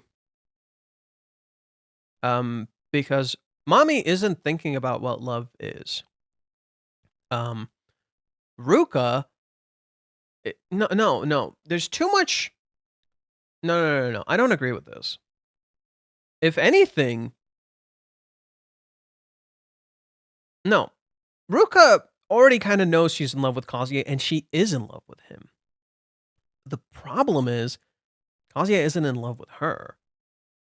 And for Ruka's character, it's more so just about acceptance, rather than finding out what love is. For Ruka, it's just about acceptance. But at the same time, Kazuya is also leading her on. So she's not going to just thank him. The Ruka thing is going down a very dark path. Because Kazuya is not handling this well at all. Whereas before, it was like, okay, it's kind of okay. Like before, the whole Ruka thing was kind of innocent. And for even during Hawaiians, there's a kind of innocence to it. What I love that Reiji's doing right now with the story is that it's becoming adult and therefore kind of dark. Like the whole Ruka thing is kind of dark, honestly speaking. It's a little twisted up. And Reiji kind of leans into that, right? Like when you see Ruka here, her literally having static, like it's literally kind of her losing herself in the sauce, right? She's losing herself in this feeling and what she wants, right? Whereas before, like this is like an evolution of Ruka's character, because before Ruka was so caught up in validating her feelings, but now Ruka actually has these feelings, and now these feelings are overwhelming her. And she's losing herself in these feelings. And she's starting to mature and desire these things and wants sex. So literally, the emotion is overwhelming her. And unlike Chizuru or Kazuya or Mami, Ruka doesn't really know how to hold back. Like, unlike those characters, Ruka does not know how to hold back. And she wants to try, right? Ruka is a very direct character. She doesn't hold back. She just goes for it. So her being lost in the sauce is literally in line with her progression as a character. And in turn, it actually becomes a little dark, because suddenly you're getting to these really adult topics, And you're seeing how Kazuya now is really handling this poorly. Because before there was an innocence to him and Ruka. Where, okay, they both kind of had a clear sense of understanding, right? Ruka kind of knew he liked Chizuru, and Kazuya knew Ruka wanted a certain thing from him, but he wasn't going to give her, and she knew he wasn't going to give her. Now Kazuya is actually actively lying to Ruka. That's the problem. And Ruka's feelings are real. Whereas before, she kind of thought she had feelings for him. Her feelings for him now are real. This is bad. She has real feelings for him, and he is leading her on. Now they're two ends of the extreme. Ruka, on one hand, kind of knows it maybe wasn't her, but she also doesn't know.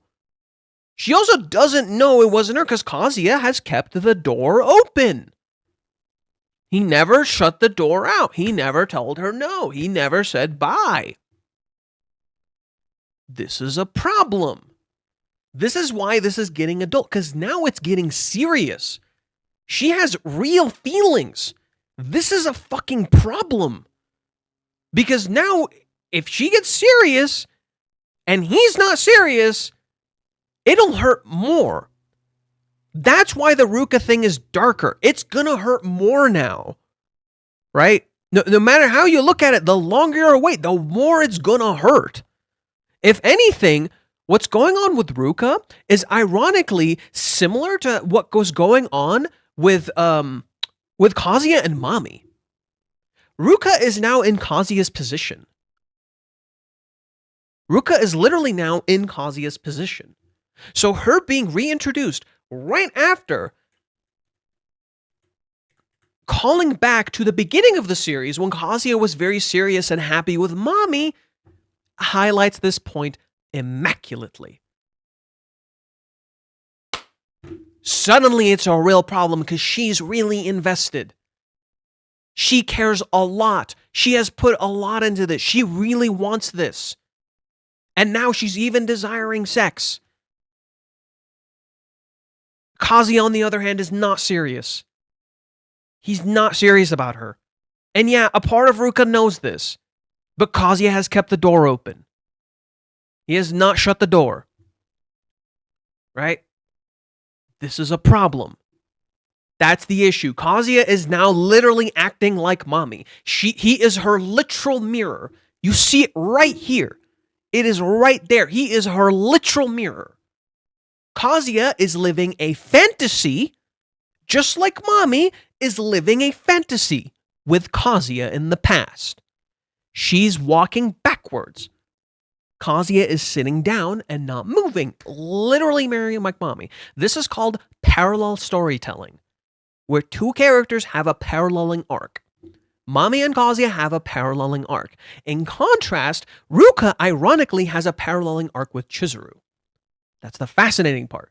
Ruka has a paralleling arc with Chizuru and a contrasting arc with Minnie, just as Chizuru has a contrasting arc with Minnie, and Mami has a contrasting arc with Minnie, right? Minnie also is living through a dream, right? But Ruka is getting serious now. Just as Chizuru was getting serious. Kazuya is not serious. This is a problem. Kazuya has the illusion of being serious. He's not actually serious. This will become a massive problem in terms of real romantic relationships, especially if your partner is getting really invested now, right? This is why you have to be very careful when you break up with someone and you have to start giving them signals and slowly letting them down easy before you break up. This is why I said that in an earlier scene. Some people are like, just rip off the Band-Aid. That can work. Sure, it really does depend on the situation. However, you should try to do is slowly give your partner signals before you do it. I'm not saying don't rip off the Band-Aid. I'm saying slowly give them signals, like give them some boundary changes, give them some inclinations. Hey, I'm losing interest. I'm sorry, I don't feel this way about you. Start closing some doors. Don't let them in. Wall them out a little bit. And then eventually have a talk and tell them, hey, I'm sorry, I would like to break up. I don't feel this way about you, right? Mami didn't do this. And Kazuya is definitely not doing this, right? And that's the problem. Kazuya has seemingly kept the door open and not told Ruka he has been with Chizuru the whole time. In a sense, he's cheating on Ruka. In a sense, he is cheating on Ruka. Yeah, they're not. I get it. You want to say they're not dating. He's fucking cheating on Ruka. And in turn, when being with Ruka, he's cheating on Chizuru. Technically speaking. Even though he's not serious about Ruka. That's the fucking problem. You need to draw clear boundaries. Right? Kazuya told Ruka in the past, okay, I don't have feelings for you. Sure.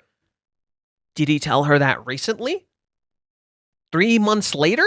When he's still with her?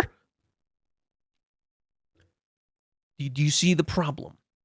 That's why Ruka comes back.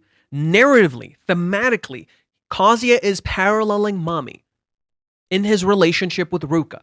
It is identical. It is literally the same fucking thing. So Ruka coming back right after Mami says this makes perfect narrative sense. Kazuya is over here fantasizing about Chizuru or Mami, and then Ruka calls him actually thinking about sex. Jesus Christ. Right? And he doesn't even consider that. The oppressed become the oppressor. Mami in a nutshell. Mami in a nutshell. Mami became the very abuser she despised. He's not a good trial boyfriend. Nope. Let me check Twitter, see if Japanese fans said anything else. We'll continue this. I'll continue reading some of these in a little bit.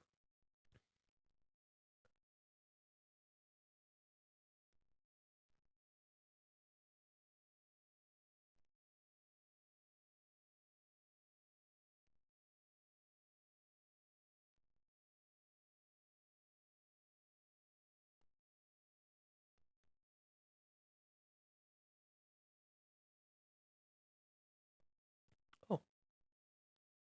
Oh.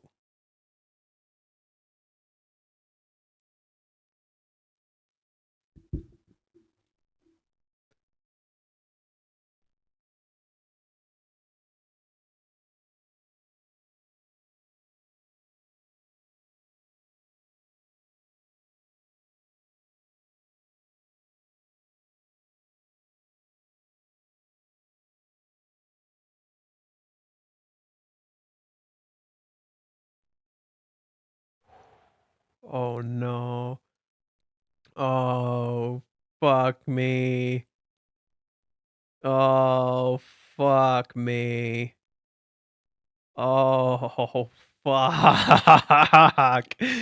Oh, man.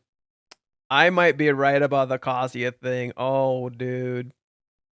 Kazuya is about to do something shitty. Oh, I think the Ruka thing is not going to be good. Oh, boy.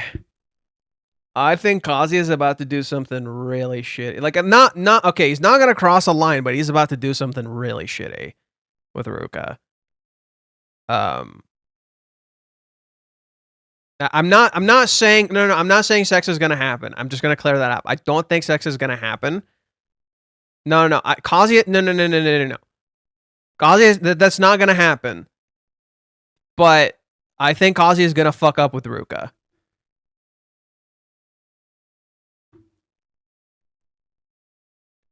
He's gonna do something kind of shitty. I don't know what. Why you think that? Why you think that? I just saw something I read from before that suddenly aligned with it.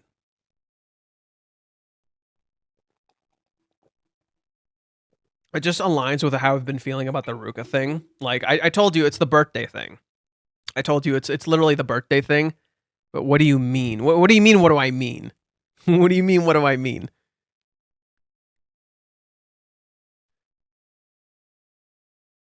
Come on, Kazuya. Today you got a big L. Big L.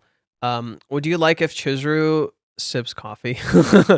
Tea, mind you. I actually can't drink coffee very well because coffee kind of bugs my stomach a little bit. So I don't really drink coffee. Give example for shitty thing. Okay. I have to think about it, so give me a second. More breadcrumbs, more hesitation. No.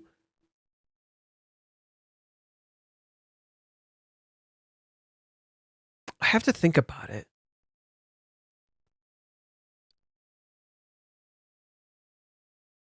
So the one thing that comes to mind, and I don't think it's possible, is Kazuya may not like do anything while maybe Ruka tries to have sex with him. It might be similar to the shed incident, right? Maybe we'll have something similar to the shed incident.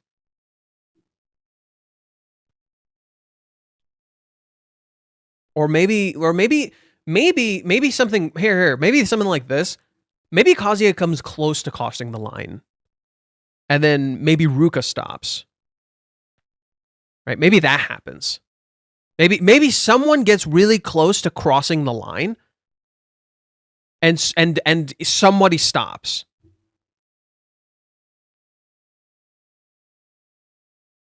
But like I was explaining, it feels like Kazuya won't do anything. The whole point is that he won't do anything. But to me, like, I don't know. Would you like if Chizuru just imagined Umi in boxers seducing her? What? No, right? So why with Mami? My respect small for him went down today. Reishi keeps doing dirty to him. Kazuya gets an L? Must be a day that ends in a Y then. He was not actively fantasizing or whatever. More important is that he's still a virgin and porn addict, kind of. We actually haven't seen Kazuya watching much porn lately. And he's not really addicted to porn, I would say. Kazuya isn't really addicted to porn. I see that narrative a lot, that like Kazuya is like very deeply addicted to porn, but like Kazuya actually watches it pretty sparingly, all things considered. I've known people who watch way more porn. Like they're actually addicted. Kazuya is not addicted. Kazuya just watches porn like a normal person his age. Like it's actually much more normal. It's just the influence of pornography is definitely there for Kazuya. So I don't know. So of course he isn't going to have those thoughts whether it was Mami or whoever. I bet this behavior would go down a bit when he gains experience. Isn't it a popular gag in the series that anyone can tell he's a virgin based on how he acts? It's just a fantasy, though. He constantly does it and feels bad about it. There's really nothing wrong with it, besides the frequency with which it happens, which is something Kazuya clearly doesn't like. Chizuru seems pretty demisexual, to be honest. Her fantasies have been about marrying Kazuya so far.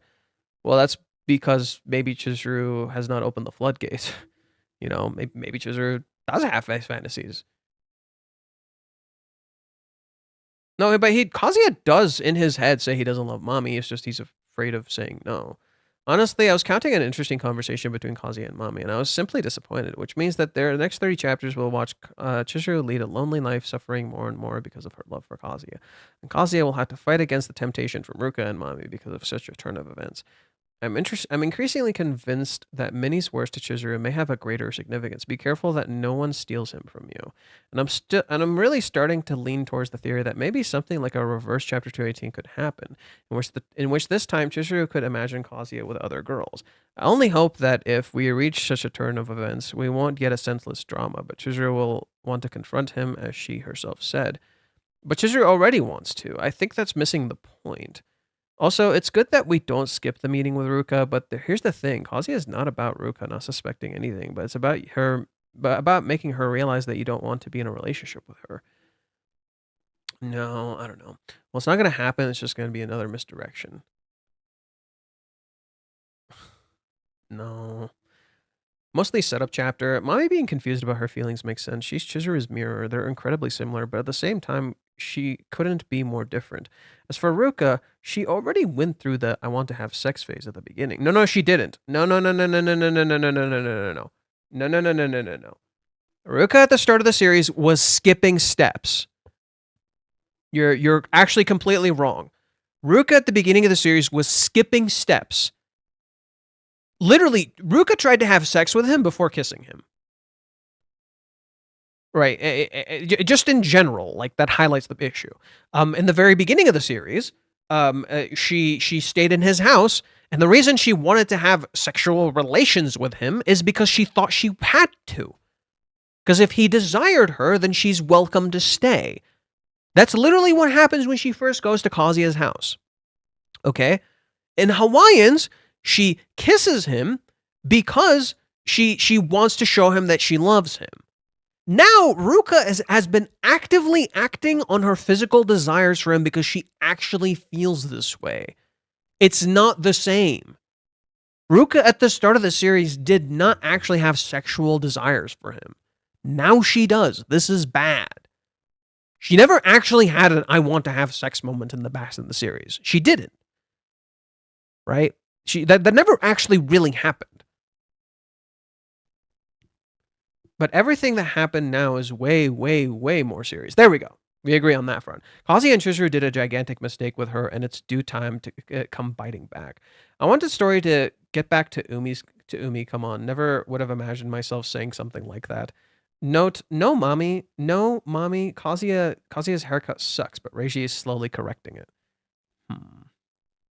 No real answer, of course, or Mami was going through her mind. I don't know if she was her real feelings for Kazuya or if she believes she might. She's always thinking of him and saying things like, this as she mentions. I said something strange again. Ever since the Paradise arc, those words Chizuru told her must be still running through her mind. But what is she trying to get out of it with Kazuya, I wonder? What does Mami want, I wonder? It's like Mami is Kazuya's mirror. She also does not know what the hell she wants. It looks like they're going to see a lot of each other soon. As if Mami wasn't enough, here comes Ruka. No, now we see why she wasn't at his birthday. Looks like Ruka is going to try and push their relationship moving more forward. Kazuya better not mess this up. Through all this time, I wonder what Chizuru is up to. Is she still thinking of him? And with Mami and Ruka, will we get some sort of jealous feelings from Chizuru? Lastly, I'm still wondering the conversation with Umi. The way Kazuya is behaving, it might not have been something big that they talked about. It didn't happen yet. I don't think it happened yet. I kind of doubt it. Awful chapter. This is why I hate Kazuya. I'm a man. I have a girlfriend. We've been dating for 7 years, and I've never fantasized about something like that. You're literally... Have you considered there are different people in the world? Have you considered that there are different people in the world? And that some people don't do this, and some people do. I'm a man. I don't fantasize about other women. You've probably watched pornography, and in turn, you've probably fantasized in some way without even realizing it. Shocking concept. Get out of here, fucking children. Who cares, man? You could be dating someone for a fucking century. It doesn't change the fact that you might do this stuff. It's fucking childish, dude. Kind of disappointed that the Mami cliffhanger went nowhere, but at this point I should have seen that one coming. Sumi win, Reiji. Kazuya has like 3 hot women in his mental anguish over him. Umi is a hot woman. Something. The answer keeps getting delayed. Kind of made me disappointed. Imagine the reaction of the sub if this is Chizuru fantasizing about Umi. Reiji writing Kazuya like a total loser. What the fuck? I mean, Kazuya's always fantasized about other women. Why is this a shocking concept to you? Dude, this is the entire Kazuya isn't a loser. Kazuya is a person who's convinced himself he's a loser. Kazuya isn't a loser. And in turn, when you convince yourself you're a loser, you start acting like one. Kazuya is not a loser. Like, yeah, he's initially presented as a loser, but he has a lot of qualities that are not that of a loser. Kazuya is not a loser. Like, literally, when you focus so much on calling someone a loser, they start believing it. And that's the problem. Jesus Christ, there's so much writing. Right? Kazuya is a loser. Literally, Ruka's fantasizing about having sex with him. Sure. Right? Your entire interpretation of a loser is solely tied to the fact that Kazuya doesn't have women around him and he fantasizes and does things you deem as wrong. That doesn't make you a loser. That's just your interpretation of what a loser is, and yet Kazuya is perfectly fine. And he's surrounded by hot women that you probably are jealous of and don't have, so... Tom and Jerry. Was that sex I heard? Oh my god. Kazuya, just why can't you fucking keep yourself in check? At this point, imagining Mami in underwear should be finished issue. He imagines Mami in underwear because he doesn't know what he wants. Imagine if Chizuru had a similar thought of, okay, cool. That's not Chizuru. You're talking about like Kazuya just committed a crime when it's just a thought. So what? It's just a thought. Dude, it is just a thought. Why are we holding Kazuya to some sort of arbitrary moral standard when all he did was have a thought? It's normal to fantasize. So what? Chizuru doesn't do this. Yeah. It is somewhat wrong. Yeah. But why are we acting like he just committed a moral sin for feeling a sort of feeling for someone else, especially his ex-girlfriend? Especially when Kazuya desires sex. Like, yeah, it sucks. Do not get me wrong. But to act like he's just some sort of terrible person is stupid. Right? He probably hates, like literally when Kazuya processes this, he'll hate this part of himself. In fact, Kazuya has always hated this part of himself. It stems from a bit of self-hatred. So to say that, oh, what if Chizuru felt this way? Yeah, he probably hates that too.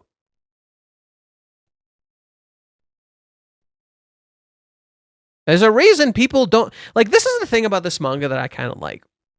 Everyone says, I like people who tell the truth.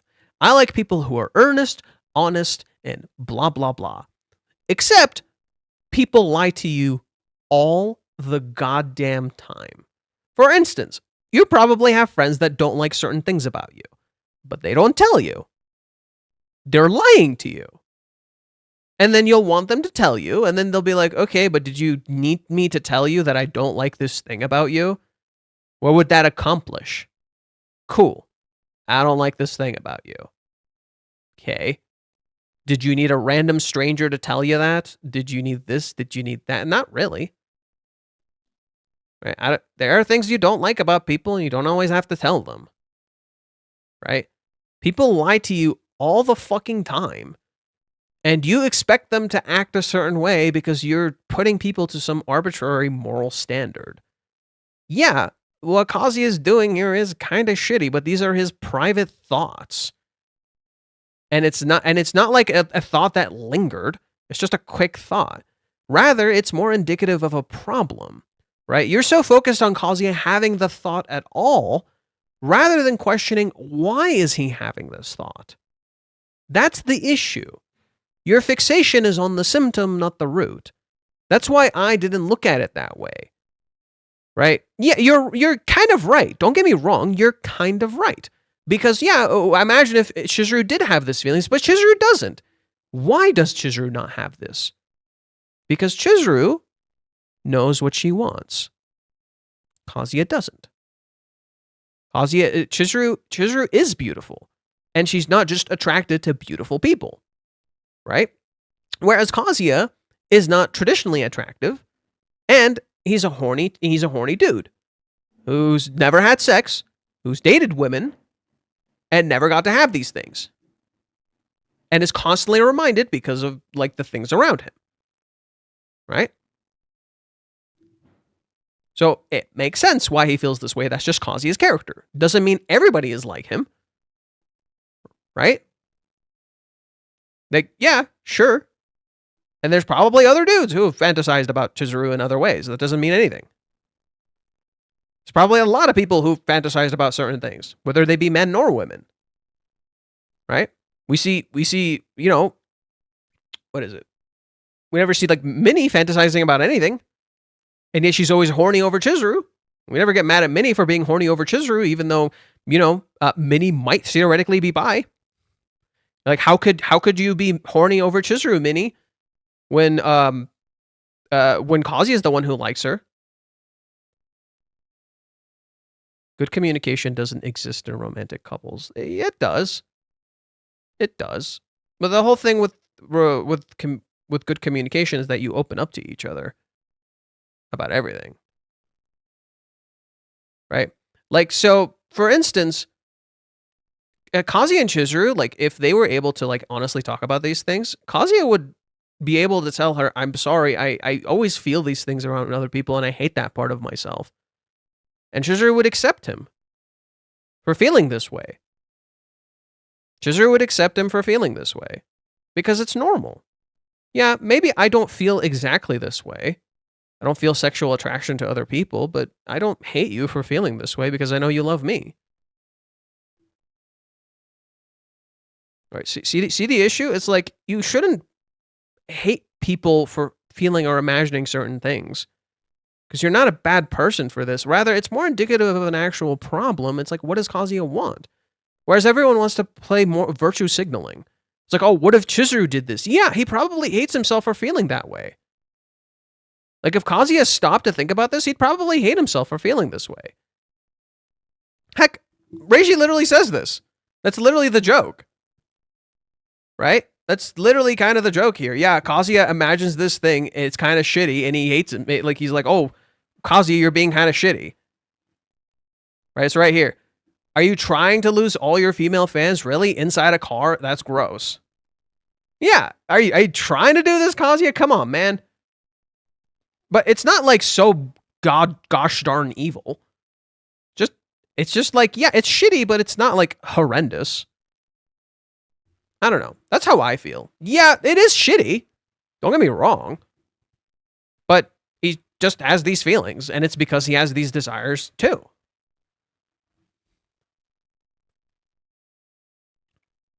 That's just how I feel. I think it's just a scene that's perfectly morally gray, and that's very much in line with Kazuya's character.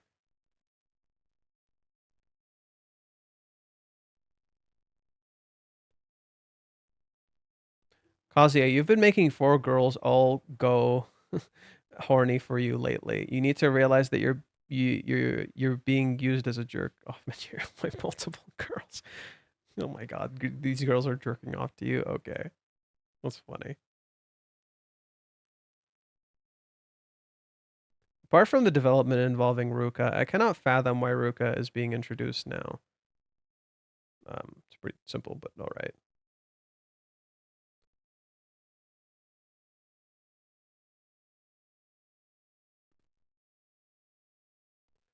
Let's see. Open this. Is there anything new?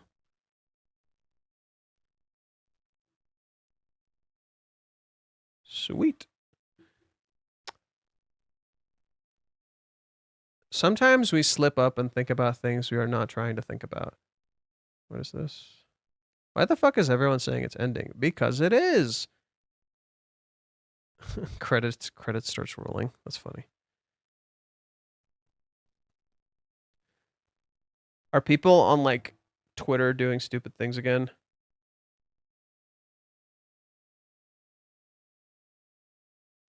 Are people on Twitter doing stupid things again?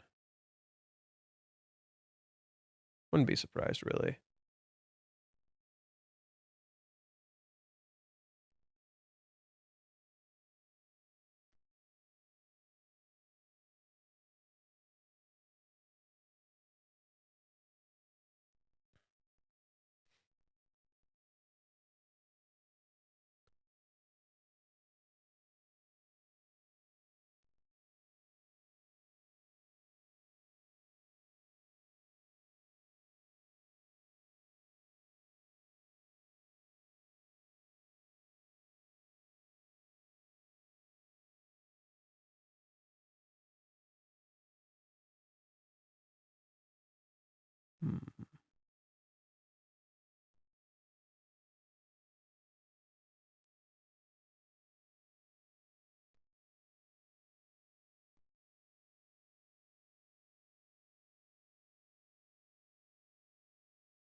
He looks cool next to Mami. Next to Mami? What does that mean?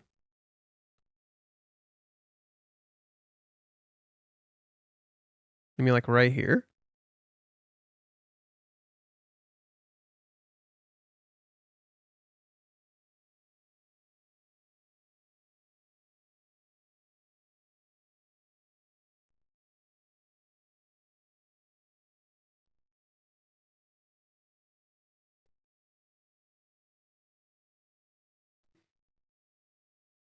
The haircut looks nice. It's a toss-up for me. At times it looks ugly as fuck. Like here, it looks ugly as fuck right here. Here, it kind of looks ugly too.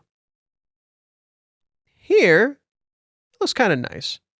It really depends on the angle. Chizuru's going to melt. See, I'm curious if Chizuru will even like it. I'm curious if Chizuru will even like it.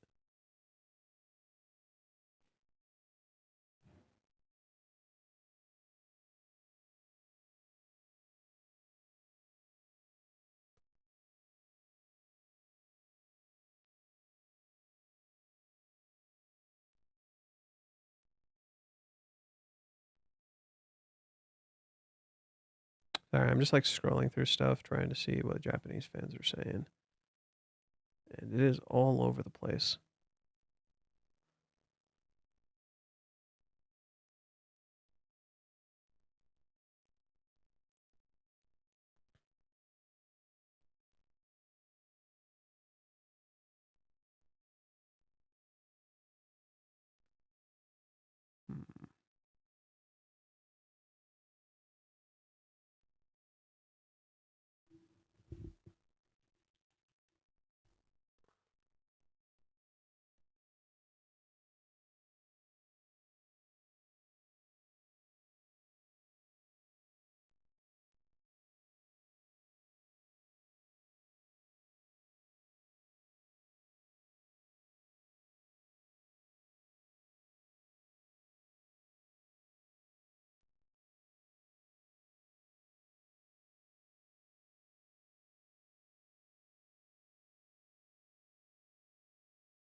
I see your point, but I think he needed to be overhauled. I disagree.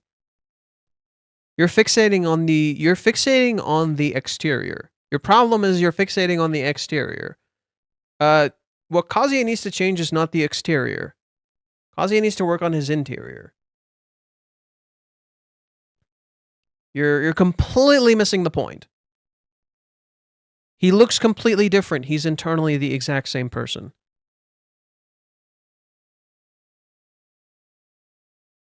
Kazuya did not need to change his exterior. He needed to work on his interior. You're completely missing the point.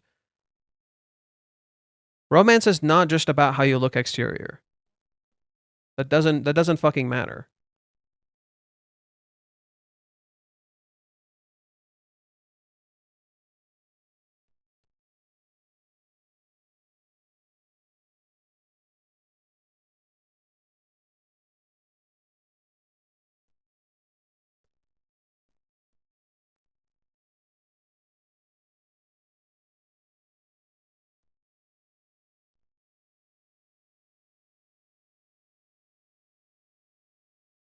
If he changes how he looks, he can change how he feels.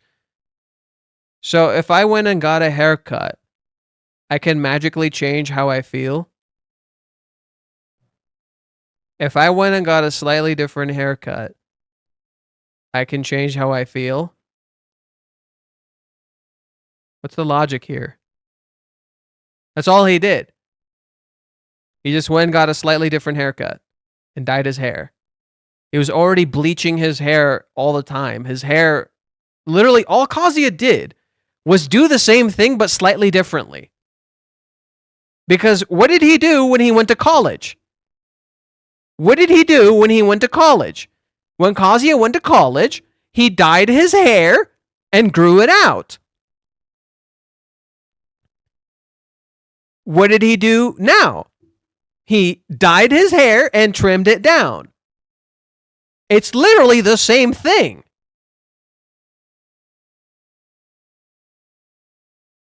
He didn't change. He's the same fucking person.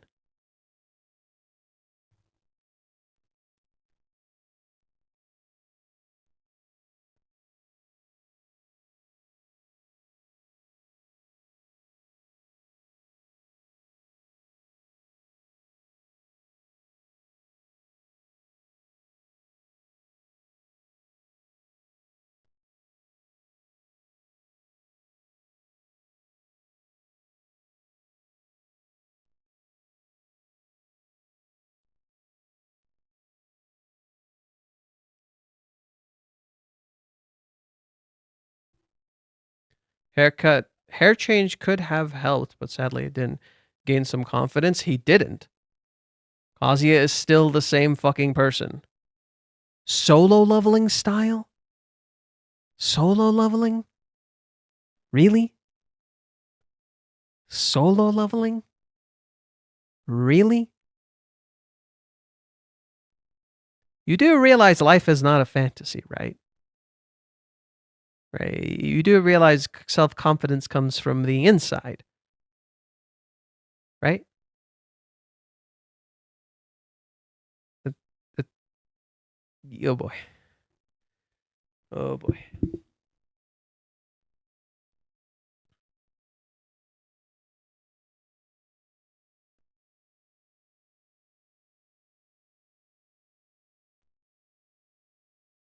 Okay. I'm not finding too much, but I did find this. So this Japanese user wrote this. Solo leveling. Man. Man, oh man, where did we go? Fucking solo leveling.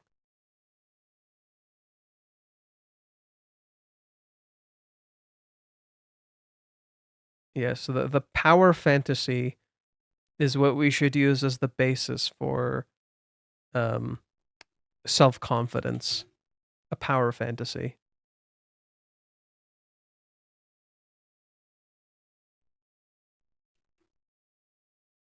A power fantasy about a dude who just consistently gets strong forever and ever and ever and ever, and he beats everything. Fucking Saitama is more interesting than Jinwoo.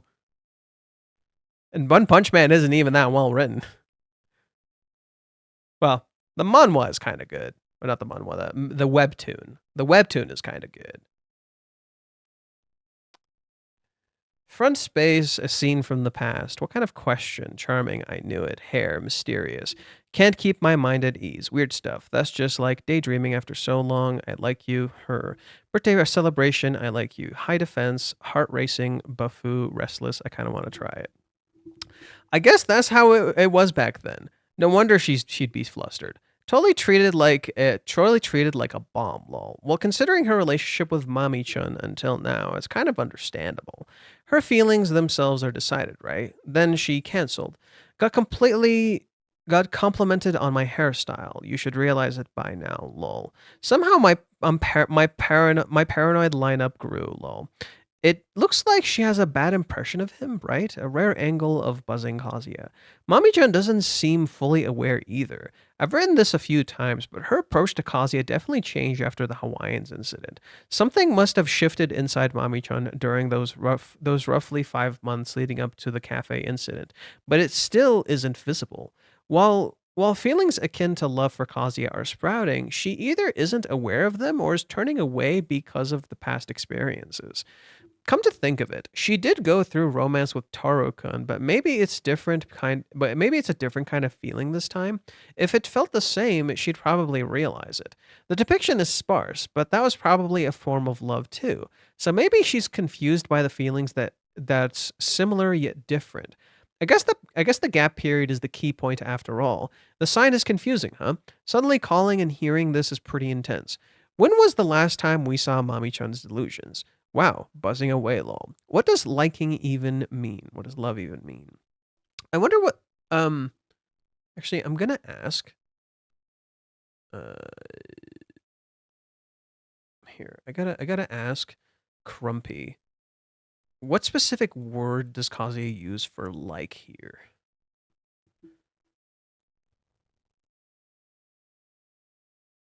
One Punch Man manga is so good. One Punch Man is I'm gonna be real with you. One Punch Man is just It was good, and then it got just kind of whatever. Like I stopped caring about One Punch Man. It just got so fucking stupid. I remember the webtoon actually being interesting, like after that point, but eh. What word for love does Kazuya use here?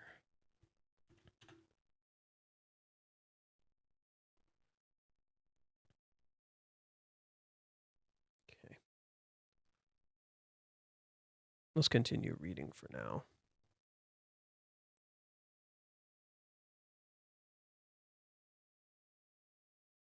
Oh, whoops. I moved it far away. Oopsie. Okay.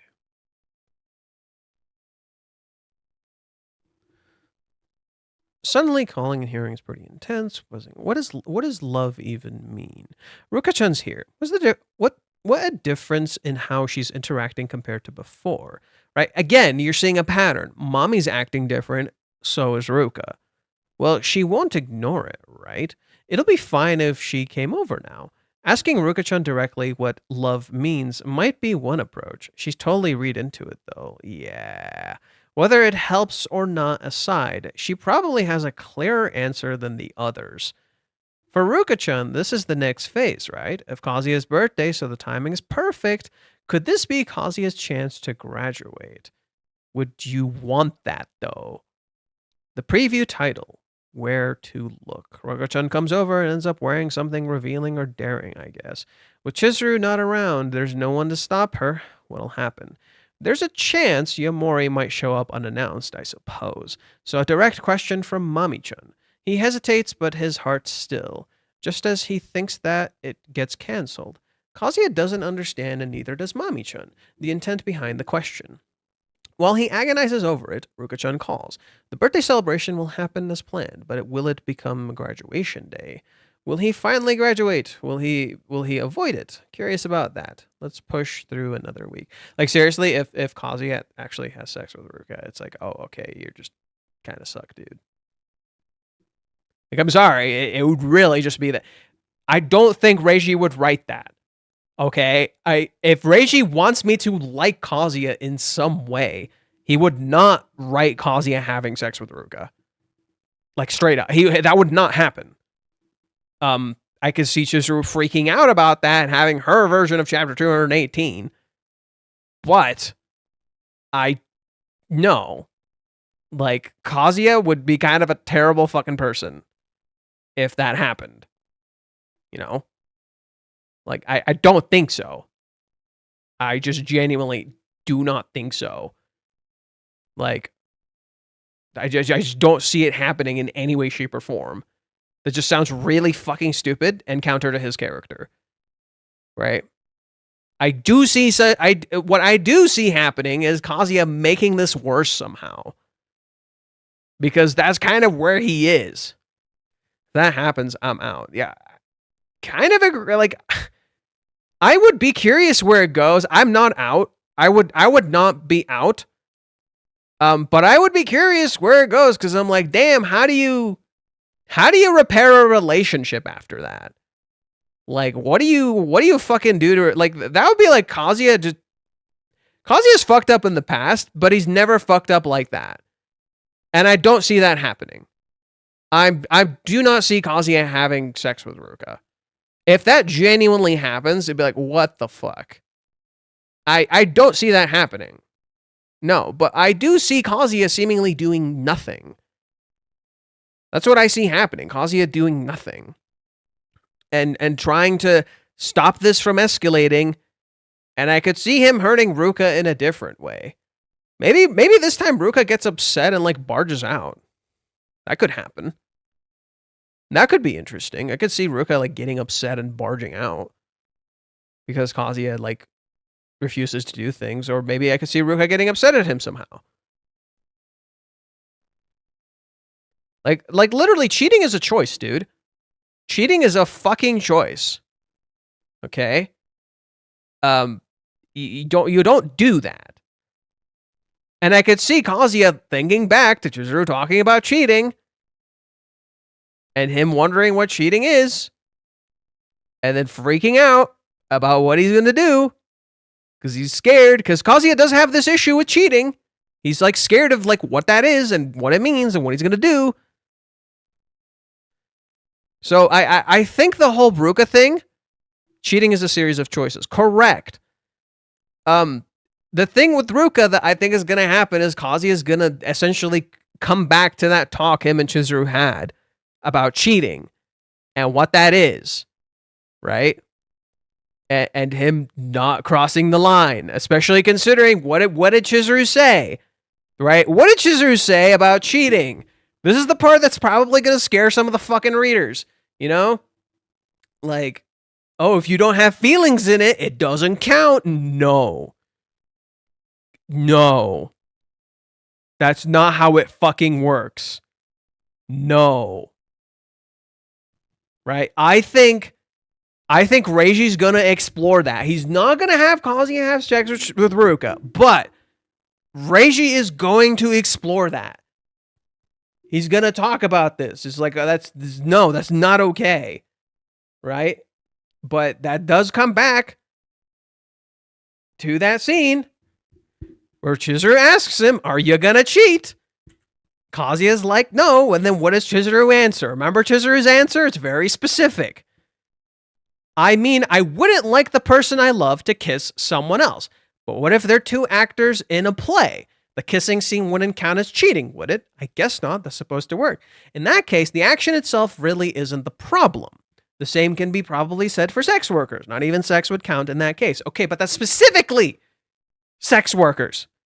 Specifically actors. Not just anything. You know? Yeah, the action might not be the problem. However, it's the choices. What Chizuru's misunderstanding here is that it's the choices you make, right? They're both correct. Both Kazuya and Chizuru are correct. Chizuru says it's about the feeling. Kazuya says it's about the action, okay? He wouldn't like her kissing Umi. She wouldn't like him being with someone else. But that's the thing. Cheating is about a fucking choice. Love is about a fucking choice.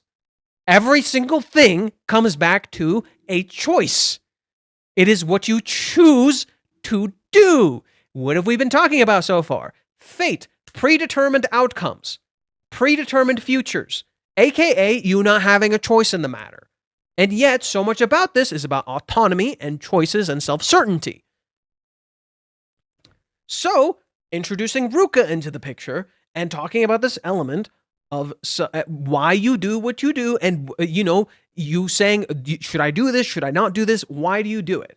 The story is definitely dealing with that.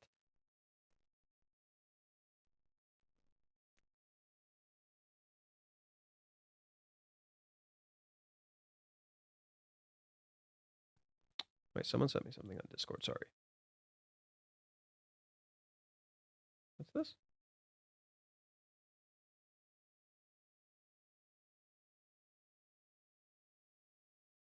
I can't stop laughing. You literally discussed the hair controversy for this is old. What is this?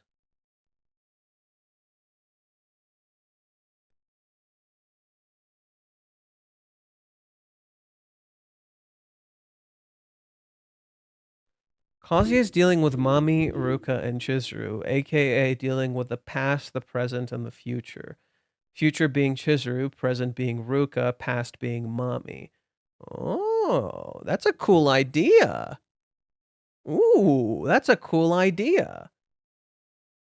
Mami is the past, Ruka is the present, and then after Ruka, Kazuya might run into Chizuru, who is his future.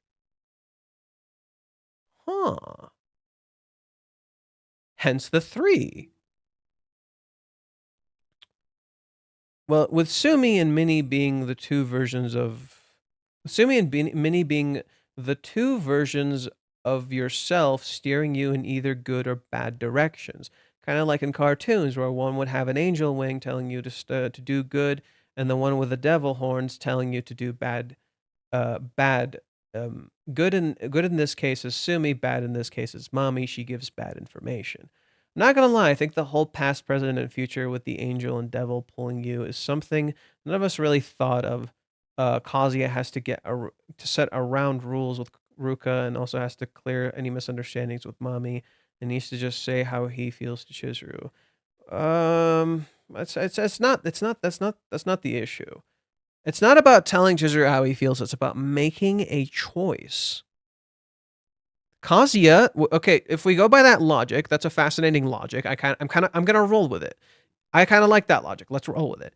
If Mami is the past, Ruka is the present, and Chizuru is the future, Kazuya can't decide between any of them. even though he knows what he wants for his future. Kazuya looks to his past and doesn't want to say, I don't like my past. Right? He doesn't want to say no to his past. He looks to his present. He doesn't say no to his present. And he's ignoring his future. He knows Chizuru is his future, and yet he chooses to ignore her. See the problem? Just like, literally, in ignoring Chizuru, he in turn ignores his own future that he's seemingly working towards. Even though Chizuru is doing this for his future.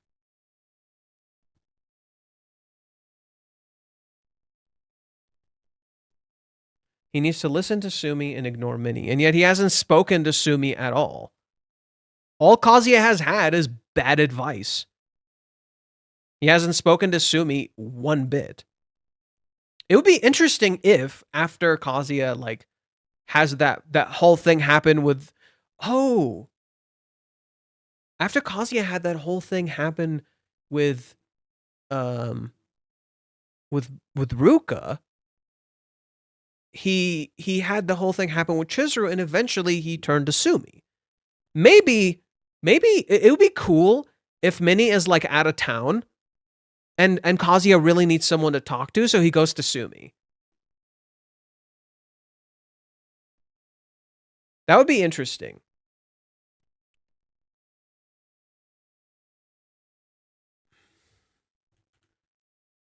Okay. Or maybe Sumi goes to him. I don't know. Maybe Chizuru goes to Sumi, and then in turn Sumi goes to him. I don't know. I'd say this because it's very truthful. Mami is going on the back burner. It's easier to deal with the present Ruka than it is to deal with the past Mami. And you can't look to the future Chizuru until you have both of those aspects in check. No, because life is a balance of the three.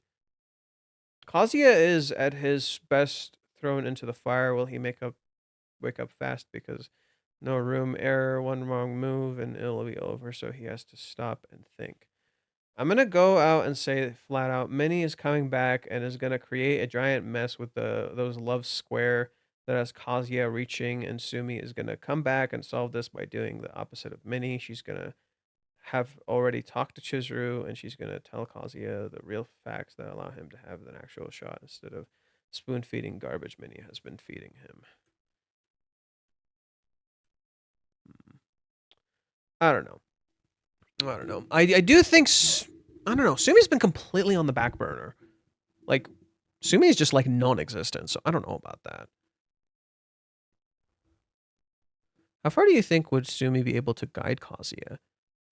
Kazuya doesn't want guidance. Kazuya doesn't actually want to solve his problems. Sumi is a solution. Sumi would be a good solution. Sumi was the solution to the date itself. And yet Kazuya chose not to actually speak to or listen to Sumi. So I don't know. I think Sumi is like, imagine Sumi working at Kazuya's new job. That wouldn't really make much sense. I feel like Sumi would say to Kazuya that it is up to him on how to fix his problems, but she'll support him. I don't know. But yeah, so literally this whole thing about cheating is definitely going to be irrelevant with the Ruka thing, right? Ruka is the cheating element, right? Mami is not the cheating element. Ruka is the cheating element. And that's going to be the important aspect to this, you know? That's where I think we're going. But yeah, here, I'm curious if Crumpy told me what was said. I knew you were going to ask that at some point. He uses suki, the verb to love like. Okay, so he doesn't use koi, he uses suki, the general term. Fair enough. Okay, he uses suki, the general term. I'm gonna use the restroom. BRB. Just give me a sec.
Okay. What else do we gotta cover? I don't see Tsumi starting. Getting confirmed that the girl shown on last page is Ruka, right? Yeah, it's Ruka. I don't know why you think it's anyone else. It's very clearly Ruka. I have no idea why you think it would be anyone else but Ruka. It's literally Ruka.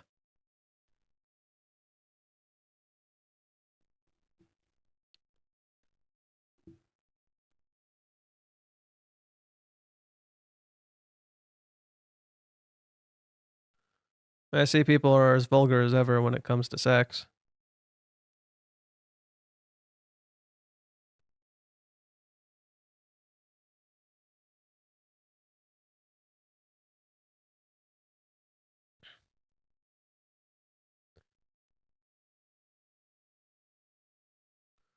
I don't know what else to cover. I feel like I've talked a lot about the chapter, but I'm not sure what else to say.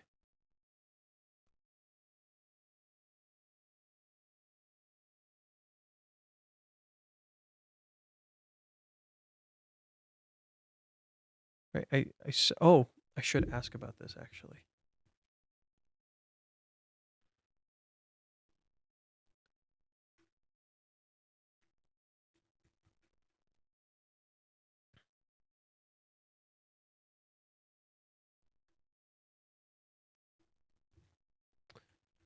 Does Mommy say the same thing?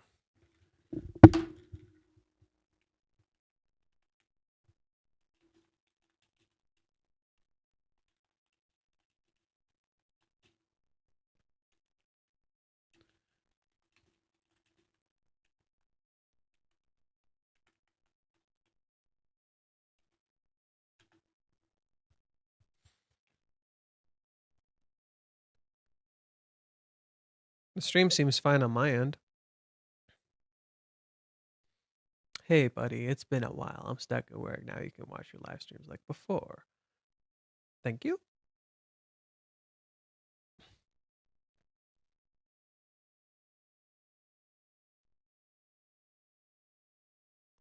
By the way, any idea what Reiji said in the talks in the Nagano City event? So it's Nakano, not Nagano. He's from Nagano Prefecture in Nakano City. So what he said is he talked about how the names of the characters are all derived from places in Nagano Prefecture. So that is something he said. Sorry, I gotta put this on the charger thing. Make sure it's charging. Okay, it's good. So that's one thing he said. This is nothing new. We already knew all the characters' names came from Nagano Prefecture in some way, shape, or form. This is not new information. What was new is he kind of talked a little bit about his like his life there a little bit, which isn't necessarily relevant to the story. I don't have any specific details just yet. A friend sent me some stuff, so I'll have to read it eventually. I haven't gotten a chance to read it yet. But nothing too crazy. I heard the talk show was fun, and Reiji was like smiling the whole way through. He was very like excited. When people asked him questions, he had like a big grin on his face. He was having a lot of fun. He had a dinner with his family before going there. That's some secret information, I guess. I won't tell you the whole details of what he was doing because he shared a lot about that. But he had some dinner with his family before he went there, and then he went afterwards. The event seemed really fun. A lot of stuff going on. I was hoping to get some things from it, but everything's like either expensive or rare. So I'm not sure I'll be able to get much from it. Nothing too crazy. I was thinking maybe the bra Mommy was wearing in the chapter was the same bra found in the laundry chapter. It's not. No, it's not. Unfortunately, I remember. Unfortunately, I remember, and it is not that same bra. It is different. It is a different bra. If anything, I thought it was the same panties as Ruka, but I guess it is not. The emphasis on Ruka's legs here is actually insane. Right? Reiji really like wants to emphasize Ruka's legs.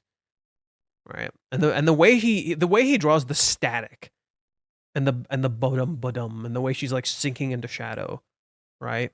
There's so much emphasis on that. And she's like losing her shit. It's so funny. A little bit reaching, but as Kazuya is looking at signs, his knee is on the KDS bag. KDS bag. Is it? Yeah, kinda. I don't know what that means though. If anything, it's more like he tossed the bag to the side and he isn't really serious. He's not like reading in earnest. He's just kind of sitting there, you know. Mami seems more earnest than him, and that says a lot.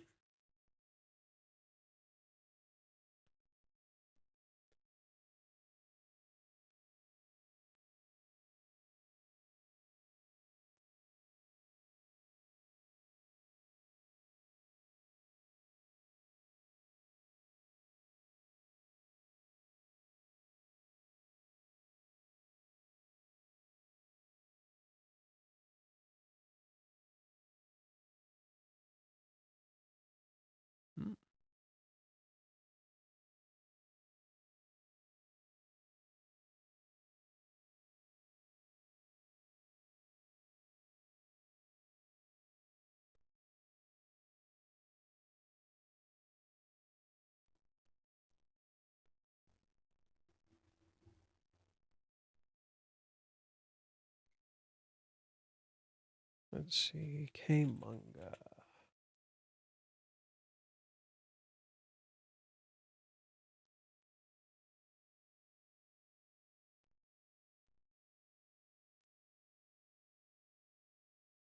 There. Retweet that. Save this image.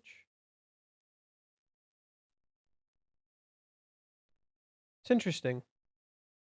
When you look at this image, the one thing that kind of caught my eye was this railing. It's like someone is watching them. Right? Why this specific angle? I think that's the one thing that kind of caught my attention from this. It's like how it's literally like something is missing.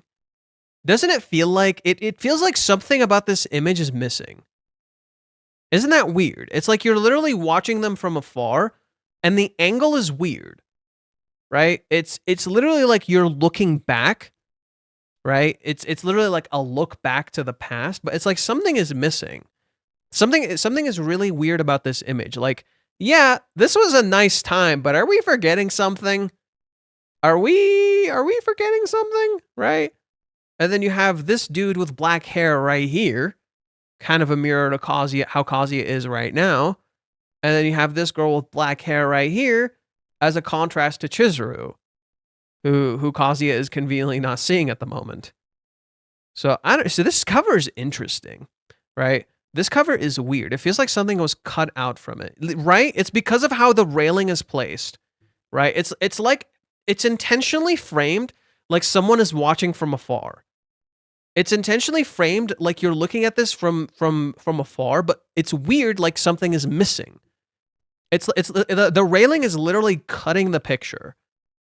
And I feel like that's an intentional motif. Like, hey, there's a piece missing. Something is off here, right? And in particular, I love that they're sitting near the window. It's like you're observing them through the window, right? You're literally observing them through the window, not just like you're watching them from outside. It's like you're watching an aquarium. You're watching fish in an aquarium. Yeah, something is off about this. This cover is weird.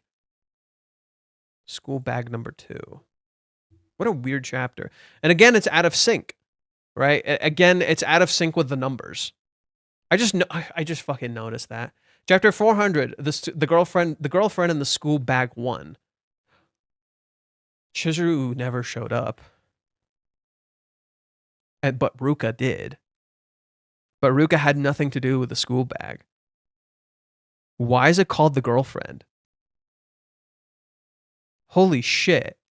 No one has noticed that yet. Nobody's pointing that out.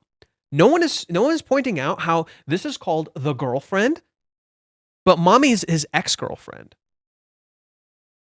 Let me comment on this. Let me write a post real quick.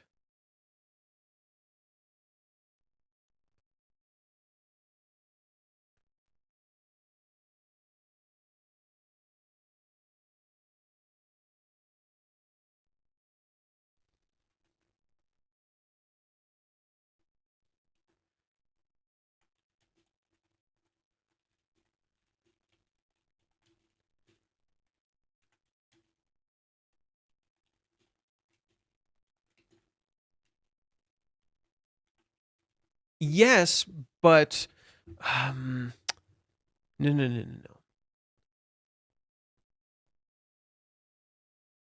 Let's see, 348.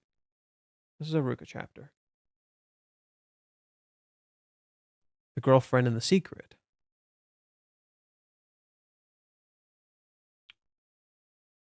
This is the girlfriend and the secret, but this could be about Chizuru, right? These chapters are called the girlfriend and the secret, but it could be about Chizuru.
I feel like that's the point.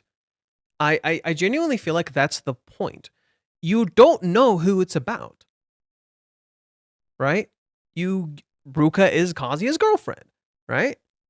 Does Mami say the same thing as Chizuru in chapter 3 about being weird? No.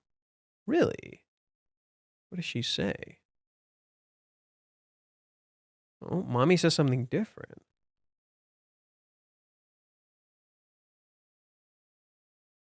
Really? Kazuya has 2 girlfriends, and right now he has to face the fake one. The girlfriend is Ruka, though. It's about the current girlfriend. But then, with every Chizuru chapter, it's called the girlfriend. I think the ambiguity is the point. Who is it? Who's your girlfriend? Right? What is this? To me, that might be the point. I think the ambiguity is the point.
Pretty sure Encompass. For the love of...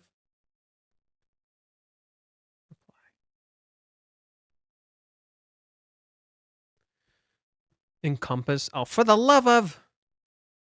Fine. Here, just give me a sec. I'll fix it. So this is what happens when you're too fucking busy just trying to post shit. And you're not stopping to actually, like, write it correctly. Because you're a stupid bitch. Like me. Encompass. I knew I spelled it wrong.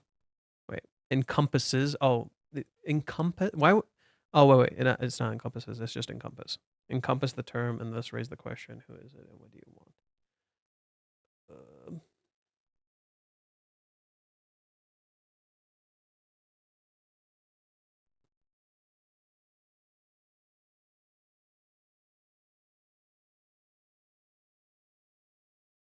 Compromise? Yes. Why would compromise? I don't see why compromise would work. Encompass makes more sense.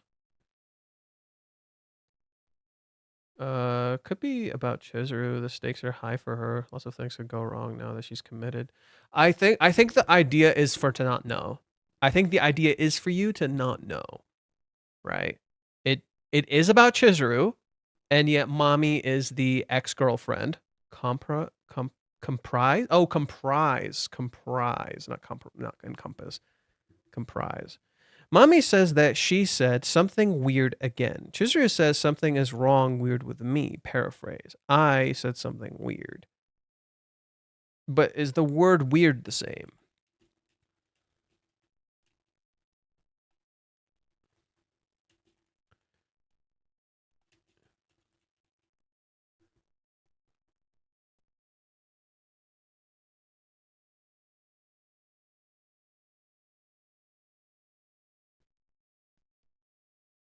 Maybe it's ambiguous because it is all his girlfriends, his past girlfriend, current girlfriend, and future girlfriend.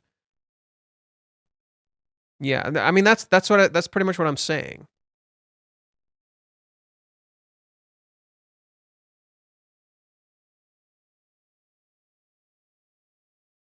No, I think Reiji's actually cooking some good shit.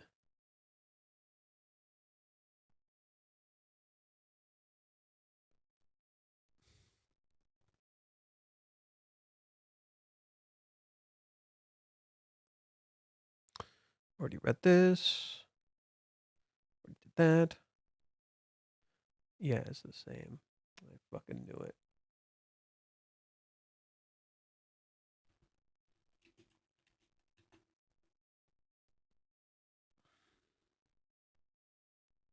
Yeah, Chizuru is being weird. Mami is saying weird things.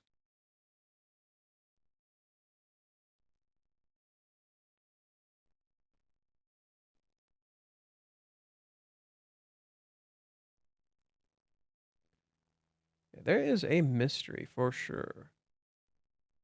There is a mystery, a brewing for sure.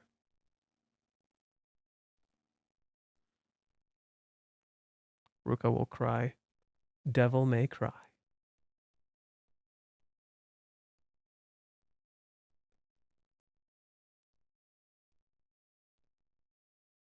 Devil may cry. Oh, Ruka's probably gonna cry by the end. Who are we kidding?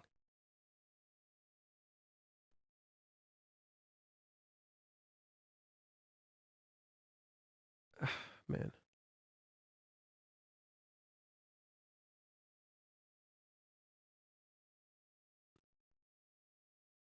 Yeah, and notice how Kazuya talks with Ruka and interacts with her.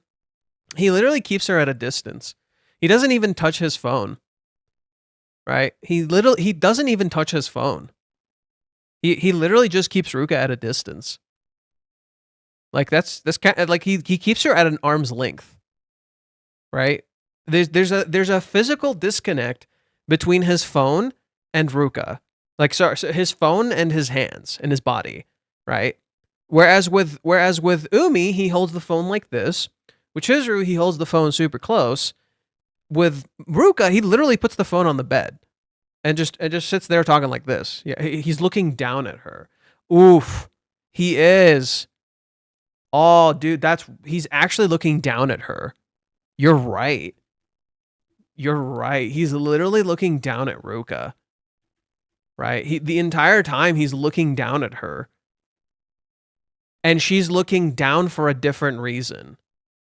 He's looking down at her. She's looking down at her legs. How fitting. Like, visually, that's actually the whole idea. Right?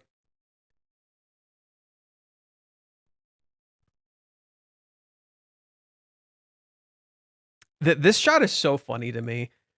It's like, you know, she wants to have sex, so she puts the thing between her legs. That freaks her out, so she turns to the side and she turns on some fucking like sample of some pornography, and she sees it and it freaks her out, and she puts it to the side, and Ruka's just, I don't know what to do. She's such an innocent kid. She's such an innocent kid that's totally out of her depth, right? She doesn't even know what she wants. Like, I think she wants to do this, but she doesn't actually fully know, right? I think that's the point. I think maybe that's the idea. It's like Ruka is at a point where she wants to explore this, but I don't think she actually knows what she wants, right? Like a part of her is imagining this thing, but I don't think she actually knows what she wants. Right? It's very, everything about Ruka is presented in a very, very innocent way. Right? It's like a flower. You're literally like seeing a flower. She's all over the place. She's really young and like really lost in the sauce and doesn't know in particular what she wants. Maybe she wants to do this. Maybe she doesn't actually. Right? What if Ruka doesn't actually want to do this? Right? It feels like she does. Right? But what did you see Ruka do every time? Right? Ruka insisted to go to his place. She picks up the pillow, she puts it between her legs, but it freaks her out and she turns away from it. And then she turns on something and then she freaks her out and she puts it to the side. It literally kind of mirrors Chizuru, right? The phone is behind her. The pillow is in front of her. Her hand is between her legs. Her other hand is in front of her, right? One behind, one back. She's stuck in the middle. What is this motif of the characters being consistently stuck in the middle? This is like a reoccurring motif Reishi keeps doing. Every single character is literally stuck in the middle. Ruka literally in between her own thighs. Chizuru in between the past and the future. Right? And the past and the future are like turning backwards and forwards for Chizuru. Where she looks at her past, but her future is in front of her. And then and then her future is also literally behind her, and it's also facing her. It's like, what the fuck? Right? It's literally Ruka is trapped between the past and the future. It's like, she says she wants this, but does she actually want this? Right? She's embarrassed. She turns away from it. There's a sense of innocence to her, where she seems totally out of her depth. And she lays down in her bed, not moving. Right? Her hand is blurred because she doesn't know what she wants. Her hand is empty too. Right? Her hand is like this close. Her hand is this close, but her hand is blurred and it's empty because she doesn't actually know what she wants to hold. While her other hand is between her legs. Just to emphasize the thighs. And she says she wants to try it, but she doesn't know because she's never done it. Damn. Okay. So yeah, that's kind of what I'm seeing. The characters are like trapped in the middle. Which is why she's been gone for so long. She's irrelevant to him. Oof. Yeah. Yeah, well, a part of it is that Reishi couldn't include her as much as he wanted to. A part of it is that Reishi could not include Ruka as much as he wanted to, hence the Ruka event and why he nodded to it. He's like, hey, remember the Ruka event? You should go to that. Remember the Ruka event? You should look that up. you should be involved with that. Right? Ruka with the bob cut is cute as fuck though. I'm gonna be real. Ruka with the bob cut is cute as fuck though. The point is that it's empty, not that it's blurry. That's the cinematic shit. That's the cinematic shit. No. The blurriness is the point too. The blurriness is the point too. Yes, it is cinematic shit. Yeah, but it being blurry thematically leans into that idea because she doesn't know what she wants to hold. It's both. It's both that it's empty and the cinematic shot. It's both.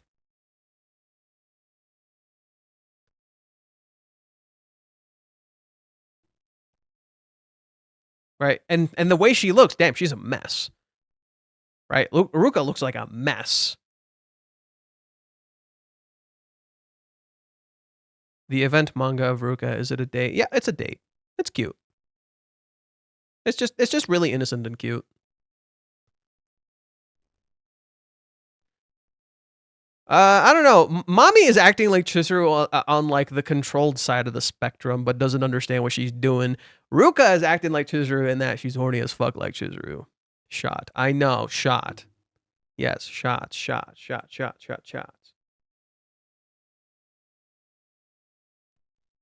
But if we go to Chizuru, 98.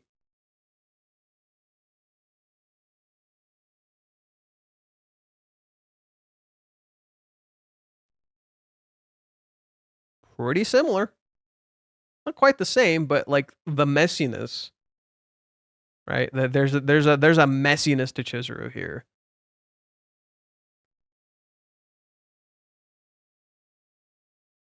Ponytail Ruka would be a real threat to Chizuru. Define ponytail, like a long one? Like long-haired ponytail to Chizuru? I think Ruka just looks better with the bob cut without like anything on the hair. That's just my opinion. Like Ruka like this, adorbs. And this is meant to nod back specifically to when Ruka went to Kazuya's house and she was dressed like this. She wore his shirt. Like it's not even subtle. It's literally nodding back to that.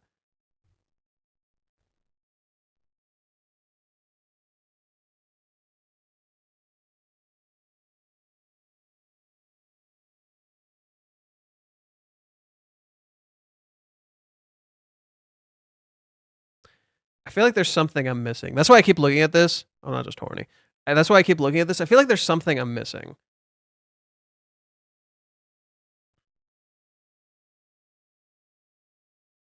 This is genuinely so funny. She sees it, she knows what she's thinking, and she just closes her eyes and puts it away. That's so funny. That's genuinely so fucking funny. She's like, okay, I'm gonna look it up. Oh god! Oh god! Oh god! Oh man! Putting that away. Oh man, that is just, this shot is so funny to me. This is so funny. She just sees it, she hears it. Nope. Nope. Oh boy, that was too much. Too much stimulation. Nope, too much. Right?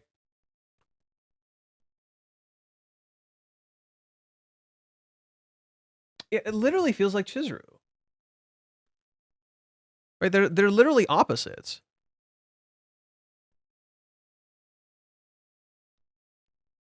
Right? It's literally like Chizuru, but in reverse.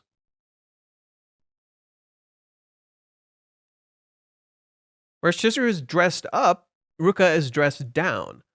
Where Chizuru wears black, Ruka wears white. Right? Whereas Ruka's stuff is like all showing and she's horny and shit. Chizuru's is not.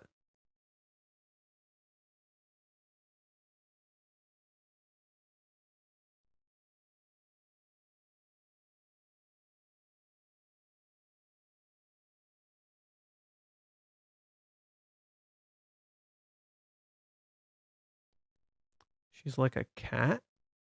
Reiji is leaning really hard into the cat motif with Ruka.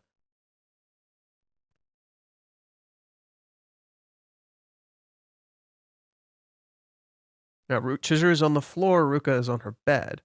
It's love versus lust. But Ruka is in love. Ruka is dressed Kazuya style, no bottoms. She is, isn't she?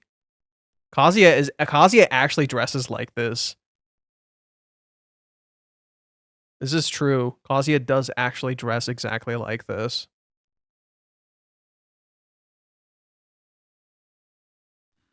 No, I don't know if it's love versus lust.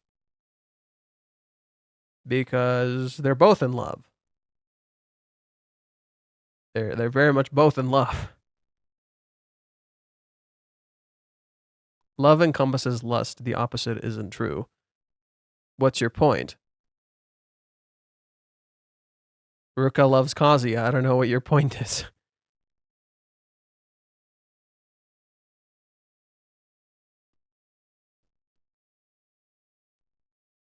Chizuru doesn't know her feelings. That's the difference. But, like, Ruka clearly wants to do this with him. I don't know what to tell you. Yeah, Ruka is very much in love with Kazuya. We talked about this. No, she is. Ruka is very much in love with Kazuya.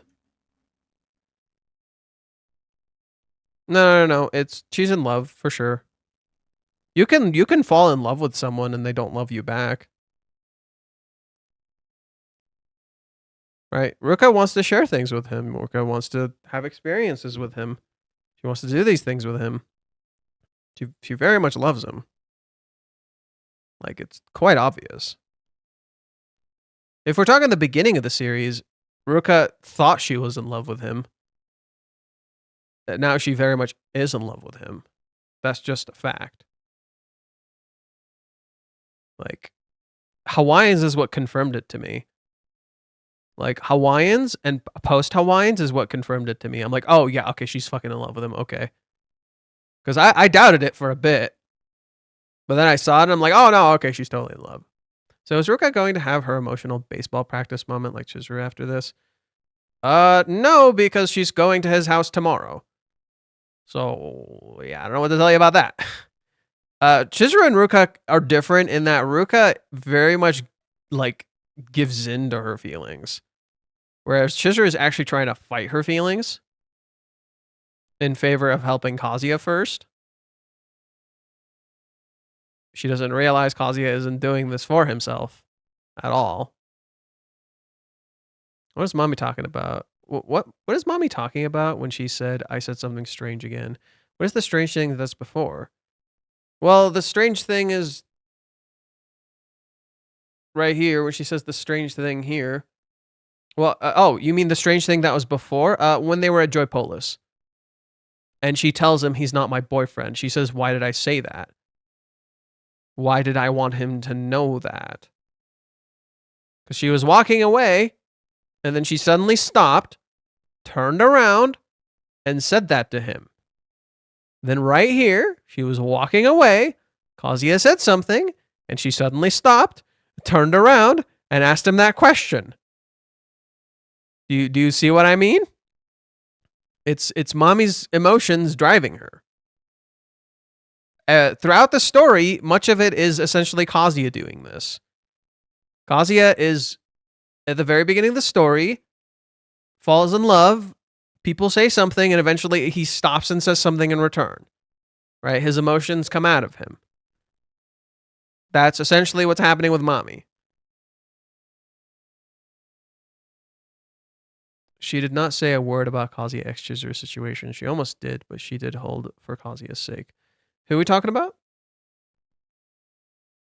I think Chizuru's feelings run deeper while Ruka's are clearer. She's his real girlfriend, even if Kazuya would heavily disagree. Yeah.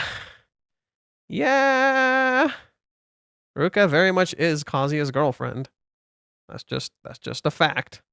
She is. She did not say, oh, you're talking about Chizuru and Ruka and Hawaiians? Yeah, that's what I mean. Is like Ruka was willing to put Kazuya's feelings first and actually give a shit about him and want him to be happy. And that showed that she loved him. Because his experience, what he wants, mattered to her. When the other person's feelings matter to you, when you want them to feel things and enjoy their life and be happy, you want to share in that joy with them, right? Because that means that matters to you too. In turn, it means you love that person. Which means he's cheating hard. He's not hard cheating. He's not hard cheating. He's like semi-cheating. Basically, that's the thing. Ruka is just kind of blurring the line on cheating. Ruka really just kind of blurs the line on cheating. Like, it's not great, mind you, but it's not like Kazuya is actively initiating anything. However, he's not exactly closing the door either, which isn't good. So it's semi kinda cheating, kinda not really. That's why Kazuya, like when he goes with Minnie, he ponders for a second. It's like, am I actually cheating? Like, is what I'm doing with Ruka cheating? I don't know. And he's kind of right, except for the door closing part. That's where it's like, okay, bro, you should really close the door. You should really close that door, you know? But no, I wouldn't say he's cheating hard. I disagree.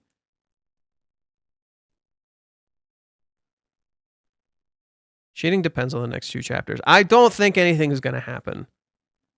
I don't think Kazuya is going to sleep with Ruka.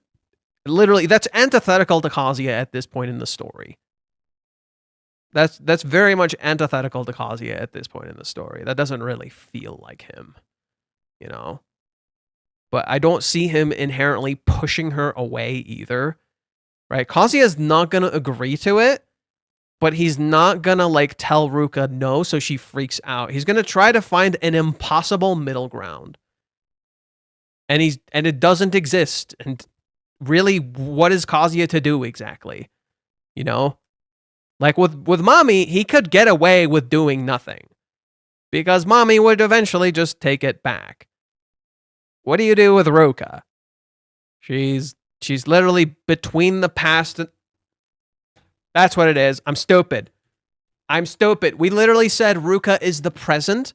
We literally talked about this. Ruka is the present. Therefore, she is trapped between the past and the future. The future is in her hand. She's looking at the future. That's why the future is blurry. She doesn't know if it's real. And her hand is empty. She wants to grasp the future. That's why. Hand between her legs, calling back to the moment when Kazuya was literally between her legs, and that's her past, and she's looking at her future. She is literally trapped between the past and the future because she is the present. And she wants to become the future.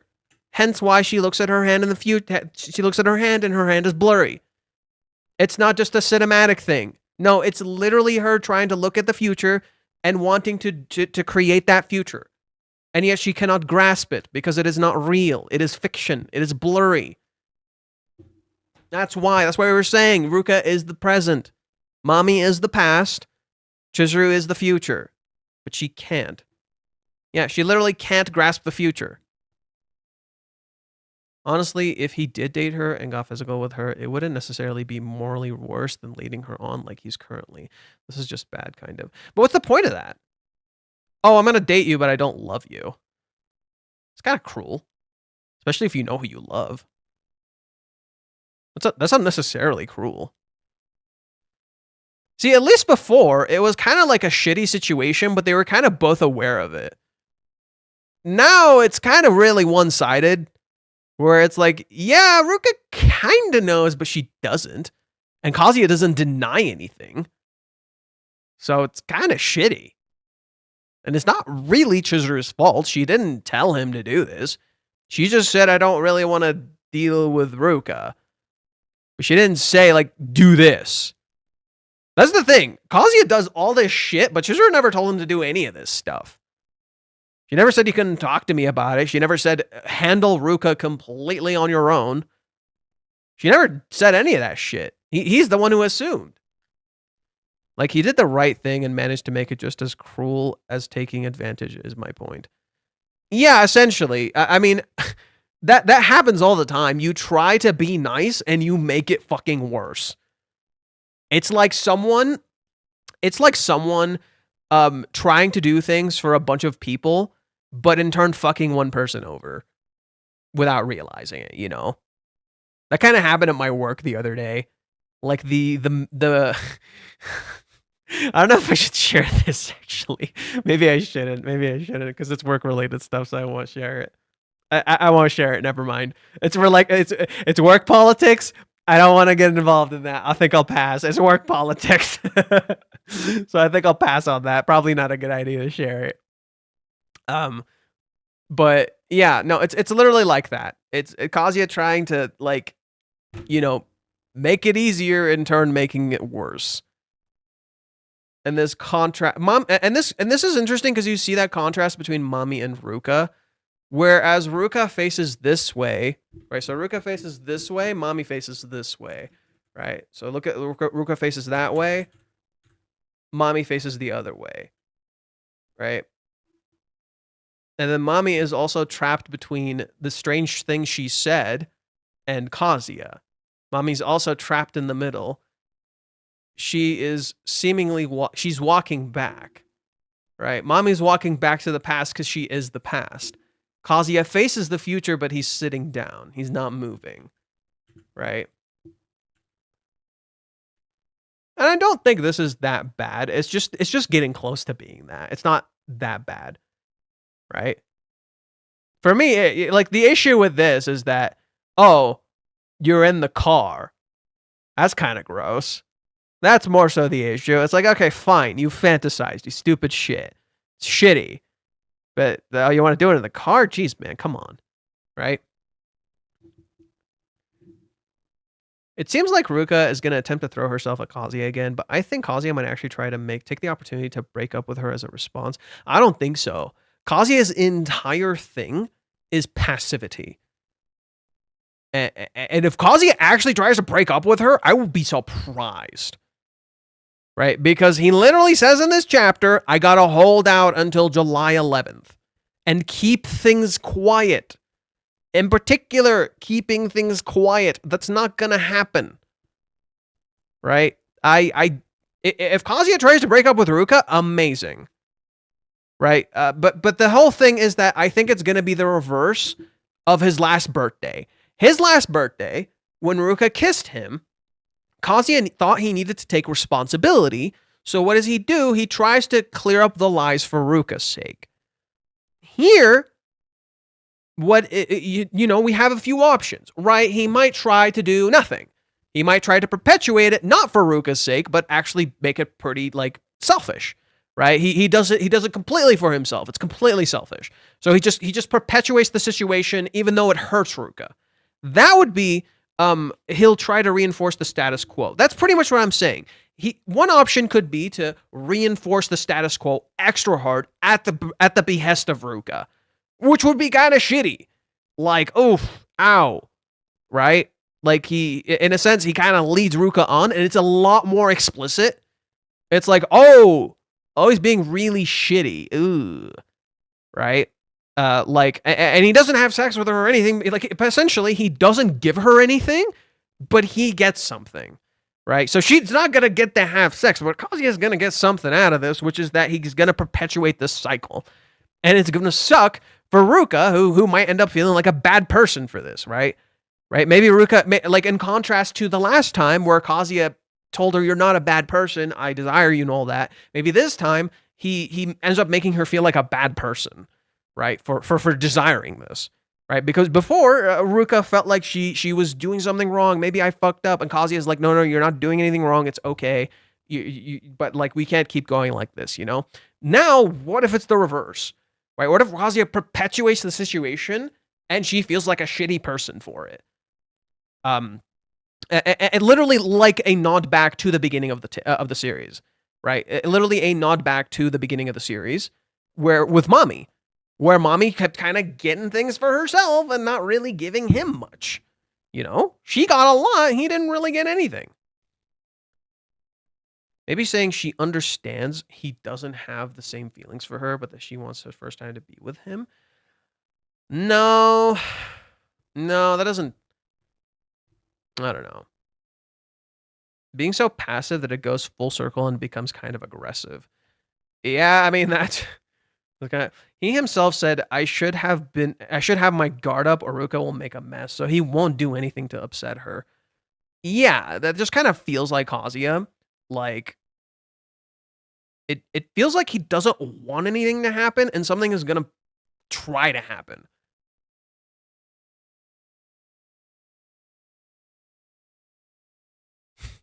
Kazuya doesn't look down on Ruka. The fuck are you on about? And the fact that you think Kazuya is low masculinity and mediocrity actually says a lot more about you than him. I'm sorry, bub. If you actually think Kazuya is like low masculinity, whatever the fuck that even, what does that even mean? What is low masculinity? How do you have a low masculinity? Like, what even conceptually is masculinity? Big macho dude who has a lot of women around him? The fuck does that even mean? The epitome of mediocrity. Kazuya is the antithesis of mediocrity. He's literally the antithesis of it. Everyone tells him he's mediocre. He's anything but. Literally anything but. Kazuya, mediocre. That's funny. And low masculinity. Literally one of the most masculine dudes I've ever fucking seen. And yet at the same time, fundamentally antithetical to traditional masculinity. Balls and courage. What does balls and courage even mean? Kazuya doesn't have balls and courage, defends a girl in front of everyone, publicly, makes a fucking movie for her, confesses to her multiple fucking times. Yeah. Kazuya sees Mami at school, immediately asks her out. Like straight up, just, hey, I want to go out with you. And she says yes. Huh.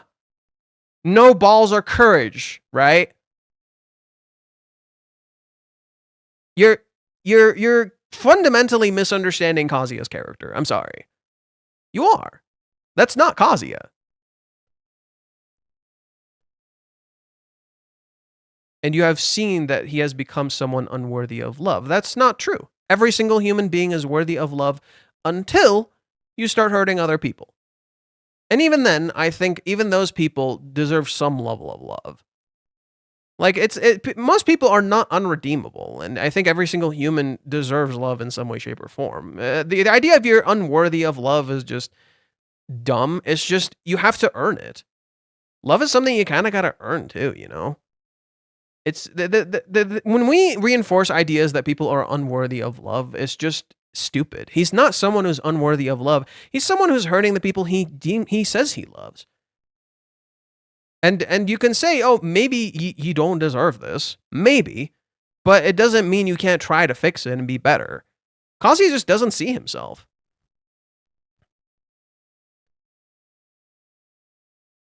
He's neglecting Chizuru. From his POV, he's not neglecting her. From his POV, he is getting out of her business so she can focus on her play. He's not hanging out with other girls. Mami randomly showed up to him. Ruka is something he is taking care of. Minnie, maybe. Minnie, yeah. But to Kazuya, Minnie is someone he's consulting. You see, your problem is looking at this in a very black and white way when it is not. Your problem is you're looking at this in a very black and white way when it is simply not. It's not black and white. You are correct in that he's doing something shitty. He just doesn't realize it's shitty. Your assumption is that he's doing this fundamentally on purpose. Like he's going out of his way to hang out with these girls. He's not. It's morally gray.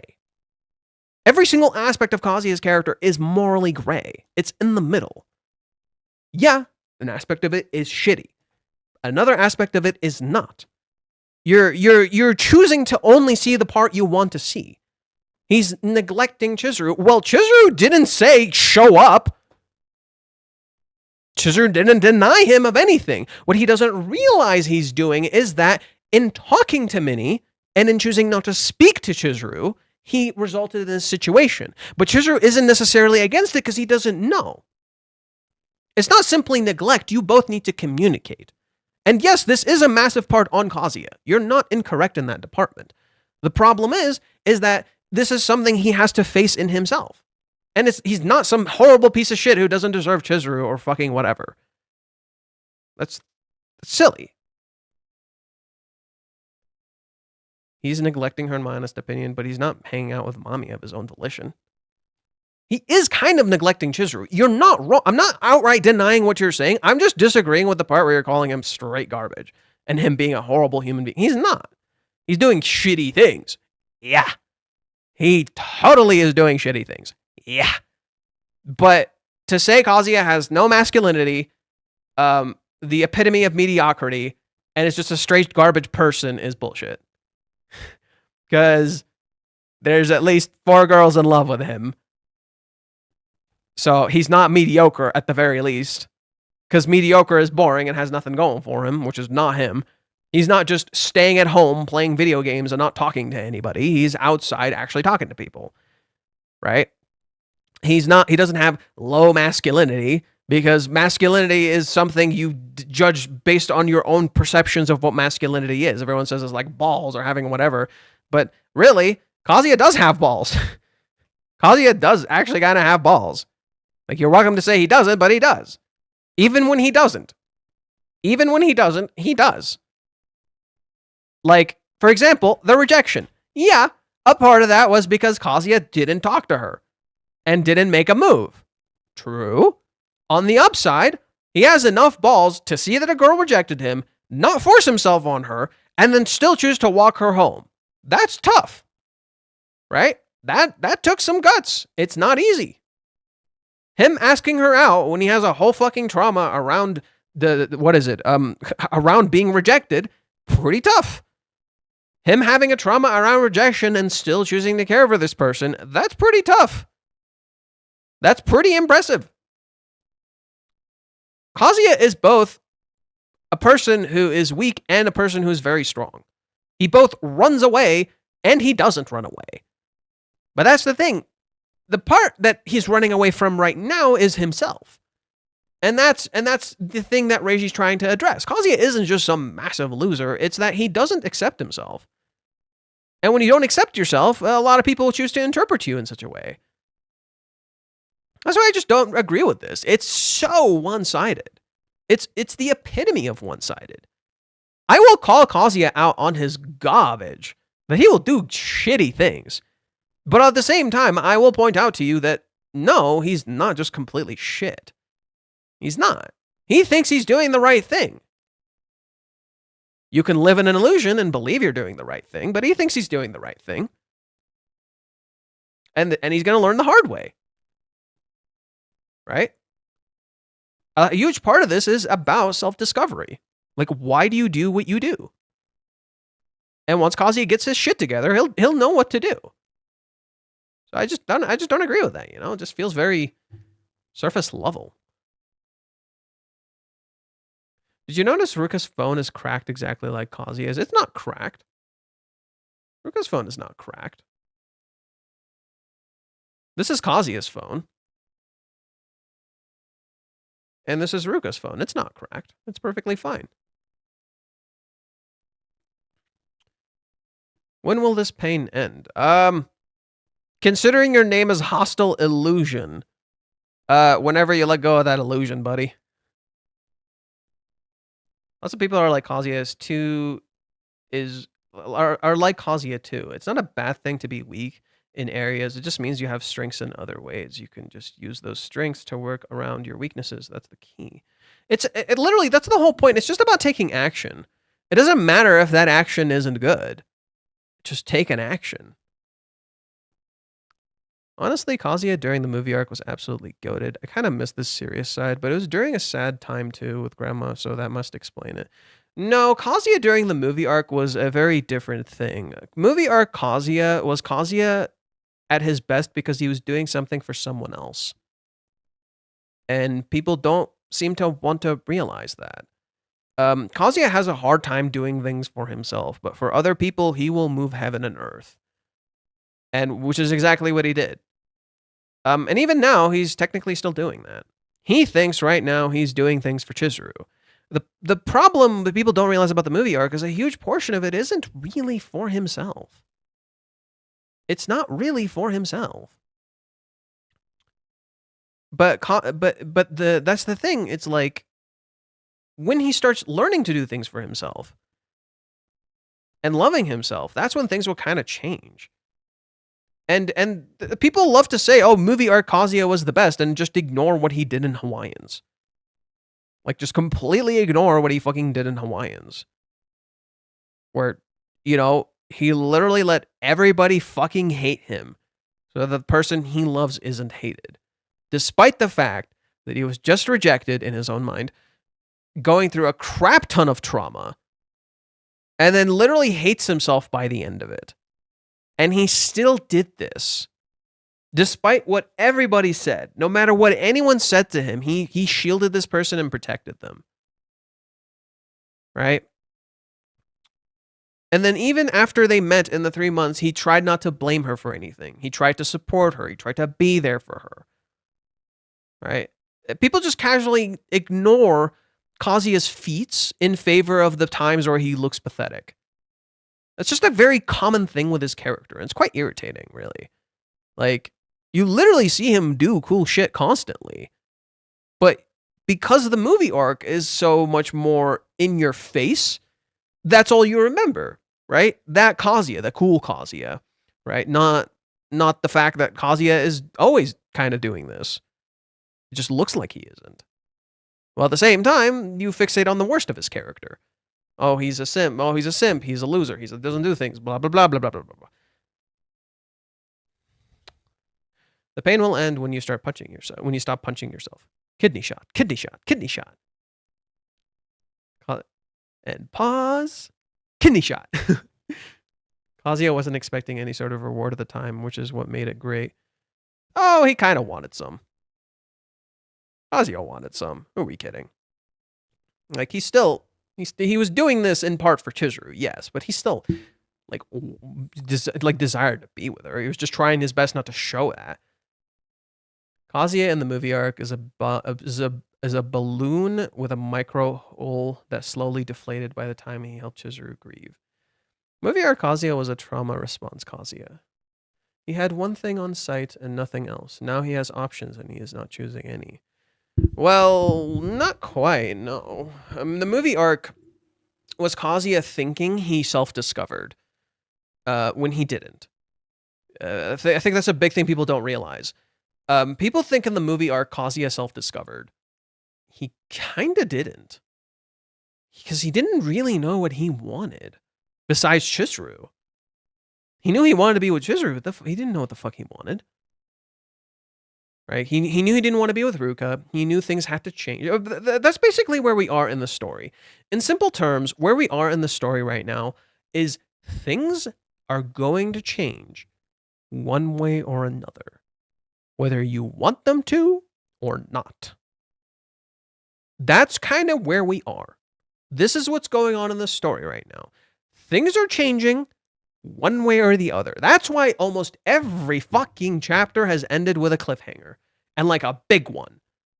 And some sort of twist or something crazy fucking happened. Right? That's the point. That's why everything is just moving and changing and there's no stopping this fucking train. That's literally where we are. It's literally a nod back to chapter 168 where Kazuya literally says this line. Things change one way or another. And then he goes to the work and Ruka literally changed her clothes. Right? So now, literally that's what's happening. Things are changing. And fast and constantly. For every time you think nothing is going to happen, something does happen. Right? Every time you think, oh, this is going to be a boring whatever chapter, something big happens. You run into Mami, something seemingly doesn't get resolved, and yet something big did also happen. I love how Kazuya is a character that can either have a whole chapter gooning or being goated. He's both. No, that's Kazuya. That's Kazuya. It's just him. And he's not really gooning. He's not really much of a gooner. Like, gooners are a little more weird. Kazuya doesn't really goon. He just gets horny. Gooners are a little weirder. I don't know if that makes sense. Gooners are weird, dude. Like, Kazuya gets thirsty, sure. But he's not outright like a gooner like Twitter people. Like, ironically, every Twitter person that makes fun of Kazuya doesn't have the same balls he does. Because half of them are fucking lying to themselves and living in a fantasy. With how we're progressing, I kind of want Rent a Girlfriend to end with enough chapters to get up 100 volumes. Honestly, I feel like that's what Reiji's goal is. To be real, I feel like that's what Reiji's goal is. Like, for anyone who thinks this is gonna end anytime soon, you're dead wrong. Even if they start dating. Gooning would be showing a 14-year-old high school DxD. Yeah, but high school DxD has good shit. I would say Gooning... God, what even is Gooning? That's weird, by the way. Don't show high schoolers high school DxD. What even is Gooning? To Love Rue. Maybe To Love Rue is more so Gooning. You know, to Love Rue is, I think, a better Gooning substance, if you will. There you go. At least high school DxD actually has some shit going on. To Love Rue, oh man. Oh boy. Oh boy. Has nothing going on. It's just horny. It's just horny. Has literally nothing going on. Of course you're watching that right now.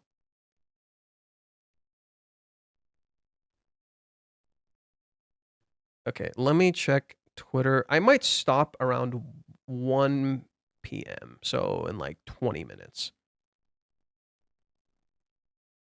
Mostly because I think we're kind of running low on content to talk about and do.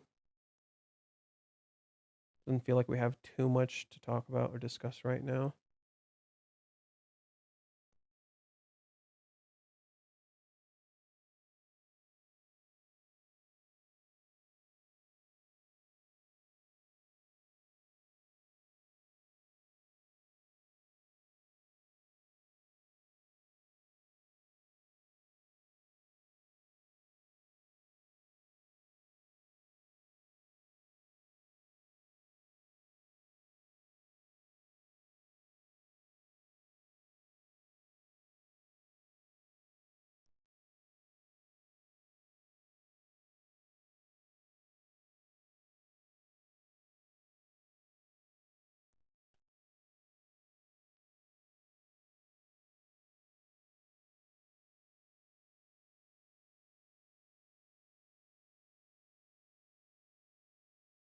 Oh yeah, 1 o'clock. There's the thingamajig. Or sorry, not 1 o'clock. 2 o'clock. Yeah, 2 o'clock. There's the Sony Direct. That's gonna be cool. I think it's called the Sony Direct.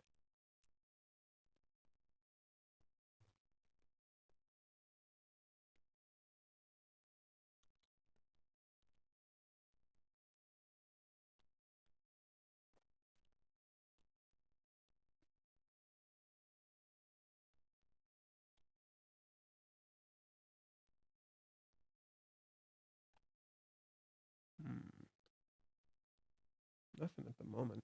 Damn. 400 chapters, more content. What's not to love? I'm an anime only, but after I heard that nothing went anywhere in the manga, I was baffled. I'm sorry to tell you, you're completely wrong. I'm sorry to tell you, you're completely wrong. A lot of things happened. If you actually think nothing happened, you're just wrong. Like, you're welcome to go read the manga. I'm not gonna fucking spoil it all for you. But if you just believe nothing happened, you're just wrong. Like, a lot of people want to say nothing's going on with this story, but the thing is the only basis for that is that they're not dating. That's their entire basis for nothing happening. Because a lot of people quantify a relationship on whether someone is dating another person or not. When this entire story's premise is like, yo, that's fucking stupid. Because dating is part of love, it is not a defining factor of love. Everyone just conveniently wants to ignore that. You know? For stupidity's sake.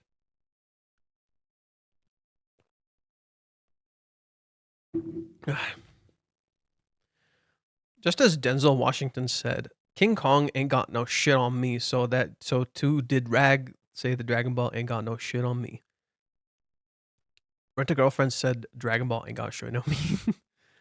It's funny you mentioned Dragon Ball Z. I've been rewatching the original Dragon Ball, and man, sometimes it kicks ass, and sometimes I'm like, bro, what the fuck's happening? Guys, what the fuck? Like, I can't believe I never noticed it before. Man, the characters stand around a lot.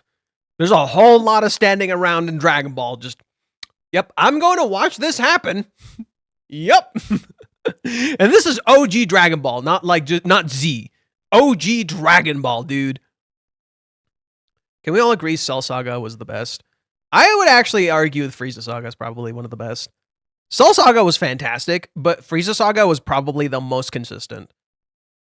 Like, Frieza to Saiyans, all that, just a very cohesive thing. Cell was kind of all over the place, but it was still fantastic. Do you guys have a favorite Rent-A-Girlfriend chapter? Mine was the Kiss of the Pool. My favorite chapter is 244, when Kazuya and Chizuru are texting. That's the one I always come back to. I really like that chapter. But it's just the one I always think about. Like, I feel like I just like this whole series, to be honest. Like, I don't know if I have a favorite chapter, but that's the one I always think about occasionally. I'm like, oh yeah, that was a really cute chapter.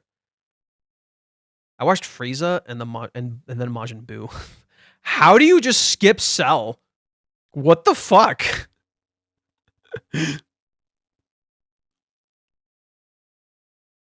Ruka is the embodiment of what you just said. Can we all okay, we read that. And just the Game of Thrones final season, we forget about GT and Super existed. Okay, I'm sorry. If you think Game of Thrones got bad with its final seasons, you were not paying attention. Game of Thrones was shit for like 3 to 4 seasons. Like, literally, the last good season was season 4, and even then, like, Game of Thrones has a lot of fucking issues with its show production that it just made me absolutely hate the goddamn show because of how they treat, like, the people working on it, because of the fucking writers, because they're fucking idiots half the goddamn time. Like, literally, season 5 onwards is kind of not great with Game of Thrones. A huge portion of Game of Thrones just sucks ass, and people don't realize because, you know, it looked good, but narratively and what they were fucking showing you was stupid as shit. The last season of Game of Thrones was merely a symptom of that. And this is something I've noticed a lot lately with a lot of shows where I've been. So, for instance, I told you guys I watched Walking Dead in an earlier stream. I watched Fear of the Walking Dead, which is a spin-off series that they did. People in that were telling me, oh, because I didn't like it. I fucking hated Fear of the Walking Dead. Garbage show. Really did not like it. Had a conceptually cool premise. Did a terrible job with it. So I'm like, okay, it has 8 fucking seasons. Does it get better? Is it maybe just a bad start? And then people tell me the first 3 seasons are the best seasons. And they're like, it gets bad. I'm like, okay, how does it get bad? So I read a little bit on how it gets bad. I'm like, every single thing you just described is there in season 1, 2, and 3. You just think it isn't. Because you can see the bad writing. It's just more hidden. If you just pay attention to why these things are not working, suddenly it makes a whole lot of sense. Oh, this is just bad character writing from the get-go. You just think it's good. Like, for instance, they talk about, oh, the characters die or the characters do things that don't make sense. I'm like, that's already happening in season 1, 2, and 3. You just think they aren't. Because of how they present it in a way that seems like it's good. But in reality, there's a lot of skips. There's a lot of steps just skipped. And it's like, what the fuck is even happening? Right? It's just bad writing. Your point about Kazuya being not the typical masculine character is all wrong. Okaron didn't have those masculine traits you referred to, and yet he is better than Kazuya in every single way. Okay. Okaron and Kazuya couldn't be more different characters. For instance, Okaron is in high school. Okaron is just a kid who didn't belong. He doesn't have weird fantasies. He doesn't feel different. He's not mediocre in any way, shape, or form. Okaron is actually somewhat attractive and cool. In particular, the appeal of Okaron's character is that he just needed to do something.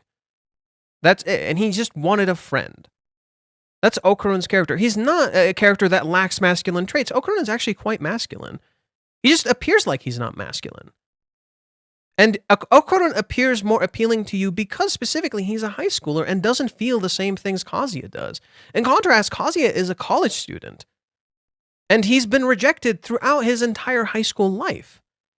Okurun actually got... See, that's the thing that I don't like when people compare these characters to high school characters.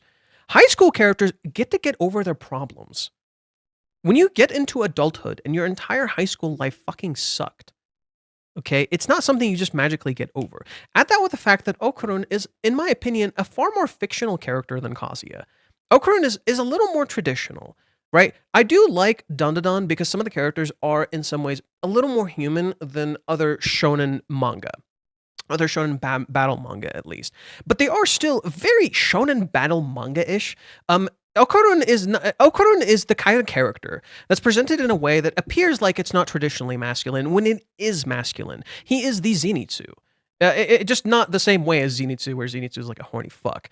But Kazuya is a very antithetical idea to masculinity in the modern sense of how you understand it because it repulses you.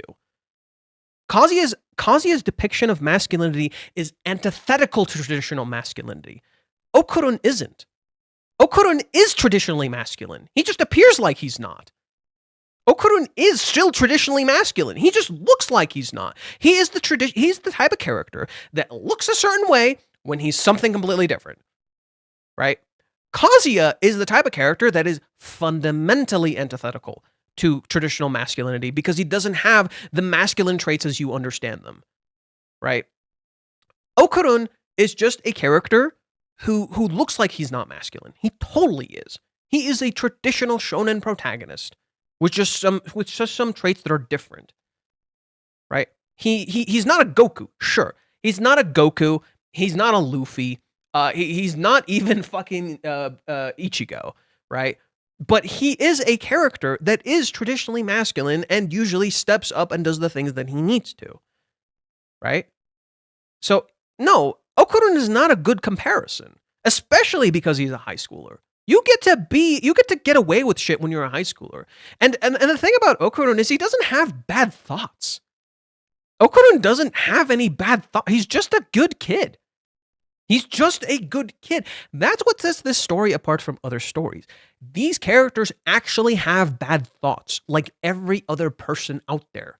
They have bad feelings, right? Other characters in Dandadan have bad feelings, and then they're just recontextualized, and they're like, oh no, they weren't bad all along. Like, I like Dandadan. Do not get me wrong. But Dandadan is not like a story where the characters are like literally super complex and have morally gray aspects to them. That's not a thing in Dandadan.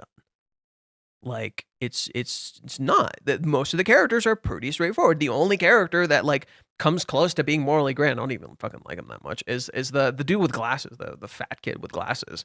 I forgot his name. I'm sorry, I forgot his name. Right. That's kind of like the only character. Everyone else, it's not really. Right. Like Dandadan doesn't really have a lot of morally complex characters. Usually they're like I don't really see a crazy amount of morally complex characters. It's not a thing Dandadan has, and it's not a comparison of masculinity to Kazuya. Kazuya fundamentally deconstructs masculinity. Okurun isn't trying to deconstruct masculinity. The whole idea of Okurun is not to deconstruct masculinity. He is just a character who is still masculine in his own way. That's just it. Kazuya just absolutely deconstructs masculinity and what it is. Like, he is antithetical to it in so many senses. And Chizuru is no different. Chizuru is pretty antithetical and yet an encapsulation of idealized femininity. Chizuru is antithetical to traditional femininity and yet an idealization of it too. That's kind of Kazuya too. Kazuya is fundamentally antithetical to traditional forms of masculinity, and yet he totally has them. He steps up when it fucking counts. Every time when it fucking counts, Kazuya steps up. He always has those moments.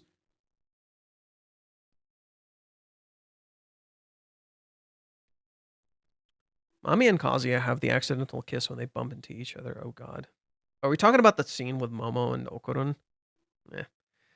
Kazuya is a bit daft, to be honest, but I'm not at all bothered by his, let's say, style of masculinity. And don't get me wrong, Okuro and Momo do have aspects to their characters that they do not confront. You know, there is negative aspects to their characters, literally symbolized in their powers and like what they got to do. You know, they both have a lot of shortcomings, and they need to make up for that by working together. You know, and they try to get better for each other. And yeah, Okuro and Momo have like insecurities, don't get me wrong. Like they have some cool insecurities that are balanced out with the world of the story, okay? I'm just saying they're not that crazy morally complex characters. They are kind of straightforward. They're simple kids. They're adorable kids, you know? But they're not really like, how do I put it? Like they deal with moral conundrums, but most of those moral conundrums are presented through the lens of the fighting and the stuff that they do.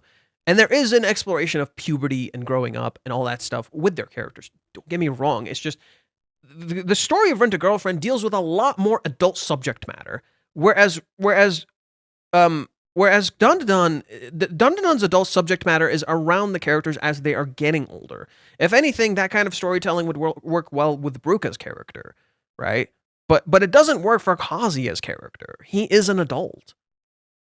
And so him and Okuro are fundamentally different, you know?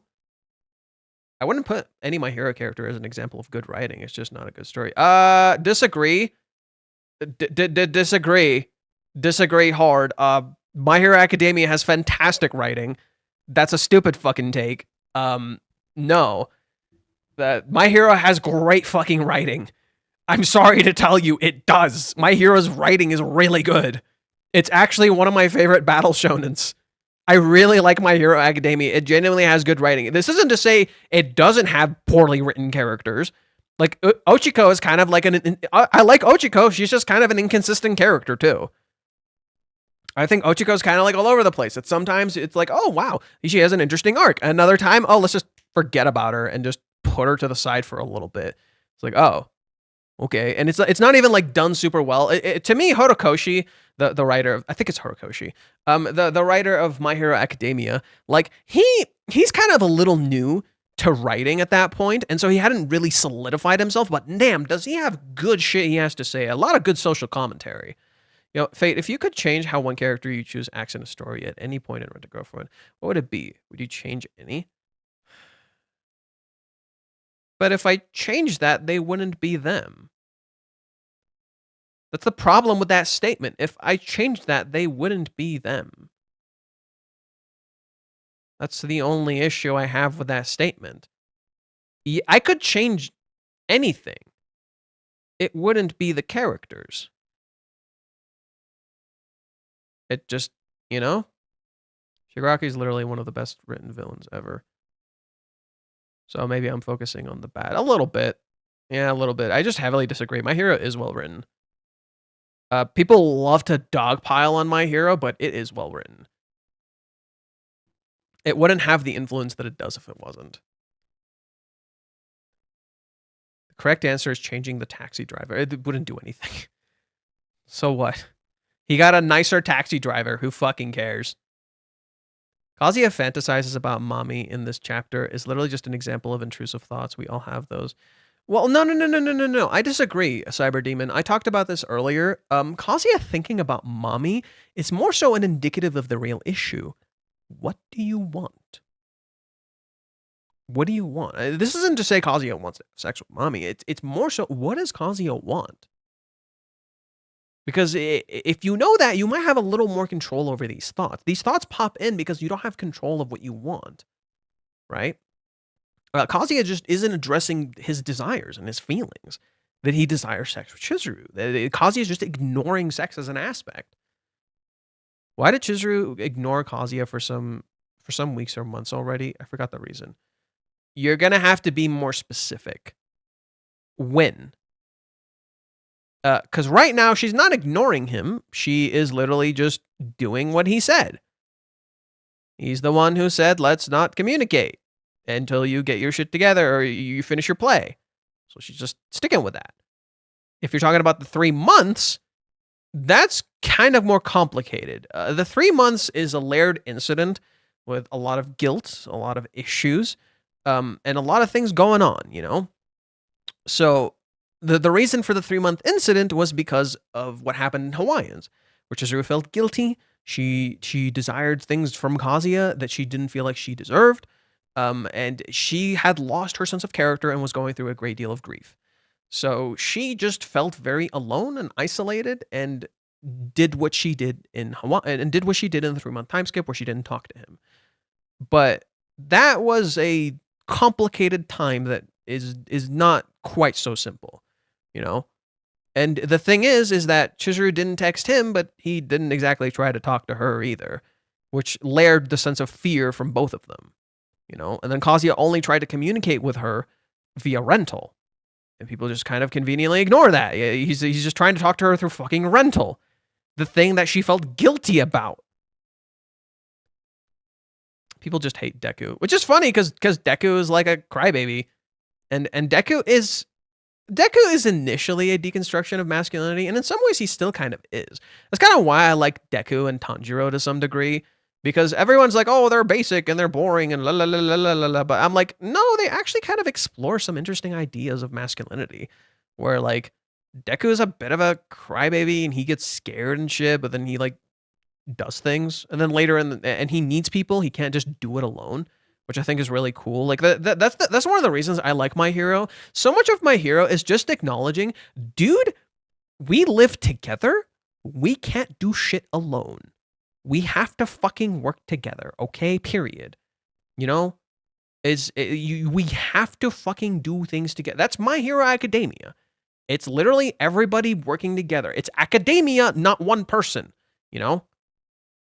Tanjiro is more interesting than Deku to me. I like them about equally, to be honest. I like them about equally. I think both are very interesting characters. A lot of people love the shit out of Bakugo and shit, and I'm just like, no, Deku's cooler than Bakugo to me. My friends are my power. Yeah, kinda. But like, they literally are. Literally, the whole point of My Hero is they can't do shit alone. The whole villain's motivations in the stories become so OP they fuck everyone over. But the irony is the villain needs people to do the things that he does. That's the irony of the villain. It's like, oh, I'm so OP, I can do everything on my own. Actually, no, bitch, you fucking can't. Because you need to rally all these people to do this thing. That's the irony of the writing. Eren Yeager is the true deconstruction of masculinity character, started in the testosterone with violent guy and turned out to be the most pathetic, sad character. You do realize being masculine isn't about being violent, right? That's just one part of masculinity. I'm sorry you have such a narrow view on what being masculine is. Like, I'm sorry, that's Eren Yeager is like more of a deconstruction of just like, how do I explain Eren Yeager? Eren Yeager is more so just really more so a criticism rather than masculinity. He's a criticism of the idea of strength equals power, right? Because the whole point of Eren is that he is so trying to take so much control over the world around him that he just kind of has no control, and in turn just controls himself. If anything, he's more so like a criticism of the people who fucking get drunk. Weirdly enough, like Eren is maybe like a closer to the people who like, you know, are addicted to something or get drunk in some ways. I know that's a weird fucking comparison to make, but to me, Eren is less like, yeah, he has aspects of deconstructing masculinity. He's more so Eren isn't deconstructing masculinity. He's deconstructing heroes. To me, Eren is more so a deconstruction of heroes. And like how everyone believes they're their own hero. Where Eren is not a fucking hero. And he never was. You know? Like Eren from the start of the story is not a hero. That's to me more so Eren. Eren is the person who does horrendous things. And is in his attempt to try to be a hero. Because his entire thing is to save everybody. Only to fucking get everybody, like, only to ruin it for everyone else. Eren is not really a deconstruction of masculinity to me. You know, yeah, right. I never liked Bakugo. I refused to like him. I mean, Bakugo was like kind of fucking hateable at the start of the story. Who are we kidding? Then he becomes likable later. But even then, you know.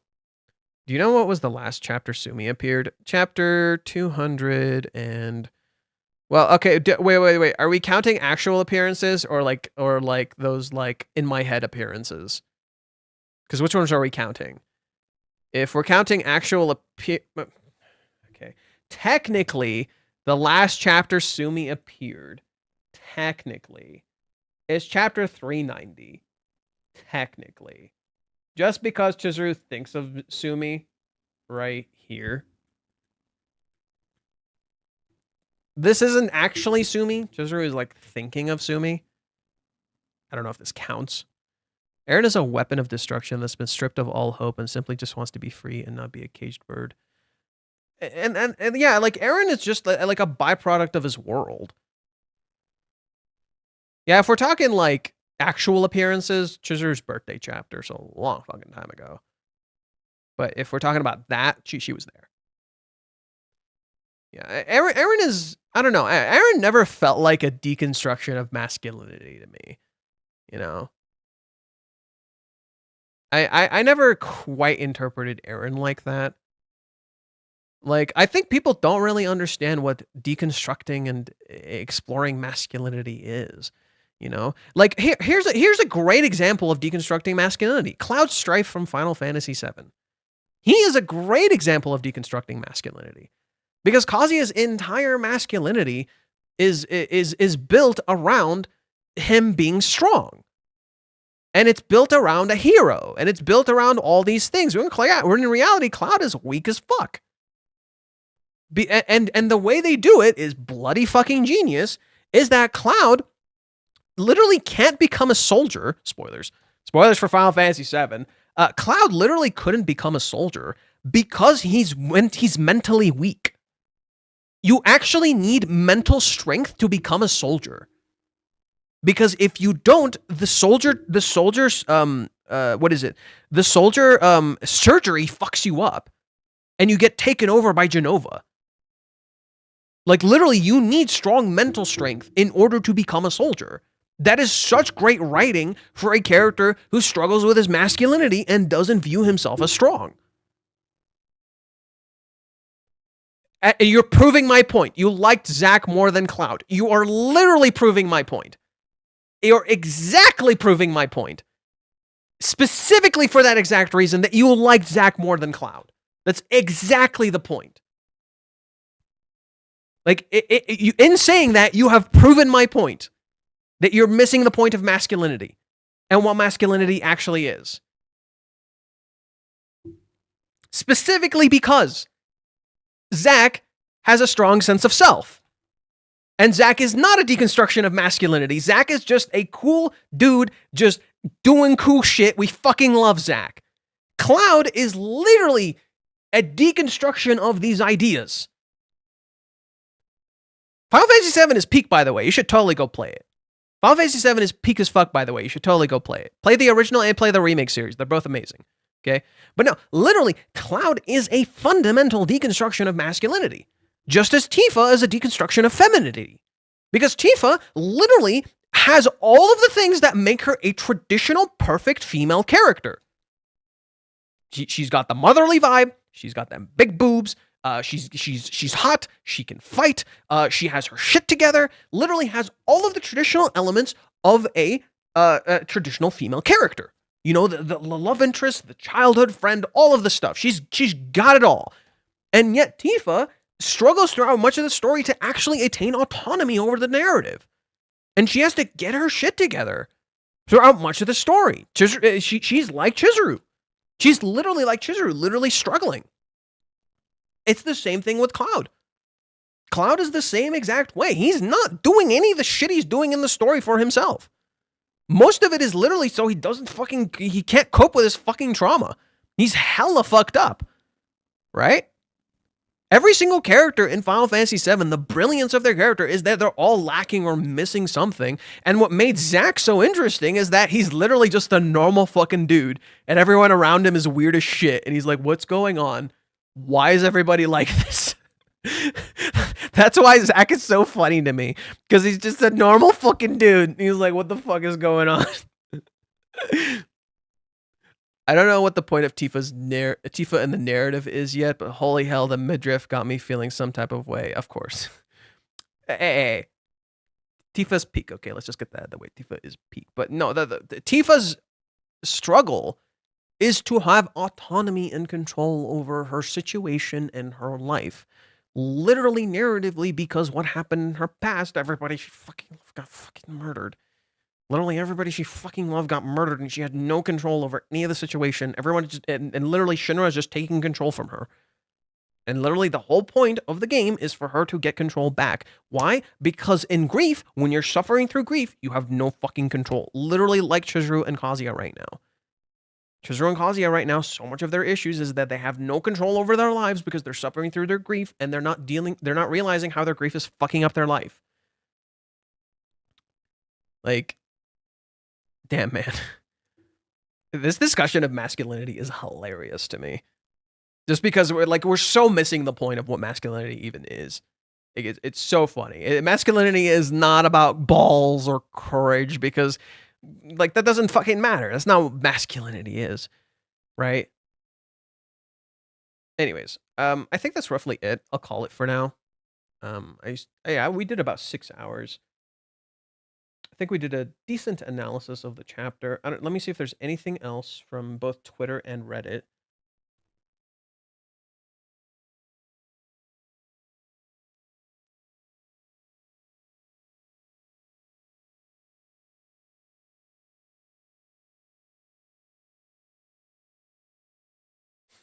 Okay, this one's funny. If Mami-chan gave me this look, I'd have no choice but to fold and ride off with her into the sunset of the toxic future that awaits us. I can fix her. She doesn't need fixing, you fool. She doesn't need fixing, you fool. That's pretty good. I like that.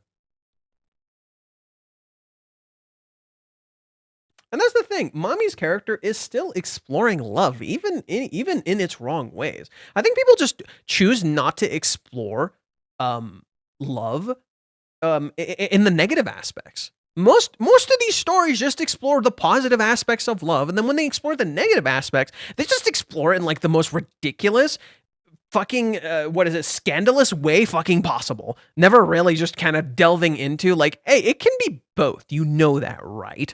Like, it can be in the middle and messy and weird. And that's kind of Mami right now. Mami did horrendous shit in Hawaiians, but what she's feeling is real. And that is confusing her because she never had the time to process or understand love.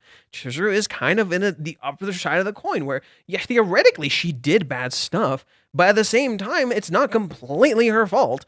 And the relationship she has with Kazuya currently is kind of messy, where there's an aspect of guilt to it, but then there's an aspect of poor communication from her. So naturally, Kazuya has a sense of confusion, you know? It's kind of a layered thing that's not easy to understand for everyone. Aragorn from Lord of the Rings is a clear example of the perfect man as the antithesis of Kazuya. You have to be trolling, right? You have to be trolling. How old are you? Bro, how old are you? You've got to be trolling. Like, this can't be real, right? We're comparing a fantasy character who has to fight life and death situations to a normal dude living in modern society and dealing with modern society bullshit. Like, Aragorn has to fucking kill dudes with a sword. Or is it Aragorn? It's Aragorn. I haven't seen Lord of the Rings in a while. Like, I'm sorry, these comparisons don't make any sense. These comparisons make no fucking sense. Like, these are completely different characters and completely different scenarios. Like, what? Okay. What would me comparing you to someone like The Rock do?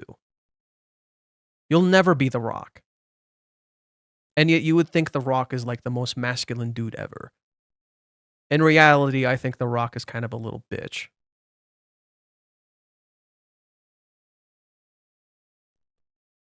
Okay? What did that accomplish? I have my view, you have your view. Masculinity is literally, like, what you're describing is just nonsense.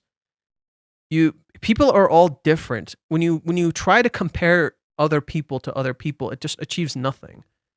These are completely different people in completely different circumstances. What does that fucking achieve? You can look at like specific instances. So it's like, okay, this character dealt with this. Why can't you do this? So for instance, Minnie resolved the 3-month time skip in a day. Why can't Kazuya resolve it in 3 months? You know? Yes, we love rent-a-girlfriend characters because they're dirty, realistic, and human. Kazuya is just so lame and hard to relate. Someone like that in the real world. Kazuya is the reason I got over my depression. Because he felt genuinely relatable. Because I acted just like him when I was depressed and confused. I had never felt so seen in my entire life. That a character like that did something shitty, and instead of being called a horrible human being, and treated exactly like you're describing him, Chizuru told him, no, get your shit together. No, you shouldn't do that. No, you're not a bad person. And that genuinely made me feel seen. Because he wasn't treated like he was crap. Because he's not crap. You do bad things, it doesn't mean you're a bad person. You can still improve and change. Even at your worst, you're still a lovable person. So to me, that is utter fucking nonsense. The idea that they're just dirty and realistic. No. They're not dirty and realistic. They're realistic characters who have bad aspects to them and genuinely innocent and pure aspects to them. That's what makes them human. It's that it explores the messy aspects of their characters, the gross, uncomfortable aspects, while at the same time having genuinely innocent, wonderful aspects to who they are. Kazuya is an adorable little shit. I love him. He's genuinely adorable at times. And at times he's really fucking shitty. But he's not just one thing or the other. To say Kazuya is lame and hard to relate to is to refuse to look at yourself. Kazuya is very relatable. Genuinely so. You see him at his best and you see him at his worst. He does amazing things. Literally, like he does things I never had the fucking guts to do. I was terrified to just go up and ask a girl out. That shit scared the crap out of me. It literally, like, chapter 1, he's dating a girl, she breaks up with him, and then he looks back to how he asked her out. Chapter 5, he confesses to Mami again. Mami is literally making fun of the girl that he's dating. And what does he do? He tells her, don't talk shit about Chizuru, and I still love you. Like, bro is on the ground, drunk, feeling like total garbage, looking like total garbage, and still has the balls to confess. Like, straight up confess, not just like half confess. No, he just straight up tells Mami, I still like you. I loved you, and I wanted to make you happy. And then when he realizes he might have bothered her, he runs off. And then he goes and apologizes to Chizuru.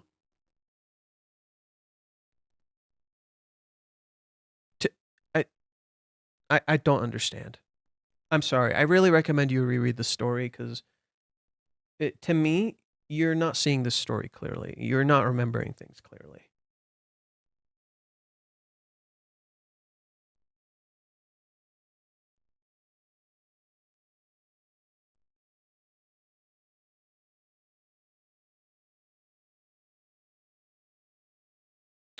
Okay. What did Mute say?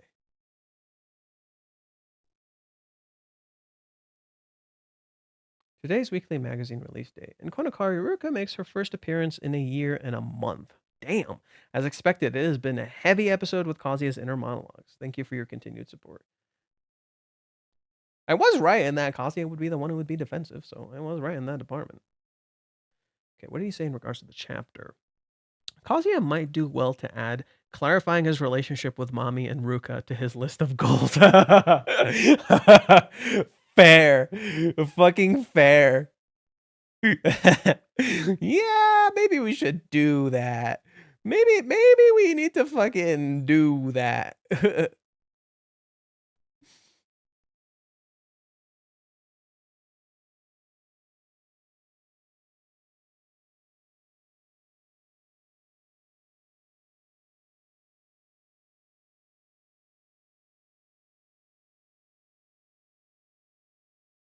Okay.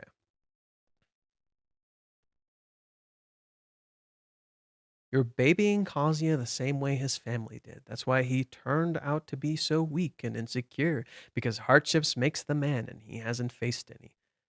Are you delusional? Are you delusional? You think Kazuya hasn't faced any hardships at all?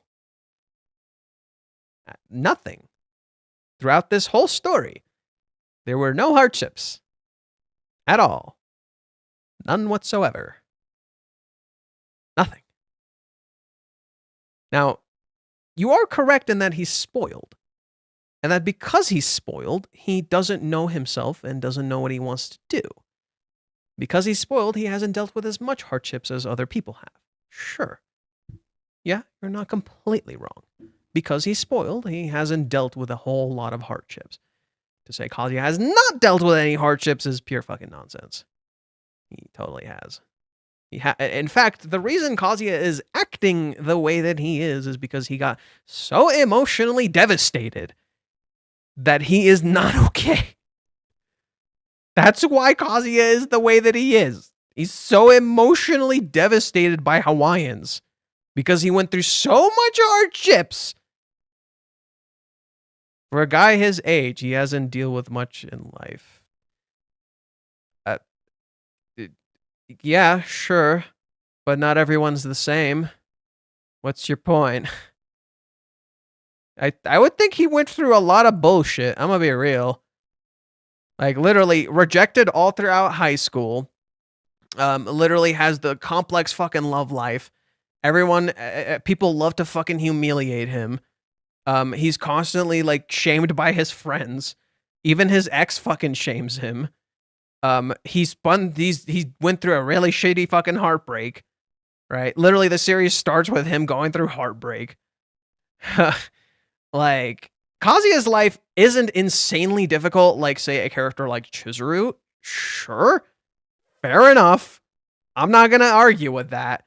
Chizuru definitely has it harder than Kazuya. I'm not gonna fucking argue with that. But to say Kazuya's life is just outright easy is kind of bullshit. Right? Kazuya doesn't have it that easy. He's been through bullshit. He has. He totally has. Yeah, it's not as bad as other characters. Chizuru definitely has it harder than him.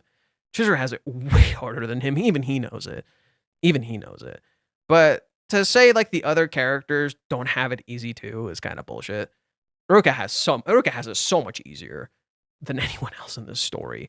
Sumi literally has not gone through fucking hardships besides, you know, just people kind of being dicks to her because she's not like normal. Mami is spoiled as fuck while at the same time having a horrible parent life.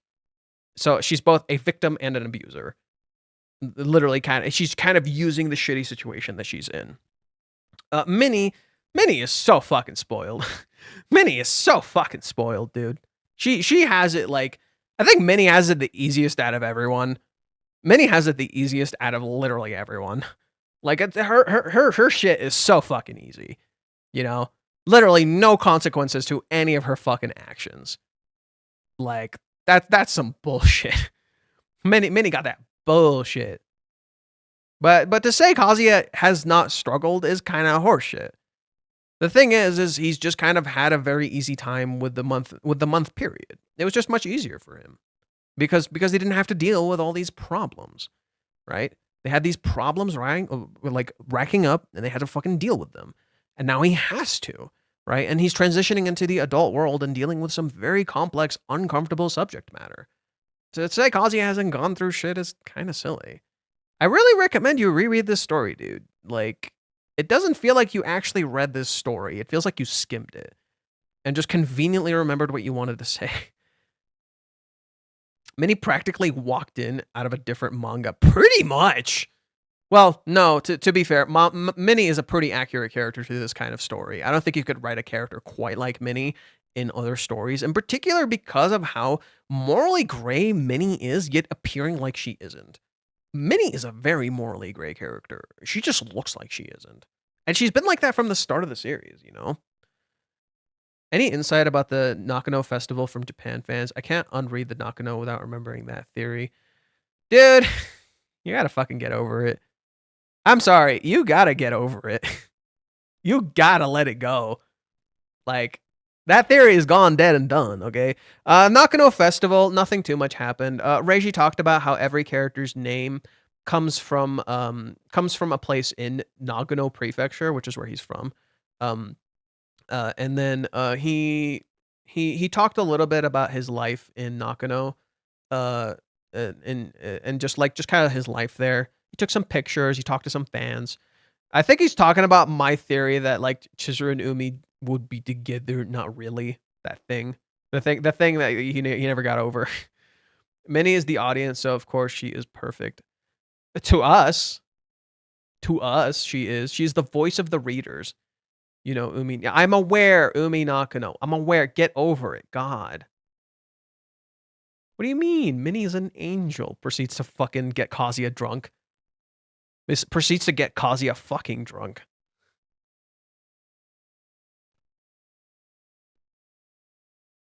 Anyways. Minnie kind of comes off like she was one of the Marine's cosplay friends that just stumbled into a Kanokari. No, because ironically, I don't know if Minnie and Marine would like get along super well. You know, they're very like they would because Minnie is very surface level. She appears like she's like very open, but she's just very surface level. I don't know. It's a fascinating thing. I don't know how Marine and Minnie would even get along. Like, would Marine like her? You know, Marine being the straightforward high schooler she is.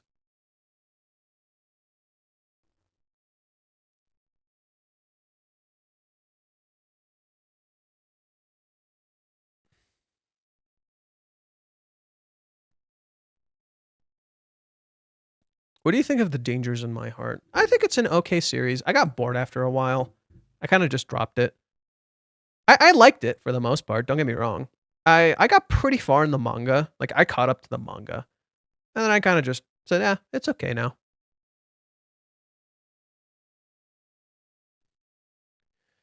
Yeah, but the thing is, Marin hates, like, direct shallowness.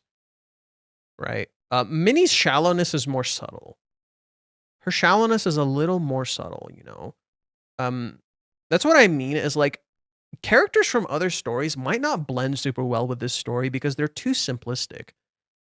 So them interacting with these characters would feel a little weird and off-putting because they would kind of just believe them and believe everything they're saying.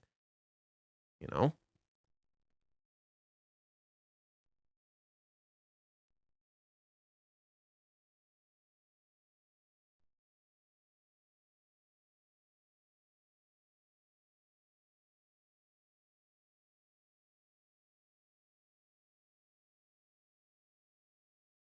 Okay. I give. Okay, it doesn't seem like there's gonna be anything else. I think we're done for today. It does not seem like there's gonna be anything else. So are you familiar with Origairu? Yeah, I am. It's okay. I in particular thought the ending was like way too complicated. And the anime didn't like follow the books very well. They followed a lot. The anime like really leaned hard into fucking what is it? They leaned hard into liking Yui, and in turn they didn't really build what's her name, the main girl, very well. So it didn't feel earned at all. overly analyzed and not that deep, let's be honest. I think it had some good shit, but it's still set in high school. Like, the unfortunate truth is a lot of these high school anime is just kind of Fragrant Flower maybe is at the same level as Kanojo. I disagree. Fragrant Flower is good and has some good discussions, but the characters are not that complex. The only character I kind of really like from that story, like genuinely to a close but not the same degree as this story, is Subaru. Because she's actually kind of like complex and has shit going on. The other characters are like really simple. Really fucking simple and like really good. Like, not to say they're poorly written, but like they are very like sugary and sweet and everything nice. You know? And this isn't to say it doesn't have good discussions. It does. It has a fantastic discussion about mental health and acceptance. Like, such a fantastic discussion of that. But to say the character, like, literally, I struggle to, like, there's only a few stories that I know off the top of my head that genuinely have like the same level of character writing as this story. The two I can think of off the top of my head are Maison Ikkoku and How Do We Relationship. Those are my two. Those are my third and second favorite manga, respectively. You know, so that's kind of why. Like, unfortunately, there aren't like a crazy amount of manga where I'm just like, oh my god, godlike writing. I mean, some of them, like Chihayafuru was pretty solid for a while. I got a little burned out near the end. I liked Chihayafuru for a good period. I got a little burned out near the end, and I liked a good portion of Chihayafuru. I like the concept of it too a lot. I like the story of the characters. But Fragrant Flower, like, I just felt like the character writing was aight. The character writing was aight. It just didn't feel like the greatest thing in the universe. It felt like something that would sell really well. I'm not saying they're bad characters. Aragon is better than Rentaro. Okay, are you just doing that just to piss him off? Are you doing that just to piss him off? Oh my god. Goudet was still pretty shitty by the end of the story, and he still also evolved into a better person. So you're kind of missing the point. Goudet still did shitty things all the way to the end of the story. And at the same time, he evolved into a better person. You know? Kyoko was the same way. Kyoko did shitty things all the way to the end of the story, and she also became a better person. So, no. No, Goudet was still shitty all the way to the end of Maison in his own ways. In particular, picking a fucking fight while he should be focusing on his school and got the shit slapped out of him for it. And literally, Kyoko calls him out on his bullshit. Who the fuck are you doing this for? Are you doing this for me? Or are you doing this for you? Why are you doing this? Which is exactly what I think is going to happen to Kazuya. It's going to be the same thing. Goudet was the same. Goudet was still dating that girl, and she broke up with him afterwards. He didn't even properly break up with her until the end. So, yeah, I don't know what to tell you, buddy. Goudet became a better person and still did shitty things. That's the brilliance of Rumiko Takahashi's writing, is that her characters are still kind of shitty by the end. They're not magically different people. They just evolved a little bit. We all think Chizuru slaps Kazuya in the face, but what if we all do Ruka and Mami both? No, I think it'll be Chizuru. Mostly because of the element of responsibility. Speaking in Ikkoku, there's a discussion about Goudet lost his V card to a hostess at the cabaret. He didn't. What are you talking about? He didn't. I don't know what you're talking about. Goudet never slept with anyone except what's her name? Kyoko. He didn't. No, he didn't. That's just pure no. Imagine Ruka dumps Kazuya. Well, it was kind of like a mutual agreement kind of thing. In that situation. He did go to Soapland, I think, but nothing happened.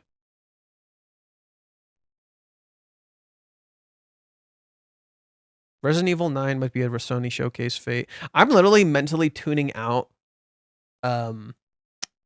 I'm like literally mentally tuning out the showcase, or not the Resident Evil 9, just so I don't think about it.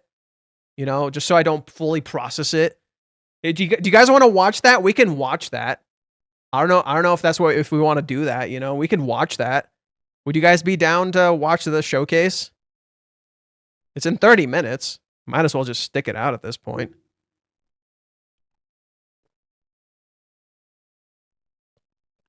Let's go. Okay. Sure. I'm down. Bunny Girl Senpai is trash in my opinion, and honestly, Allah is also trash tier. Bunny Girl Senpai is not an amazing romance, but it is an interesting what's the word?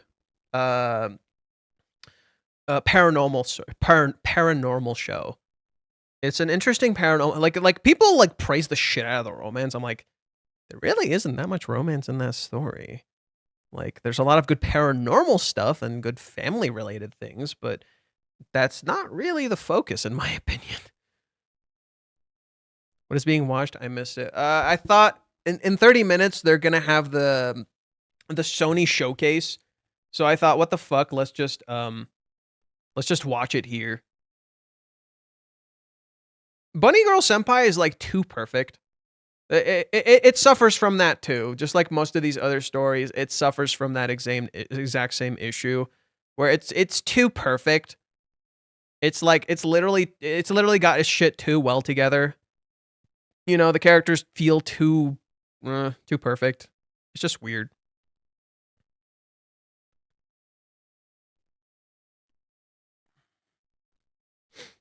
It's not organic, what I wanted to say. Yeah, there's just aspects of it that just don't feel very organic. It is a well-directed show and a well-presented show, don't get me wrong. I do like Bunny Girl Senpai to some degree, but it's not like a show I actively go back to. Like, when season 2 aired, I'm just like, whatever. I literally didn't watch it. I didn't fucking care. I was like, whatever. Oh, is Alia the one where she speaks Russian? Is that what Alia is? Is the one where she speaks Russian? Because I kind of did not care about that show. It was so whatever.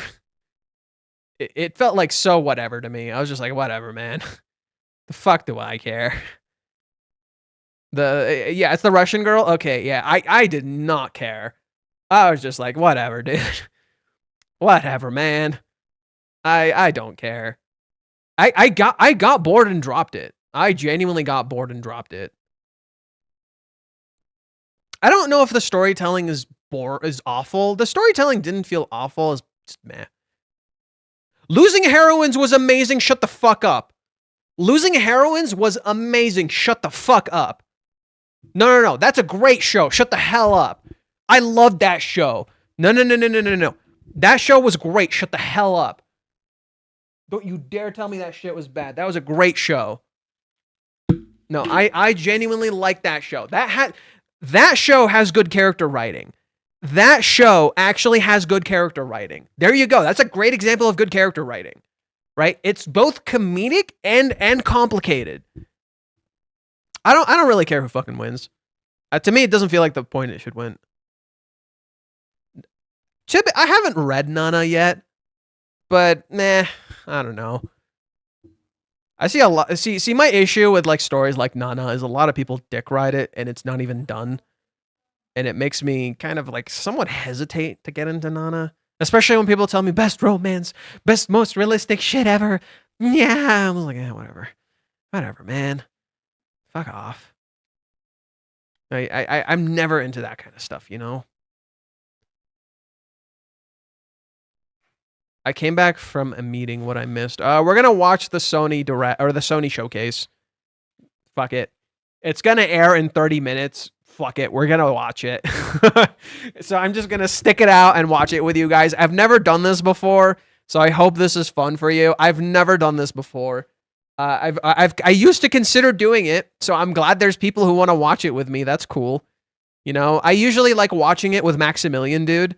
Like, I just sit down and I see his reactions. He's really informed on the gaming community. I'm like, I feel like I'm informed, but not enough. I'm like, I got something in the mail. Let's see what we got. Perfect time. Thank you, honey.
Give me a sec. Oh god. Oh, this is hard. Okay. So, plot twist. I did not actually get anything. It was for our roommate. So that happened. So instead, what I'm gonna do is show you guys some of the stuff I have. So I got this. It's from the Shunji family. It's double-sided.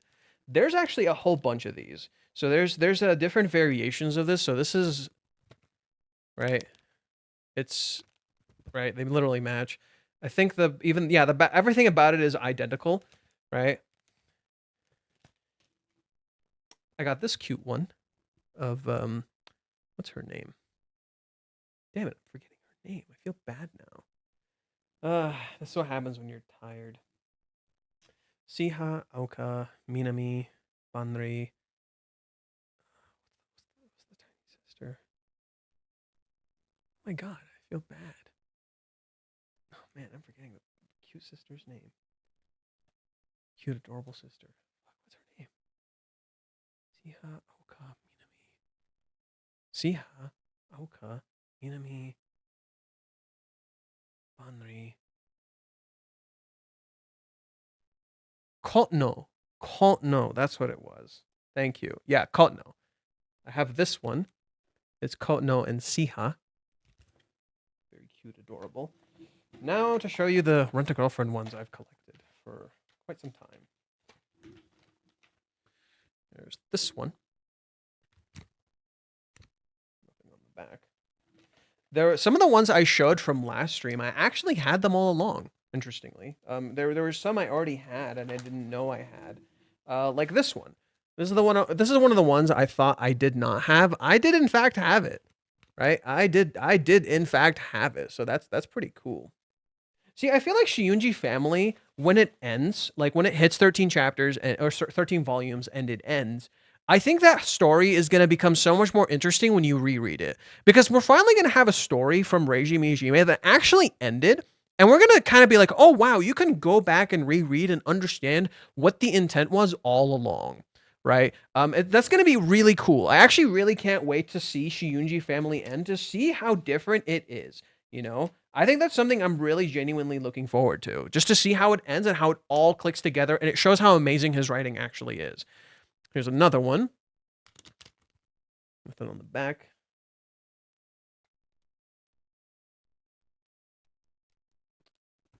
Here is Mami.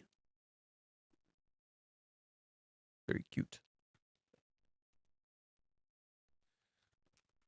Chizuru with curly hair.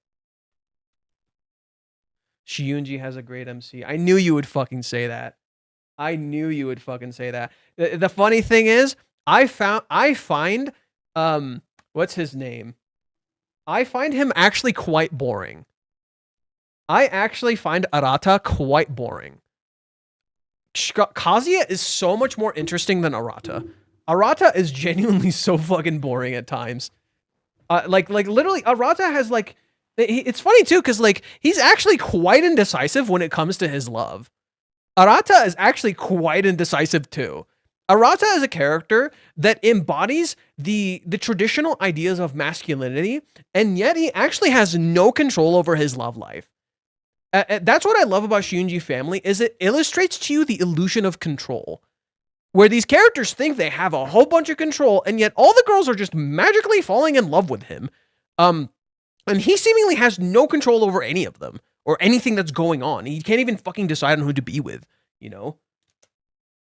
Or if it's even right to. This is Sumi with Ruka's hair, right? She has the thing on it. Here's another mommy one. Here's a tiny cute mommy one.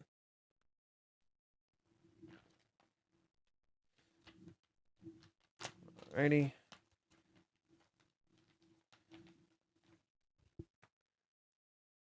I have a duplicate of the mommy one. I got another one, I guess. This one is a little more rare. So this art piece is a little more rare. This one isn't easy to get. I actually found it for cheap because I knew where to fucking look, you know? Here's another tiny cute Sumi one. Nothing on the back. Here's another Chizuru one. Ooh. Here's another. This is also extra super duper rare. This one is not easy to get. So I'm glad I have this one.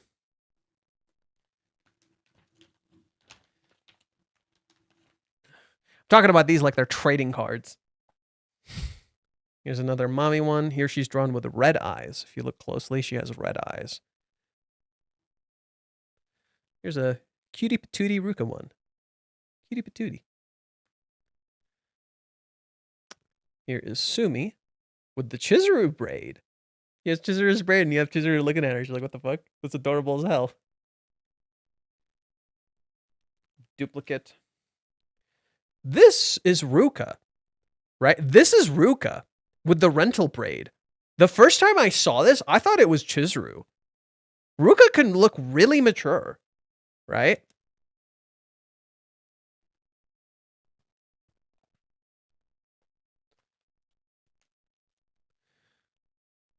Here is a Sumi one. Very cute. This is a mommy one I really like. They actually referenced this one in the anime. When they did the opening for season 2, they referenced this one. Here's a Ruka one, also very cute. This is Sumi with mommy's clothes. So this is Sumi. This is Sumi looking like mommy. Mommy, which seems like high school clothing. Sumi with the rental braid, but colored. Ooh, this is another rare one. Right. Chizuru reading at school.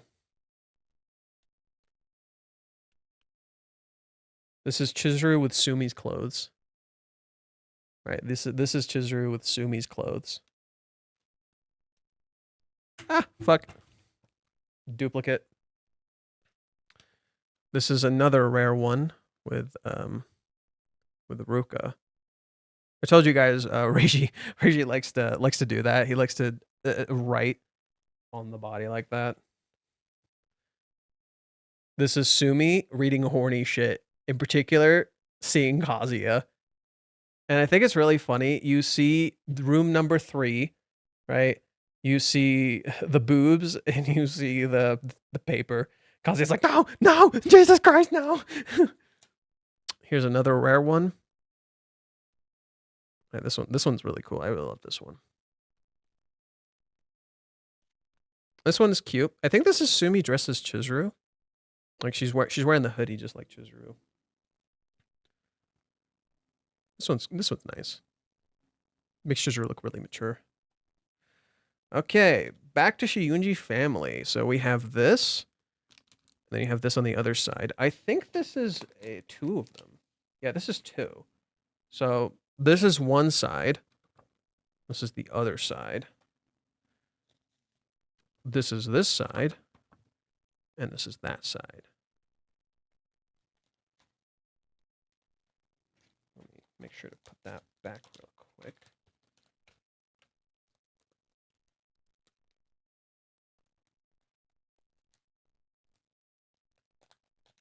I gotta get it its own sleeve. Here's a Chibi Ruka one. Very adorable. Ah, and now we are reaching the end.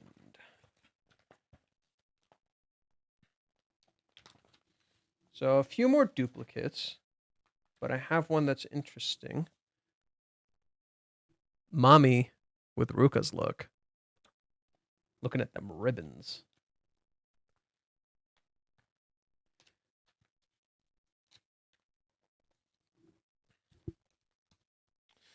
Okay, so this is a set of them. I'm going to pull them out.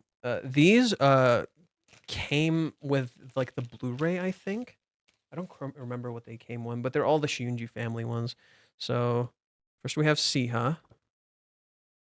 Back. We have Arata and Shion.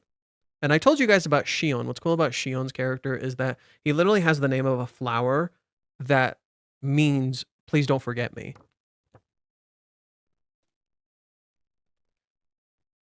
Kono.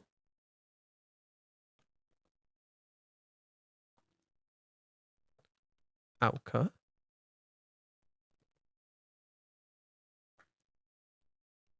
Minami, my personal best girl.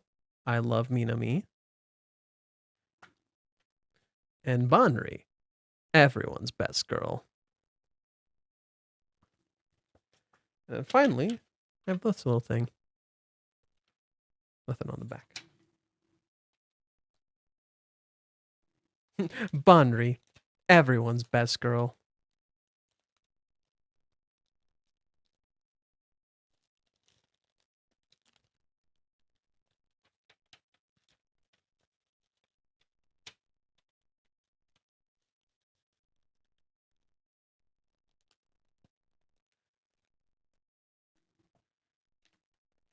Oh yeah, my artist friend actually got back to me about the emote. She said she's currently working on it and she's finishing up. So here we go. We're getting there a little bit. Is that supposed to be Kazuya in the background? No, it's Chizuru. No, it's Chizuru.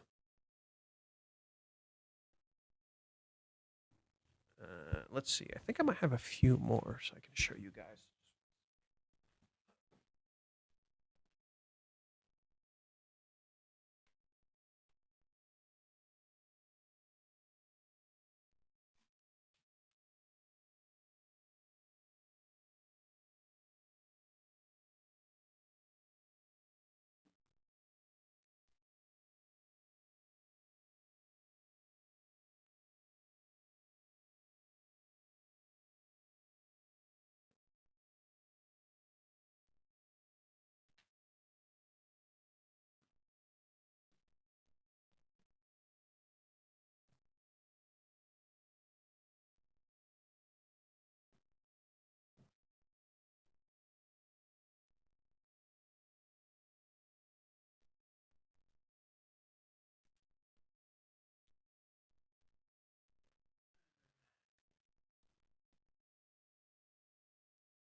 Back.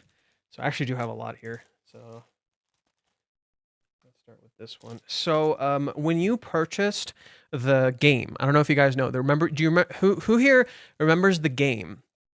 The game they made for Rent a Girlfriend. So when you purchase them, you get one of these art pieces Reiji drew. Right? You get one of them, and there's a total of 5 you could get.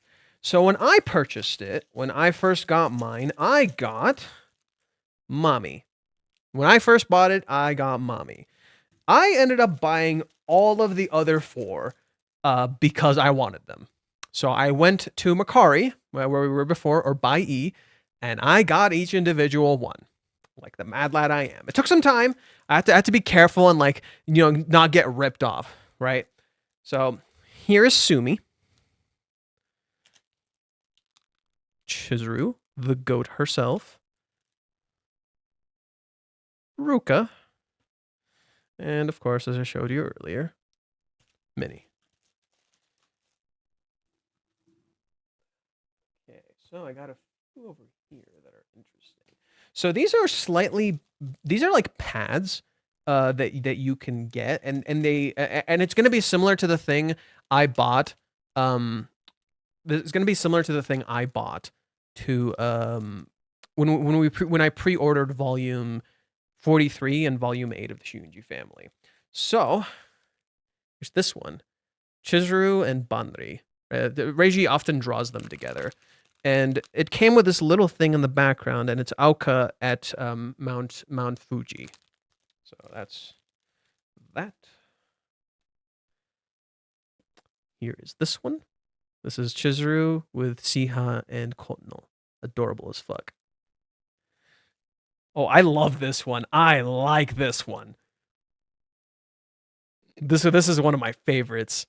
Like, damn. Mami looking good and Siha being an angel is perfect. Because Siha is an angel. I fucking love Siha. She is an angel. Okay? So that matches her perfectly. This one's really cute. It's Ruka and Sumi carrying a plushie of Minami, Kono, and Siha. Very cute. By the way, these aren't drawn by Reiji. I don't know if you guys can tell. These aren't drawn by Reiji. They're drawn by Reiji number 2. And what I mean by that is that there's a second artist who helps Reiji with the Shunji family called Reiji. So that's who draws those. And here is what is it? Minami and Minnie, because they kind of parallel each other. Speaking of which, let me show you something because Reiji did a thing.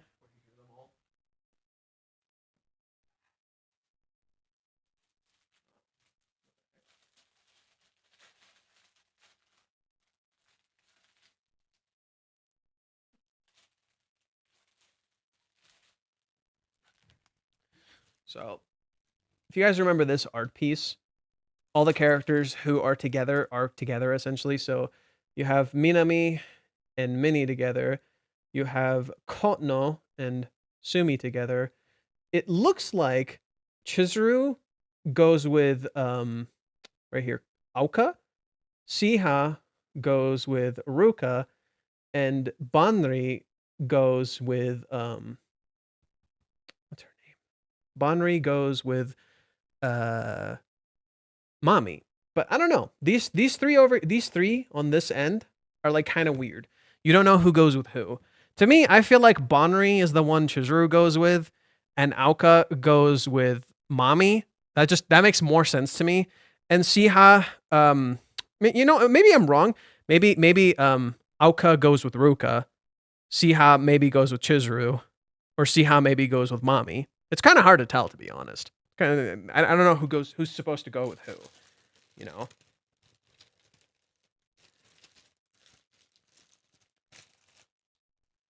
But I don't think I feel like Aoka. You know, no. Actually, wait. We're gonna take that back. I think Aoka goes with either goes with Mami or goes with Chizuru, and then Banri definitely goes with Chizuru. And then Siha, I think, actually goes with Ruka for a very simple reason. Siha and Ruka are both the secondary girl, right? Banri is the eldest sister, so it matches Chizuru. She's the oldest out of the bunch, and she's the most mature.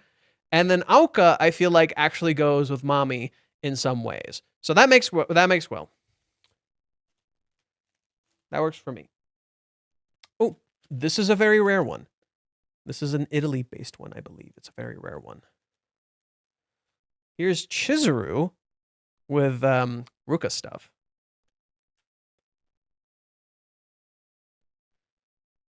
Here's Ruka with, I believe, the Sumi look. This is a high school series. Every character dressed in their high school clothing. So this is Ruka. Chizuru in high school clothing. Sumi in high school clothing. And Mami in high school clothing. So now these are interesting ones. So I'm missing one of this set. So there's a one I'm missing in this set. So I have Chizuru dressed as a reindeer, Ruka dressed as a reindeer, and I'm missing Sumi. I need to get the Sumi one. Here is Chizuru, Santa Claus clothing. Sumi, or not Sumi, Ruka. Sumi. Mami. This is another rare one. This one's actually really cool. It's Chizuru reading.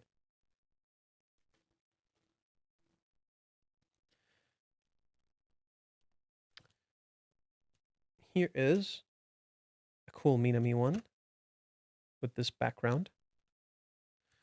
Here is a Banri one with no background. Okay, now we only got like 4 minutes or so minutes. So let me organize these really quick. So these are going to be a little more complicated.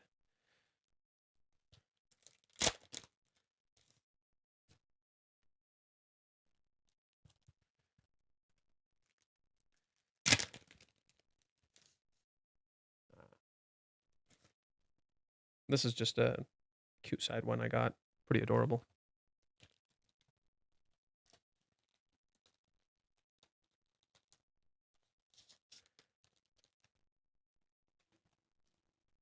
And then finally, let's get the Sumi one, I think. Oh, damn.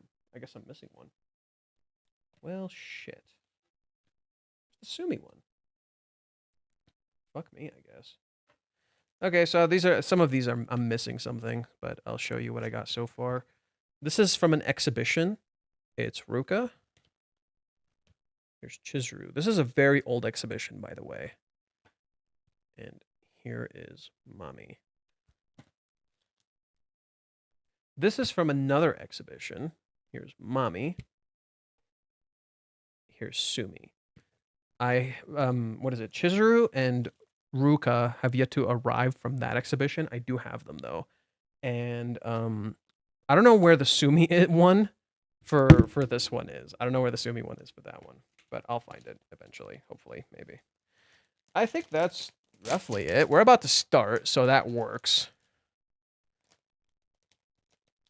We're about to start, so that's gonna take a while. You're a real fan of Rent-A-Girlfriend, I would say. Thanks, I guess. I don't know what equates to a real fan in this case, but I am an obsessive, crazy fan. I am for sure an obsessive, crazy fan. I know I love this series, okay? So I want to support it as much as I can. Not all of these are me able to support directly. Some of these is just for my own collection, because some of these you can't get anymore, you know? These are rare products. You can't get these anymore. Rare cards, if you will. These are rare cards. But okay, it looks like we're about to start. So I'm going to go back to normal. Once it starts, I'll turn on the sound. Wait, it says 2 minutes, but it says 1 minute on my end. What the fuck?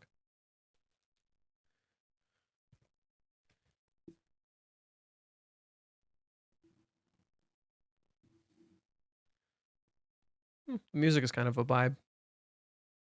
Blue hair equals secondary girl equals rejected. Yep, that's the running gag. Reason to watch Shiunji? I like it. I think it's a kind of reversal of Rent-A-Girlfriend. Excuse me, Johan, are they all personally drawn by Reiji? Yes. Every single one I just showed you is personally drawn by Reiji, except for that random Mami one that looked like the anime. Yeah, everything I just showed you is drawn by Reiji, except for like a few that are drawn by Reiji number 2. Reiji number 2.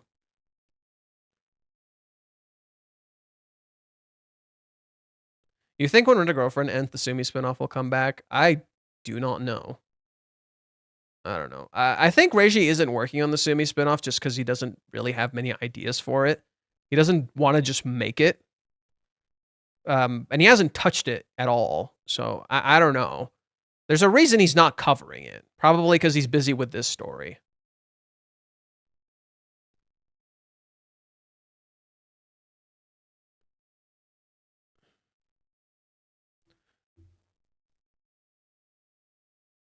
I was going to eat a banana, but I think I'll wait. I think you should read Shiunji. The anime is good for Shiunji, but as with any anime, they change some stuff. I've always been an advocate of like, hey, go read the fucking manga. I want a Chizuru spinoff. Another Rem. I love Amelia echoes in the background. Shut the fuck up.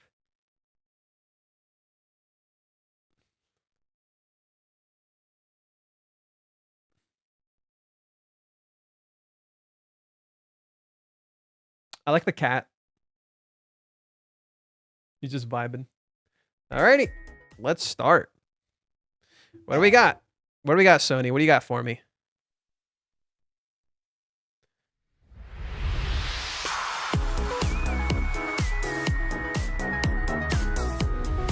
Minasan, おはようございます。ステイトオブプレイ日本をご覧いただきありがとうございます。本日 MC を務めます梶裕貴です。今回はステイトオブプレイの特別編として日本やアジア初のゲームにスポットを当ててお届けします。大人気シリーズの最新作から個性豊かなインディータイトルまで最新情報をたっぷりご紹介します。ドラゴンクエスト7リ・イマジンドからスタートです。Dragon Quest 7 first. Holy shit. I know people. Square Enix has really been leaning into that. Oh my god. We made a promise to solve the world's mysteries, didn't we? God, he looks so goofy. I know. Wait, is it Dragon Quest 8 that people love the shit out of? Any bother we might get yeah, it's 8. It's not 7. Never mind. I haven't thought about it really. I should try doing all the things that humans do. To find my own purpose. Something only I can do.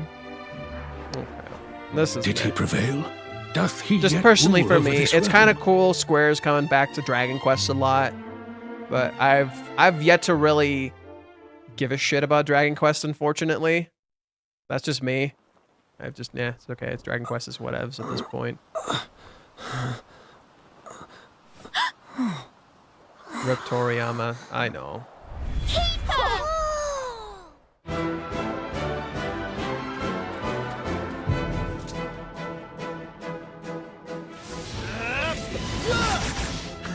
Oh my god. I just had fucking... You and me battling side by side again. Dude, I just had fucking flashbacks to playing, what is it, Smash Brothers, where Hero does the thunder thing and then just spins and you fucking die. Here's to one last I literally adventure. just had flashbacks to that. I'm gonna lower this a little bit just so you can hear me. Dragon Quest Reimagined. Cool. Next. このドールルックと呼ばれるグラフィック素敵ですね。 Okay. 再構築されたシナリオには大人になったキーファがどのような物語が待ち受けているのかお楽しみに。さて続いてはちょっと穏やかな気持ちになれる2作品から発売時期の発表です。 Oh. インコンビニワンストアメニーストーリーズはささやかな日常を描く心温まる物語。 Bro, I'm making coffee now or tea.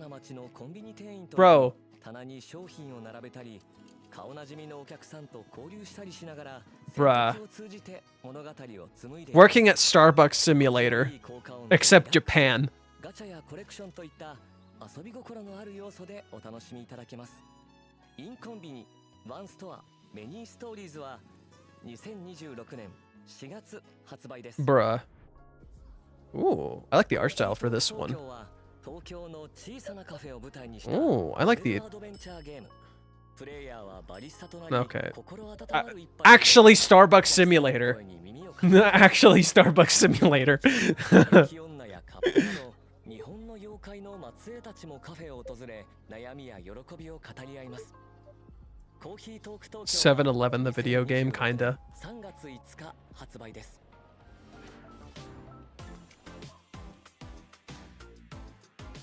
Okay. Oh yeah, Combini. So literally 7-Eleven. Oh. 急に静かになった気がしませんか。 Resident Evil! Resident Evil! Resident Evil! Oh, Resident Evil! 人気ホラーシリーズ Ah, Resident Evil! 2作品が登場。 Two new titles? 1作目は Oh. ブロークンロアアンフォー Never mind. I'm stupid. SNS の I'll cry now. 焦点を当てた一人称視点のホラー Ooh, the visuals are really cool for this one. 脱出するため過去 Ooh. のトラウマや亡霊たちに追い詰められながらスマートフォンを駆使して出口を探していきます。 Okay, this game looks cool. アンフォローは2026年1月16日発売です。 Okay. What's the other さら game? に本日はシリーズ最新作ブロークンロアアセンドを Wait, what's Broken Lore? I've never heard of it. Is this a series? Like an actual franchise? 前作ドントウォッチに引き続き東京が舞台の今作主人公のレンとユイは動画配信サイトでの名声を求め Okay. 危険を顧みずに東京タワーに挑みます。そこで2人を待ち受けるのは妖怪66尾ブロークンロアアセンドは2026年夏発売予定です。 Oh, that's creepy.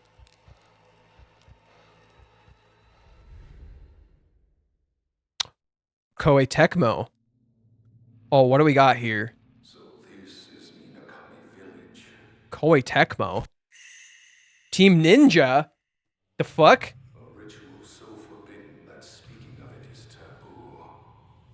And a place that must never be seen. Wait, what the fuck is this? If I could capture it with the camera obscura.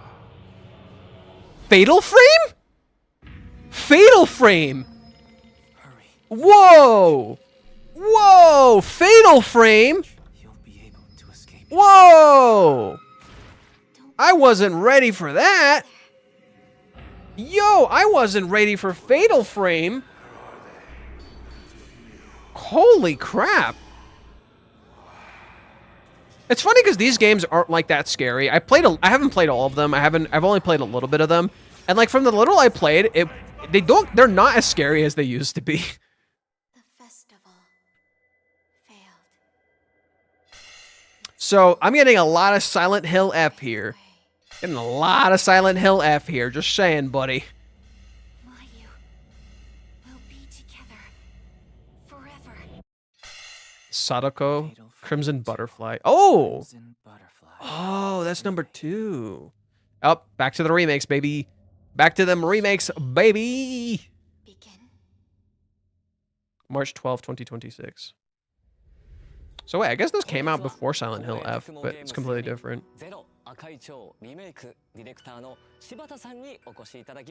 Oh. I'm not gonna lie, I don't care for these kinds of interviews most of the time. That's just me. Like, I'm gonna lower the volume. I've just never cared for these kinds of interviews where they're doing a showcase and they want to sit down with the director and be like, oh, tell me about this great game and what's so great about it and why we love it and all that. And I'm like, it's a fucking remake. It's a fucking remake, man. Like, I don't need to sit down and listen to this interview. You can do the interview to the side. You know, when you're doing a showcase, I don't want to watch an interview. But that's just me. That's just me. Like, I do think the interviews are interesting. Don't get me wrong. I just don't know if interviews belong in a showcase. You know, I've always been weird about that. But that's just my viewpoint. This isn't to say they're bad, you know.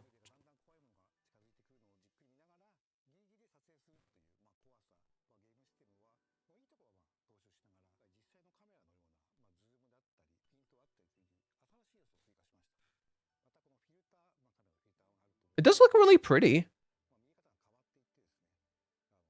God, chat doesn't shut up.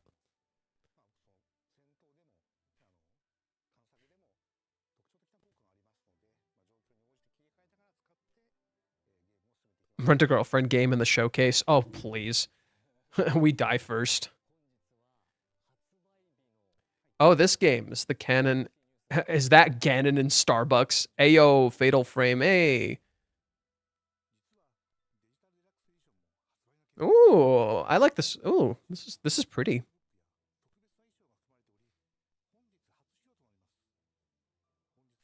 It is a much bigger chat. This is true.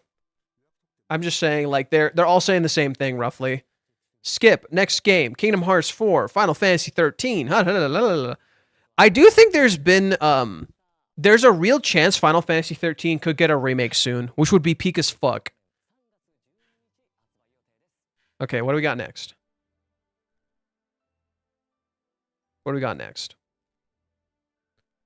Wait, what?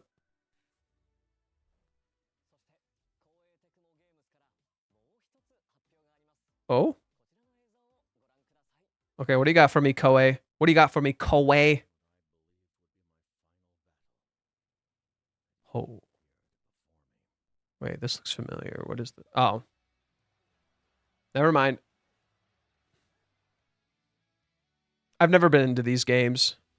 Oh, no volume. My bad. I've never been too into these games. What are they? Dynasty Warrior games? Fly by my side. For together we shall see the new age of peace with our own hands. The voice is just completely out of sync.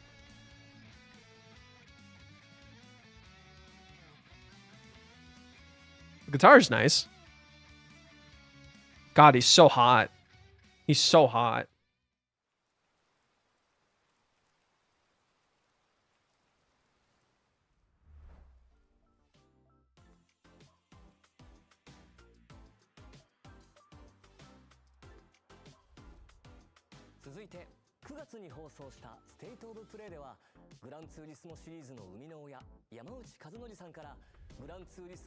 Oh, I am an active hater of Gran Turismo. I'm sorry. I'm an active hater of Gran Turismo. I don't play any of these games. I do not care. I just... Yep. The only win of these games is how pretty they are. They're very pretty. That's it. That's all I care about.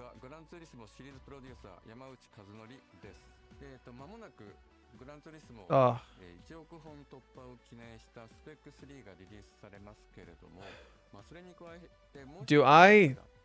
Sony, do I need to know about why this car is amazing? Oh my god. Dude, you don't need to explain Gran Turismo to me. These games are gonna sell. You don't have to explain this to me. Gran Turismo is the Call of Duty of racing games. You don't need to explain anything to me. Like, cool. Your shit's really pretty, and your shit's gonna fucking sell. You don't need to explain it to me. Like, I feel like this is a waste of fucking time.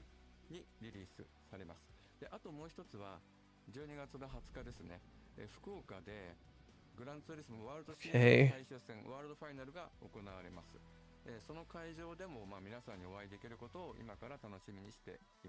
He's so enthusiastic.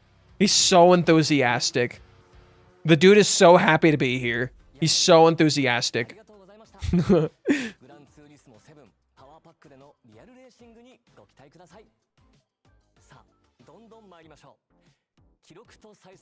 Pave your path using recordings and playback. What? Ooh. Ooh, this looks cute. Wait, this looks adorable. Wait, what?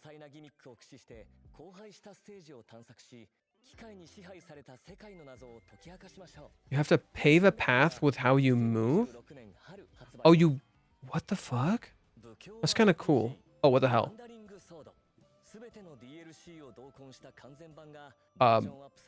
That moved on very quickly. That moved on really quickly. Okay. Who's making this?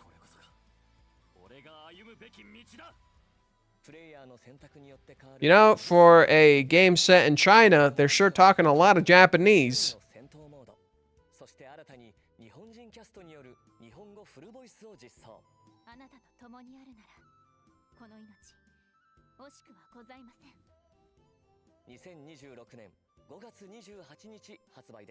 Okay.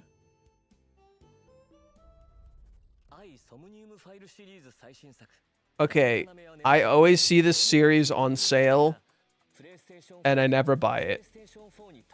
I always see this series on sale. I think the cover looks cool.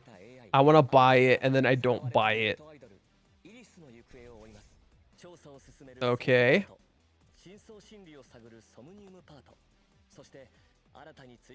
She looks like a rip-off fake character.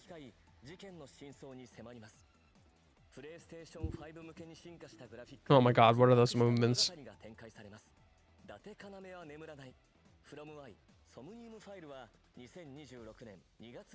Ooh.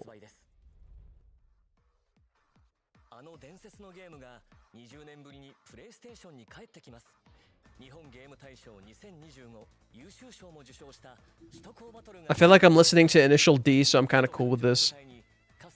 I understand, I do not like this at all, but the Initial D vibe is kind of cool. Ooh, wait. Wait, the movement looks cool, actually. Ooh. Okay, do some drifting, and I might buy this game. Do some fucking drifting, and I might buy this game. No drifting.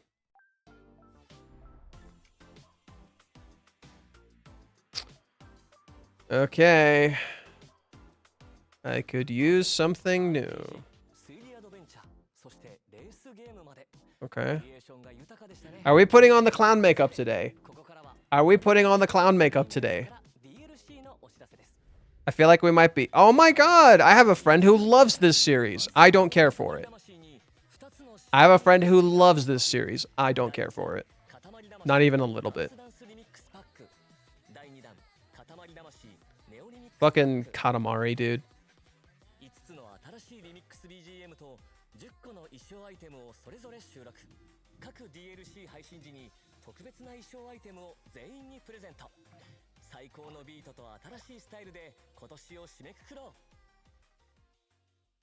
We definitely need the clown makeup. Damn. Whoa. ヘッジホックがパックマンワールド2リパックに登場します。ソニックならではのスピード感が味わえる新ステージに加え、おなじみのギミック What? 登場します。さらにボス戦ではうドクターエッグマンとの戦いが待ち受けます。 What the fuck? リパックソニックザヘッジホックコラボレーションコンテンツは I'm not. プレイステーション5とプレイステーション4で本日から配信 I. Holy shit, what? No, go back. I wasn't ready. 5で発売された No, go back. That was cool as shit. What? No, go back. Bro, dude. Oh my, no, go back. I don't care about fucking Digimon. Go back. What the fuck? That was cool as hell. Go back. What the fuck? I haven't watched Digimon since I was a kid. I don't give a fuck.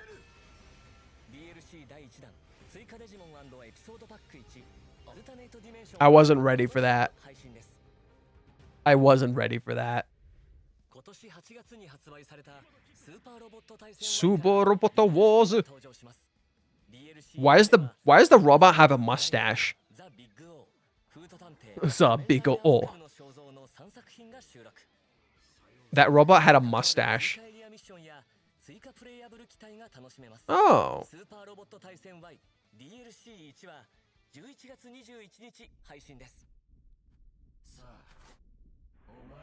Sonic? Pac-Man?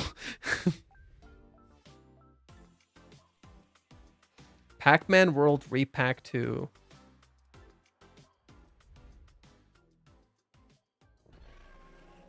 Godzilla? Godzilla! Godzilla! Wait. Wait, what the fuck? Are you gonna fight Godzilla? Oh, never mind. Okay. I thought that was really cool for a sec. Godzilla would be so cool in Monster Hunter. That sounds ridiculous, but it sounds so fucking cool. Godzilla in Monster Hunter? That'd be peak as fuck.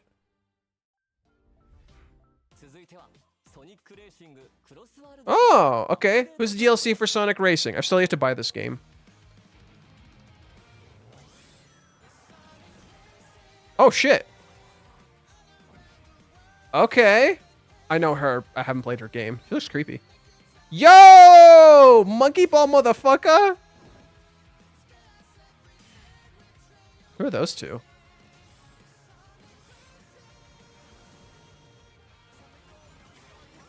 I forgot SpongeBob was in this game.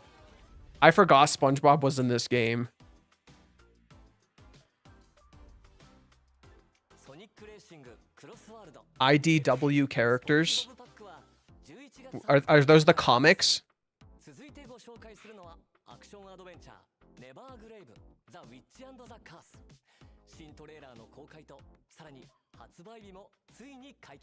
Aye, my fucking dude. Whoa. Ooh. Nevergrave, The Witch and the Curse. Wait, this art style reminds me of... What? What the fuck? Oh, God. Whoa. Yo, she can do that Mario fucking hat toss shit.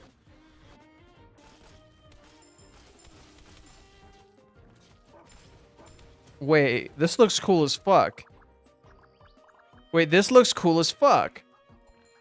What does the art style remind me of? The art style reminds me of, Bravely Default.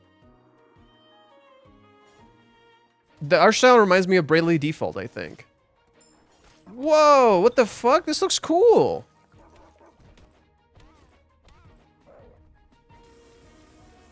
Firing the laser. Whoa. The music is bopping too. Yo, the music is bopping too. And the gameplay looks nice. Whoa. Yo, okay, I kind of want to buy this. Ah, it's next year. Nevergrave. That's a badass name too. 酒井さん、よろしくお願いします。よろしくお願いします。酒井さん、トレーラーではゴーレムのような敵と戦っていたシーンがとても印象的だったんですけど。See, this I'm kind of down to see an interview for, because this seems like an orthodox game, you know? はい。レーザー攻撃を繰り出していた巨大なゴーレムは最初のダンジョン遺跡のボスです。本作のボスはそれぞれ独自の攻撃パターンや特殊なギミックを持っていて、一筋縄ではいかないようになっています。Okay. 例えば植物のボスは風を使ったり、ドラゴンのボスは溶岩を使ったり、マリオネットのボスはプレイヤーが使う魔法と似たものを使います。ボスによっては特定の敵への憑依が攻略の鍵になることもあります。Ooh, you gotta possess certain enemies. It's Castlevania on crack. Well, you don't know if there's, you don't know if these are like levels or if you're actually traversing back and forth and shit through a castle. The music is bopping too. Okay, Sony, what else you got for me?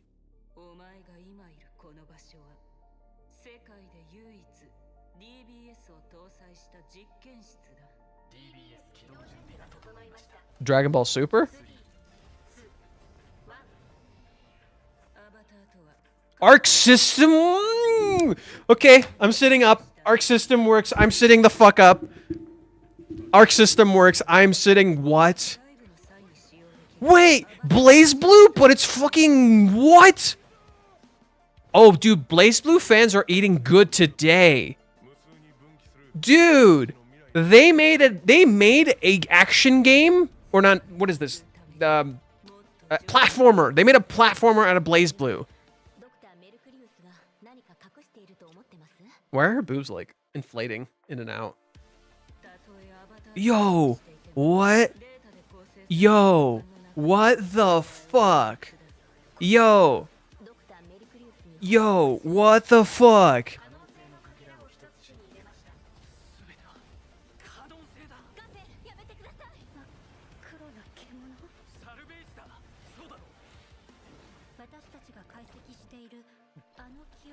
Dude, Blaze Blue fans are eating fucking good. Is it a platformer or side scroller? I forgot. It's like Mega Man. Entropy Effect X. Oh, okay. Blaze Blue Entropy Effect X. I didn't see the Blaze Blue. Wow. That actually looks pretty fucking cool. Not a platformer. It's a hack and slash. Really? But you can have a hack and slash that's 3D. So side scroller hack and slash. I guess it's not about platforming. So yeah, that's fair. It's a hack and slash side scroller. Oh, this stupid game. This is also Arc Systems. They showed this game. It looked not interesting. I kind of feel bad for this game. It really didn't look interesting. This is a platformer. Okay, never mind. Not a platformer anymore. Never mind. Not a platformer anymore. Now it's low-key bullet hell.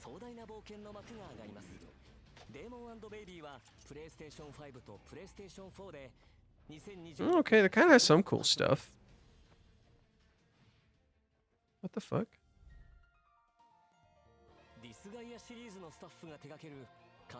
Wait, Disgaea? Dude, I haven't seen Disgaea. Or no, it's the same people who made it. No, it's not Disgaea.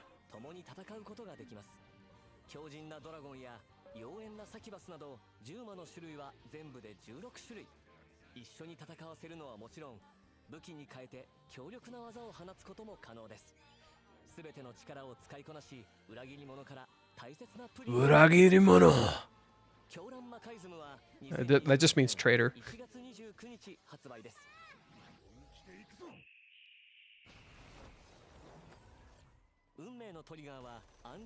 Fate Triggers next generation tactical shooter built on Unreal Engine 5.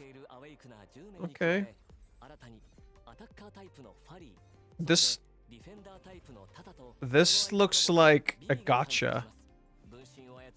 This kind of looks like one of those Genshin Impact gachas, but like Overwatch. What the fuck? This is like Overwatch slash Fortnite slash gotcha.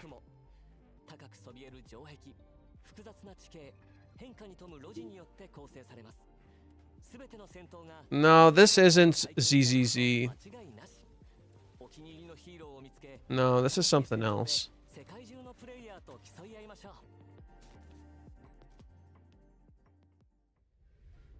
Yeah, well, that was a whole lot of whatever.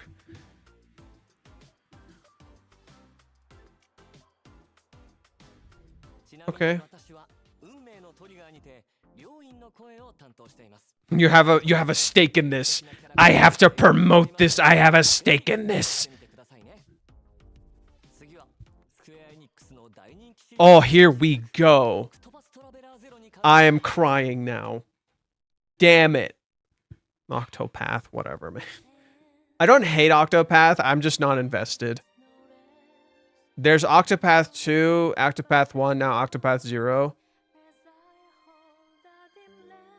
So, okay, I'm going to lower this just in case. I don't know if... There we go. I don't know. Okay, so for those who don't know, those who don't know, Square Enix has a lot of connection to the music industry. That's why, like, almost all their soundtracks bang. Like, collectively, every Square Enix soundtrack just bangs every time. Okay, it should be fine now.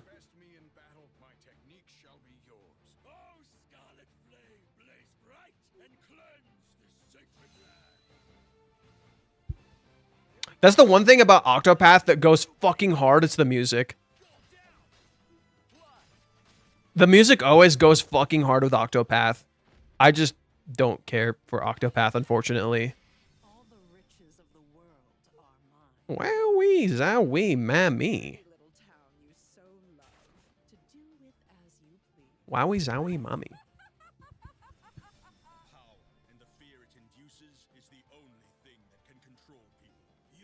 They call him a hero. What are you, Sephiroth 2.0? After losing the town, I finally understand what's truly important to me. Let's do our best to rebuild Wishvale into the place it used to be. You said it. I'm ready when you are. Fame is nothing more than pretense. Will you continue to grip the blade of revenge, consumed by hatred? Marvelous!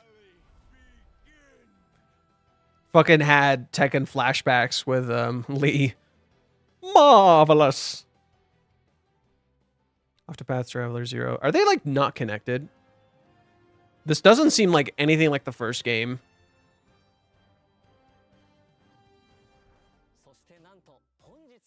Oh, that's cool. I'm not gonna play it. Hmm. Oh, cool.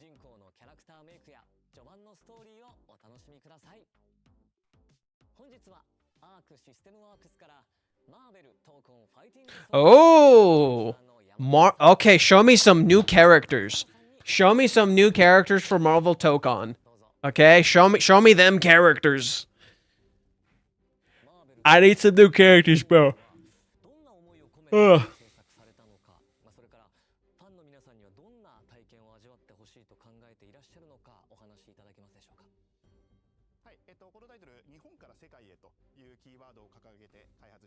Oh yeah, because it's called Tokon. America.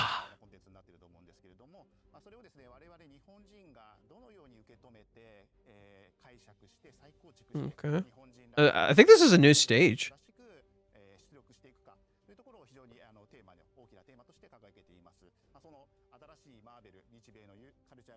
Blending two cultures together.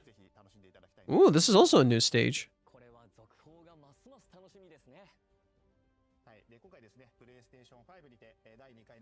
Okay.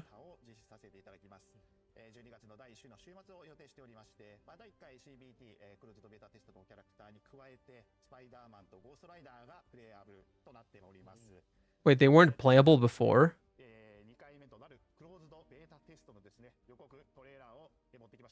Oh, thank God. Okay, show me something new. Okay, who's in the game? Wait. But Spider-Man was... Wait, what? But we already saw them. Okay.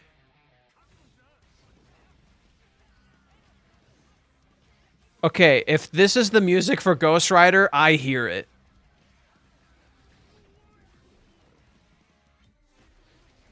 Okay, so it seems like it's mostly new stage and Ghost Rider and Spider-Man.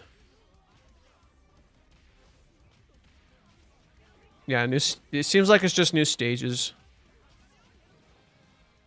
X-Men Mansion! Okay. Dude, okay, we need more X-Men. Put more fucking X-Men in. Okay, we already know who's not in the game.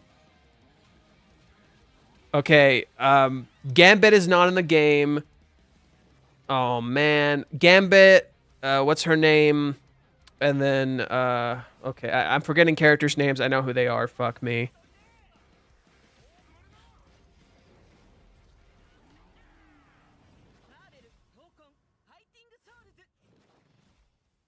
It does look pretty cool.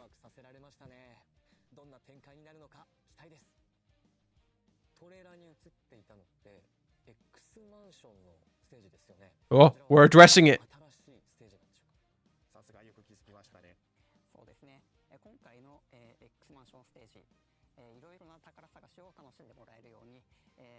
Nightcrawler.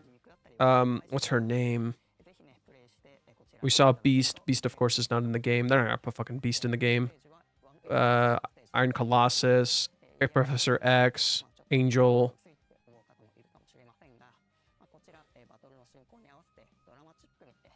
He has a really light voice.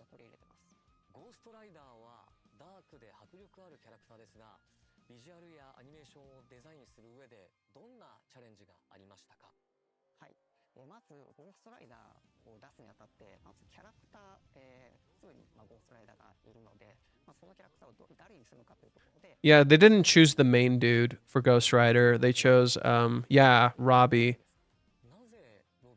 He's like a younger Ghost Rider, and he's more sleek and cool.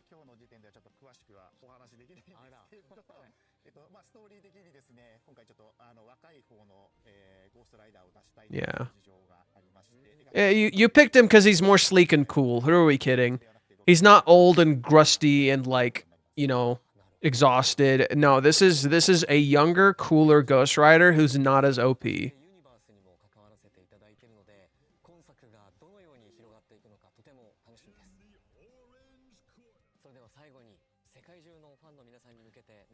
Oh, this game looks so cool. JP Marvel goes crazy. Who's the girl in the red and blue? Red and blue. Unless you're talking about Miss Marvel. If she was a playable... Did her hands expand or something?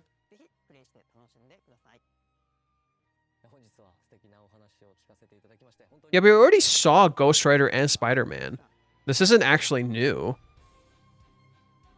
We actually already saw these characters. She's playable. I think it's Miss Marvel then. Yeah, it's Miss Marvel. She's actually Middle Eastern. Oh, okay, it's this game. Yeah, Night Rain. Probably getting some DLC.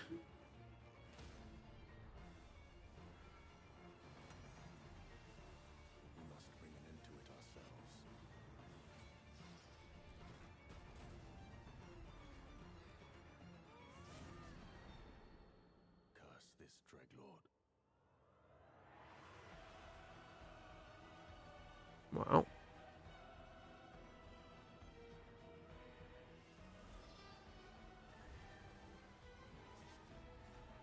All I've seen of this game is people getting their asses fucking kicked.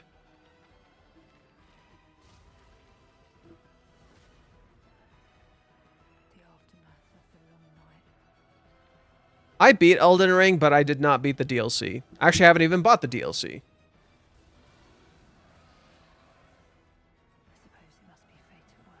Ooh, that looks badass. Oh, fuck! It's this dude from Dark Souls 2! Everyone fucking loves that guy.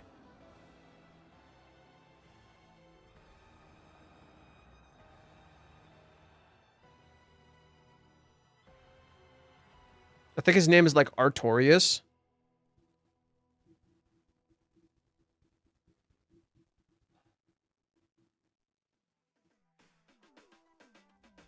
No, are we done?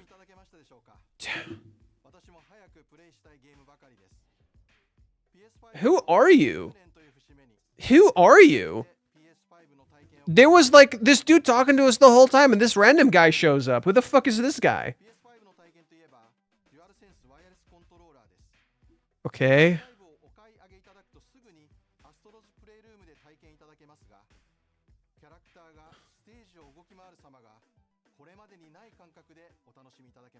Okay.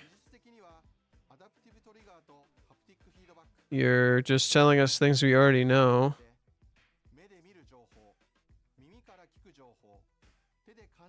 Okay, at least you're showing me Final Fantasy VII. My pride and joy. I love this game. Okay. But why are you telling me things I already know?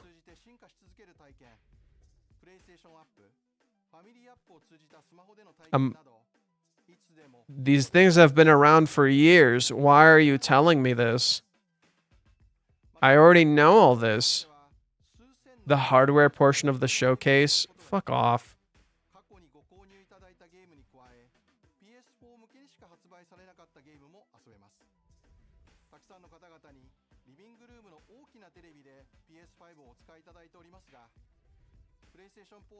It's like a protocol? Fuck off.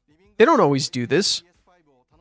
They don't like go this hard into it, you know? This feels more like, you know, hey, we're appeasing the shareholders.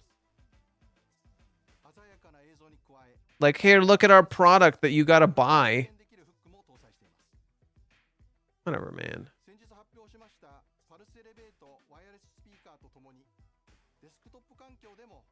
Wait. People are like, the Japanese one's gonna be so much more interesting. This is more boring than it usually is. I like the guy from earlier. At least he was entertaining. He had some energy to him. This guy feels boring as fuck. We are doing something very special for the Japan market.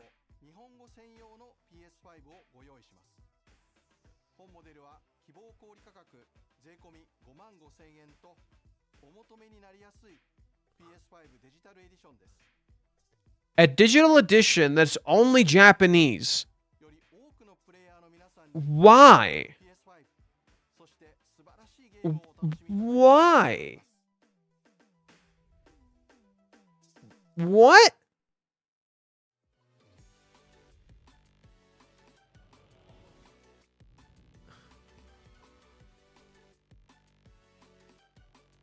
That was just silly. Okay, since everybody loves to give these ratings, I'll give it like a 6. I wanted to give it a 5, but I'm giving it a 6 because there was some stuff I liked. In particular, Nevergrave, and what else did I like? I think it's pretty much Nevergrave. Oh yeah, I was interested about the Blaze Blue game, and I kind of liked Marvel Token. That's it, just these 3 things. And that's just me. Everything else just kind of felt like whatever. Oh, that game was kind of cute, but I don't remember the name of it. Oh, Sonic, right. Right, Sonic, fair.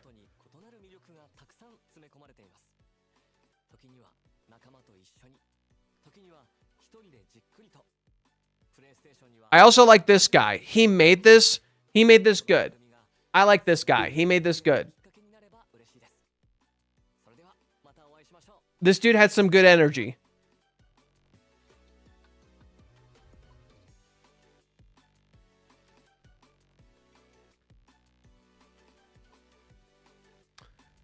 Okay. Yeah, that was you know, I'm kind of glad I watched it with you guys and kept talking, because I would have gotten bored midway through watching it with Maximilian Dude, which would have blown. Oh yeah, the Sonic Racing game, that also had some cool stuff. Yeah, I think it's just like a 6. It's just a fucking whatever. Right? Just fucking whatever. I didn't really care all that much. I'm gonna be real. It's just kind of aight.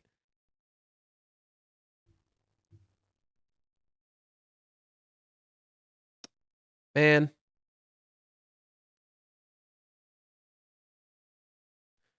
This art for Chainsaw Man for Reze, or is it Reese? Reze? It's just Reese. It's just Reese, right? All right. This art is so good. I've still yet to see the movie. I gotta go see it at some point. Wait, what the fuck? Super Mario Galaxy Movie Direct.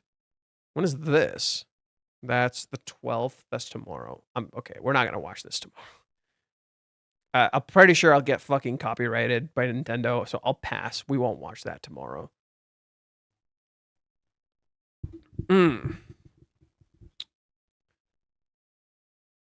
That guy looks like old man Kazuya.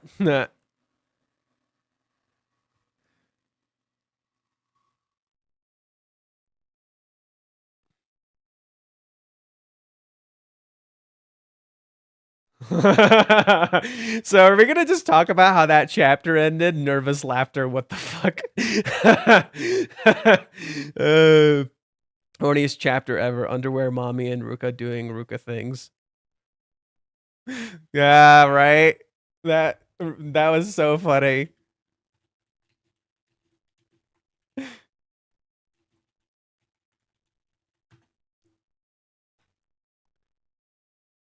Right.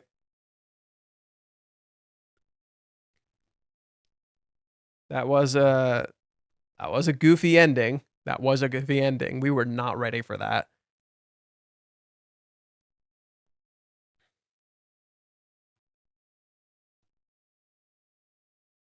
Oh, Reggie posted. What the fuck?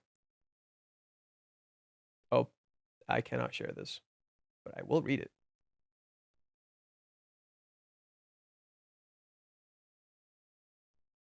Oh my god. Oh. Oh, wait, really? Wait, really? Okay, wait. Oh, wow. I guess I'll tell you. Reiji said I accidentally broke Ruka's screen too. Oops. So this is broken. The screen is broken. And he's like, oops. I accidentally drew it broken. Okay. Okay. Yeah, I guess he just noticed. He's just like, oh, oops.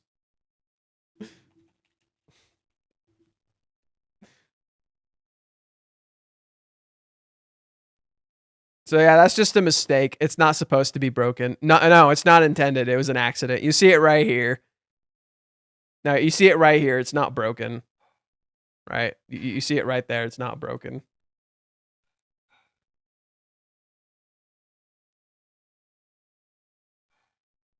Mistakes were made. Oh, wow. Streamed 8 hours. Okay. We got 10 minutes, fellas, and then I'll call it.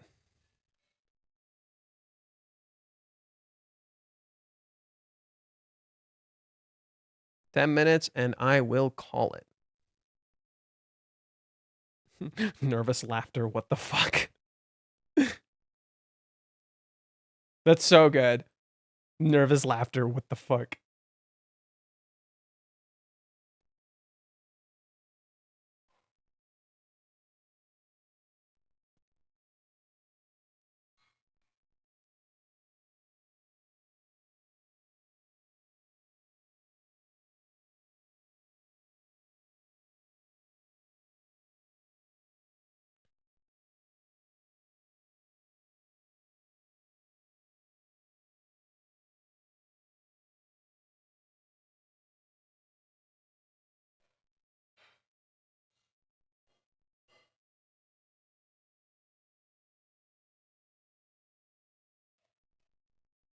I'm just scrolling through Twitter because I'm pretty sure Japanese fans should be up by now. Everybody should have gotten a nice nap and woken up. That's how long we were streaming. Everybody should be up right now. We stream that long. Bro, I streamed for 8 fucking hours. Y'all bitches better be praising me, dude. I powered through this. I got through this.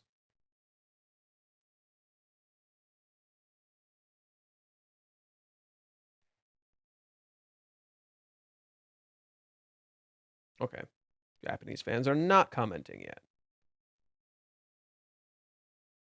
Well then.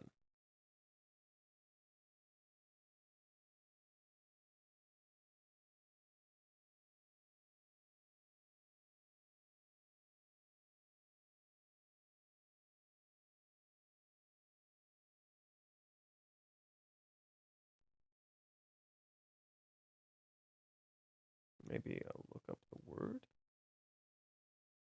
Bird, bird, bird's the word. Bird, bird, bird, bird's the word. Are you okay? Honey? Okay. I'll be back.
Okay. That was dealt with.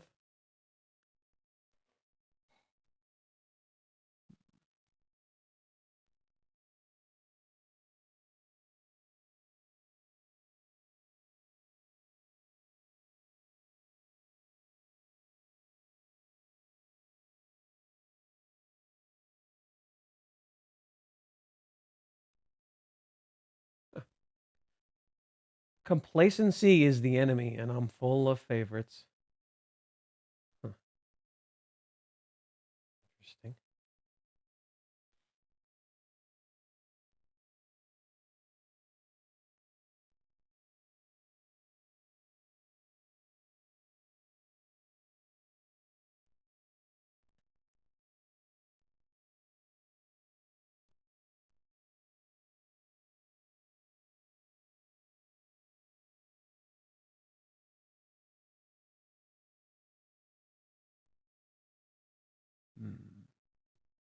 Yeah, not much right now. We need to have a high we need to have high defense. Oh, hubris, that's possible. Imagine we get Kazuya's dream, but it's Ruka instead. Oh no. I don't know. I don't think so. Hey, hit 1.8k subs. We are at 7.9 the whole stream. Let's go. Oh, sweet. That's good. I hope this actually stays monetized so I can actually make money off of it, because I'm pretty sure YouTube is not happy with this video, with this stream. They're probably going to demonetize it or something. We said a whole bunch of stuff, like, you know, we talked about a lot that they would not be happy with. So I would not be surprised if they're like, oh, I'll demonetize you. You know, we're going to take all your money. Oh. Yeah, I think we said everything we wanted to for now. Yeah, that last portion, horny as fuck, right?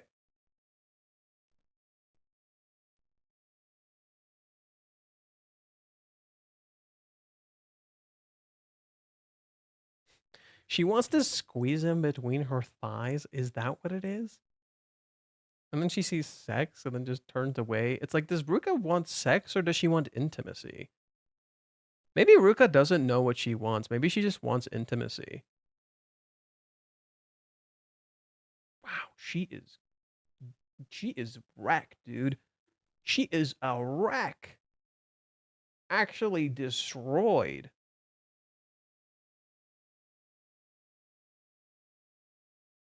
Yeah.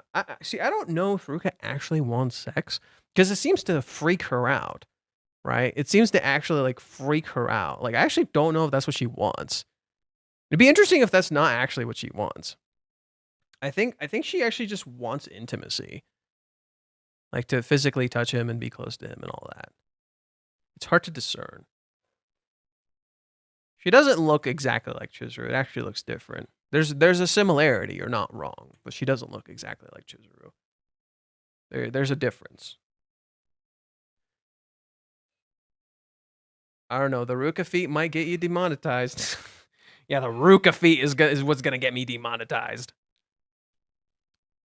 I don't think she can separate them anyhow.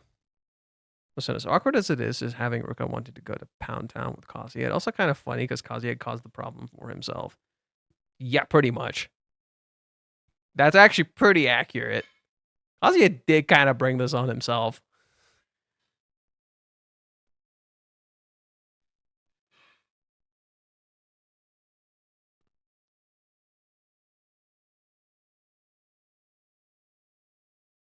Defense level 99. Okay, I think we'll stop here for now. I'll continue tomorrow. Probably have a lot more to say tomorrow too. So thank you guys for watching. If you enjoyed, subscribe, hit the like button, hit the bell icon, keep up with the uploads, all that fun stuff. Because you're supporting me on Patreon, I would really appreciate it. It makes my life a whole lot easier. Join the Discord because Discord is fun and you can talk to me. And finally, oh yeah, follow me on Twitter. That's what I was gonna say. Follow me on Twitter because I have Twitter stuff. Yep, that's pretty much it. Just gotta make sure I get to 8 hours. It says 7:59, which is annoying. Get to fucking 8 hours already.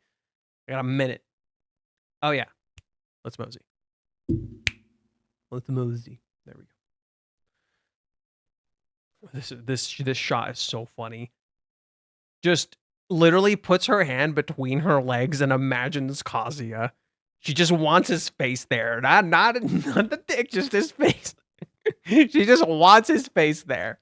That's so funny. Just his face in particular. I am still very curious how Ruka will react to Kazuya having black hair now. Right? I am quite curious to see how Ruka reacts to Kazuya having black hair now. That we're gonna see that next chapter. It's gonna be interesting. You know? Would Ruka like that? Would Ruka not like that? What would she think? I need the carrot, just his face. I mean, it's literally the same face as Chizuru. Chizuru is also having this face issue. I mean, it's good parking. Oh, shut up. All right. Now, I'm pretty sure I'm done. Word of advice, whatever Ruka gives Kazuya to drink, don't drink it. I don't think she would do that. Anyways, take care. See y'all later. See you tomorrow. Bye-bye.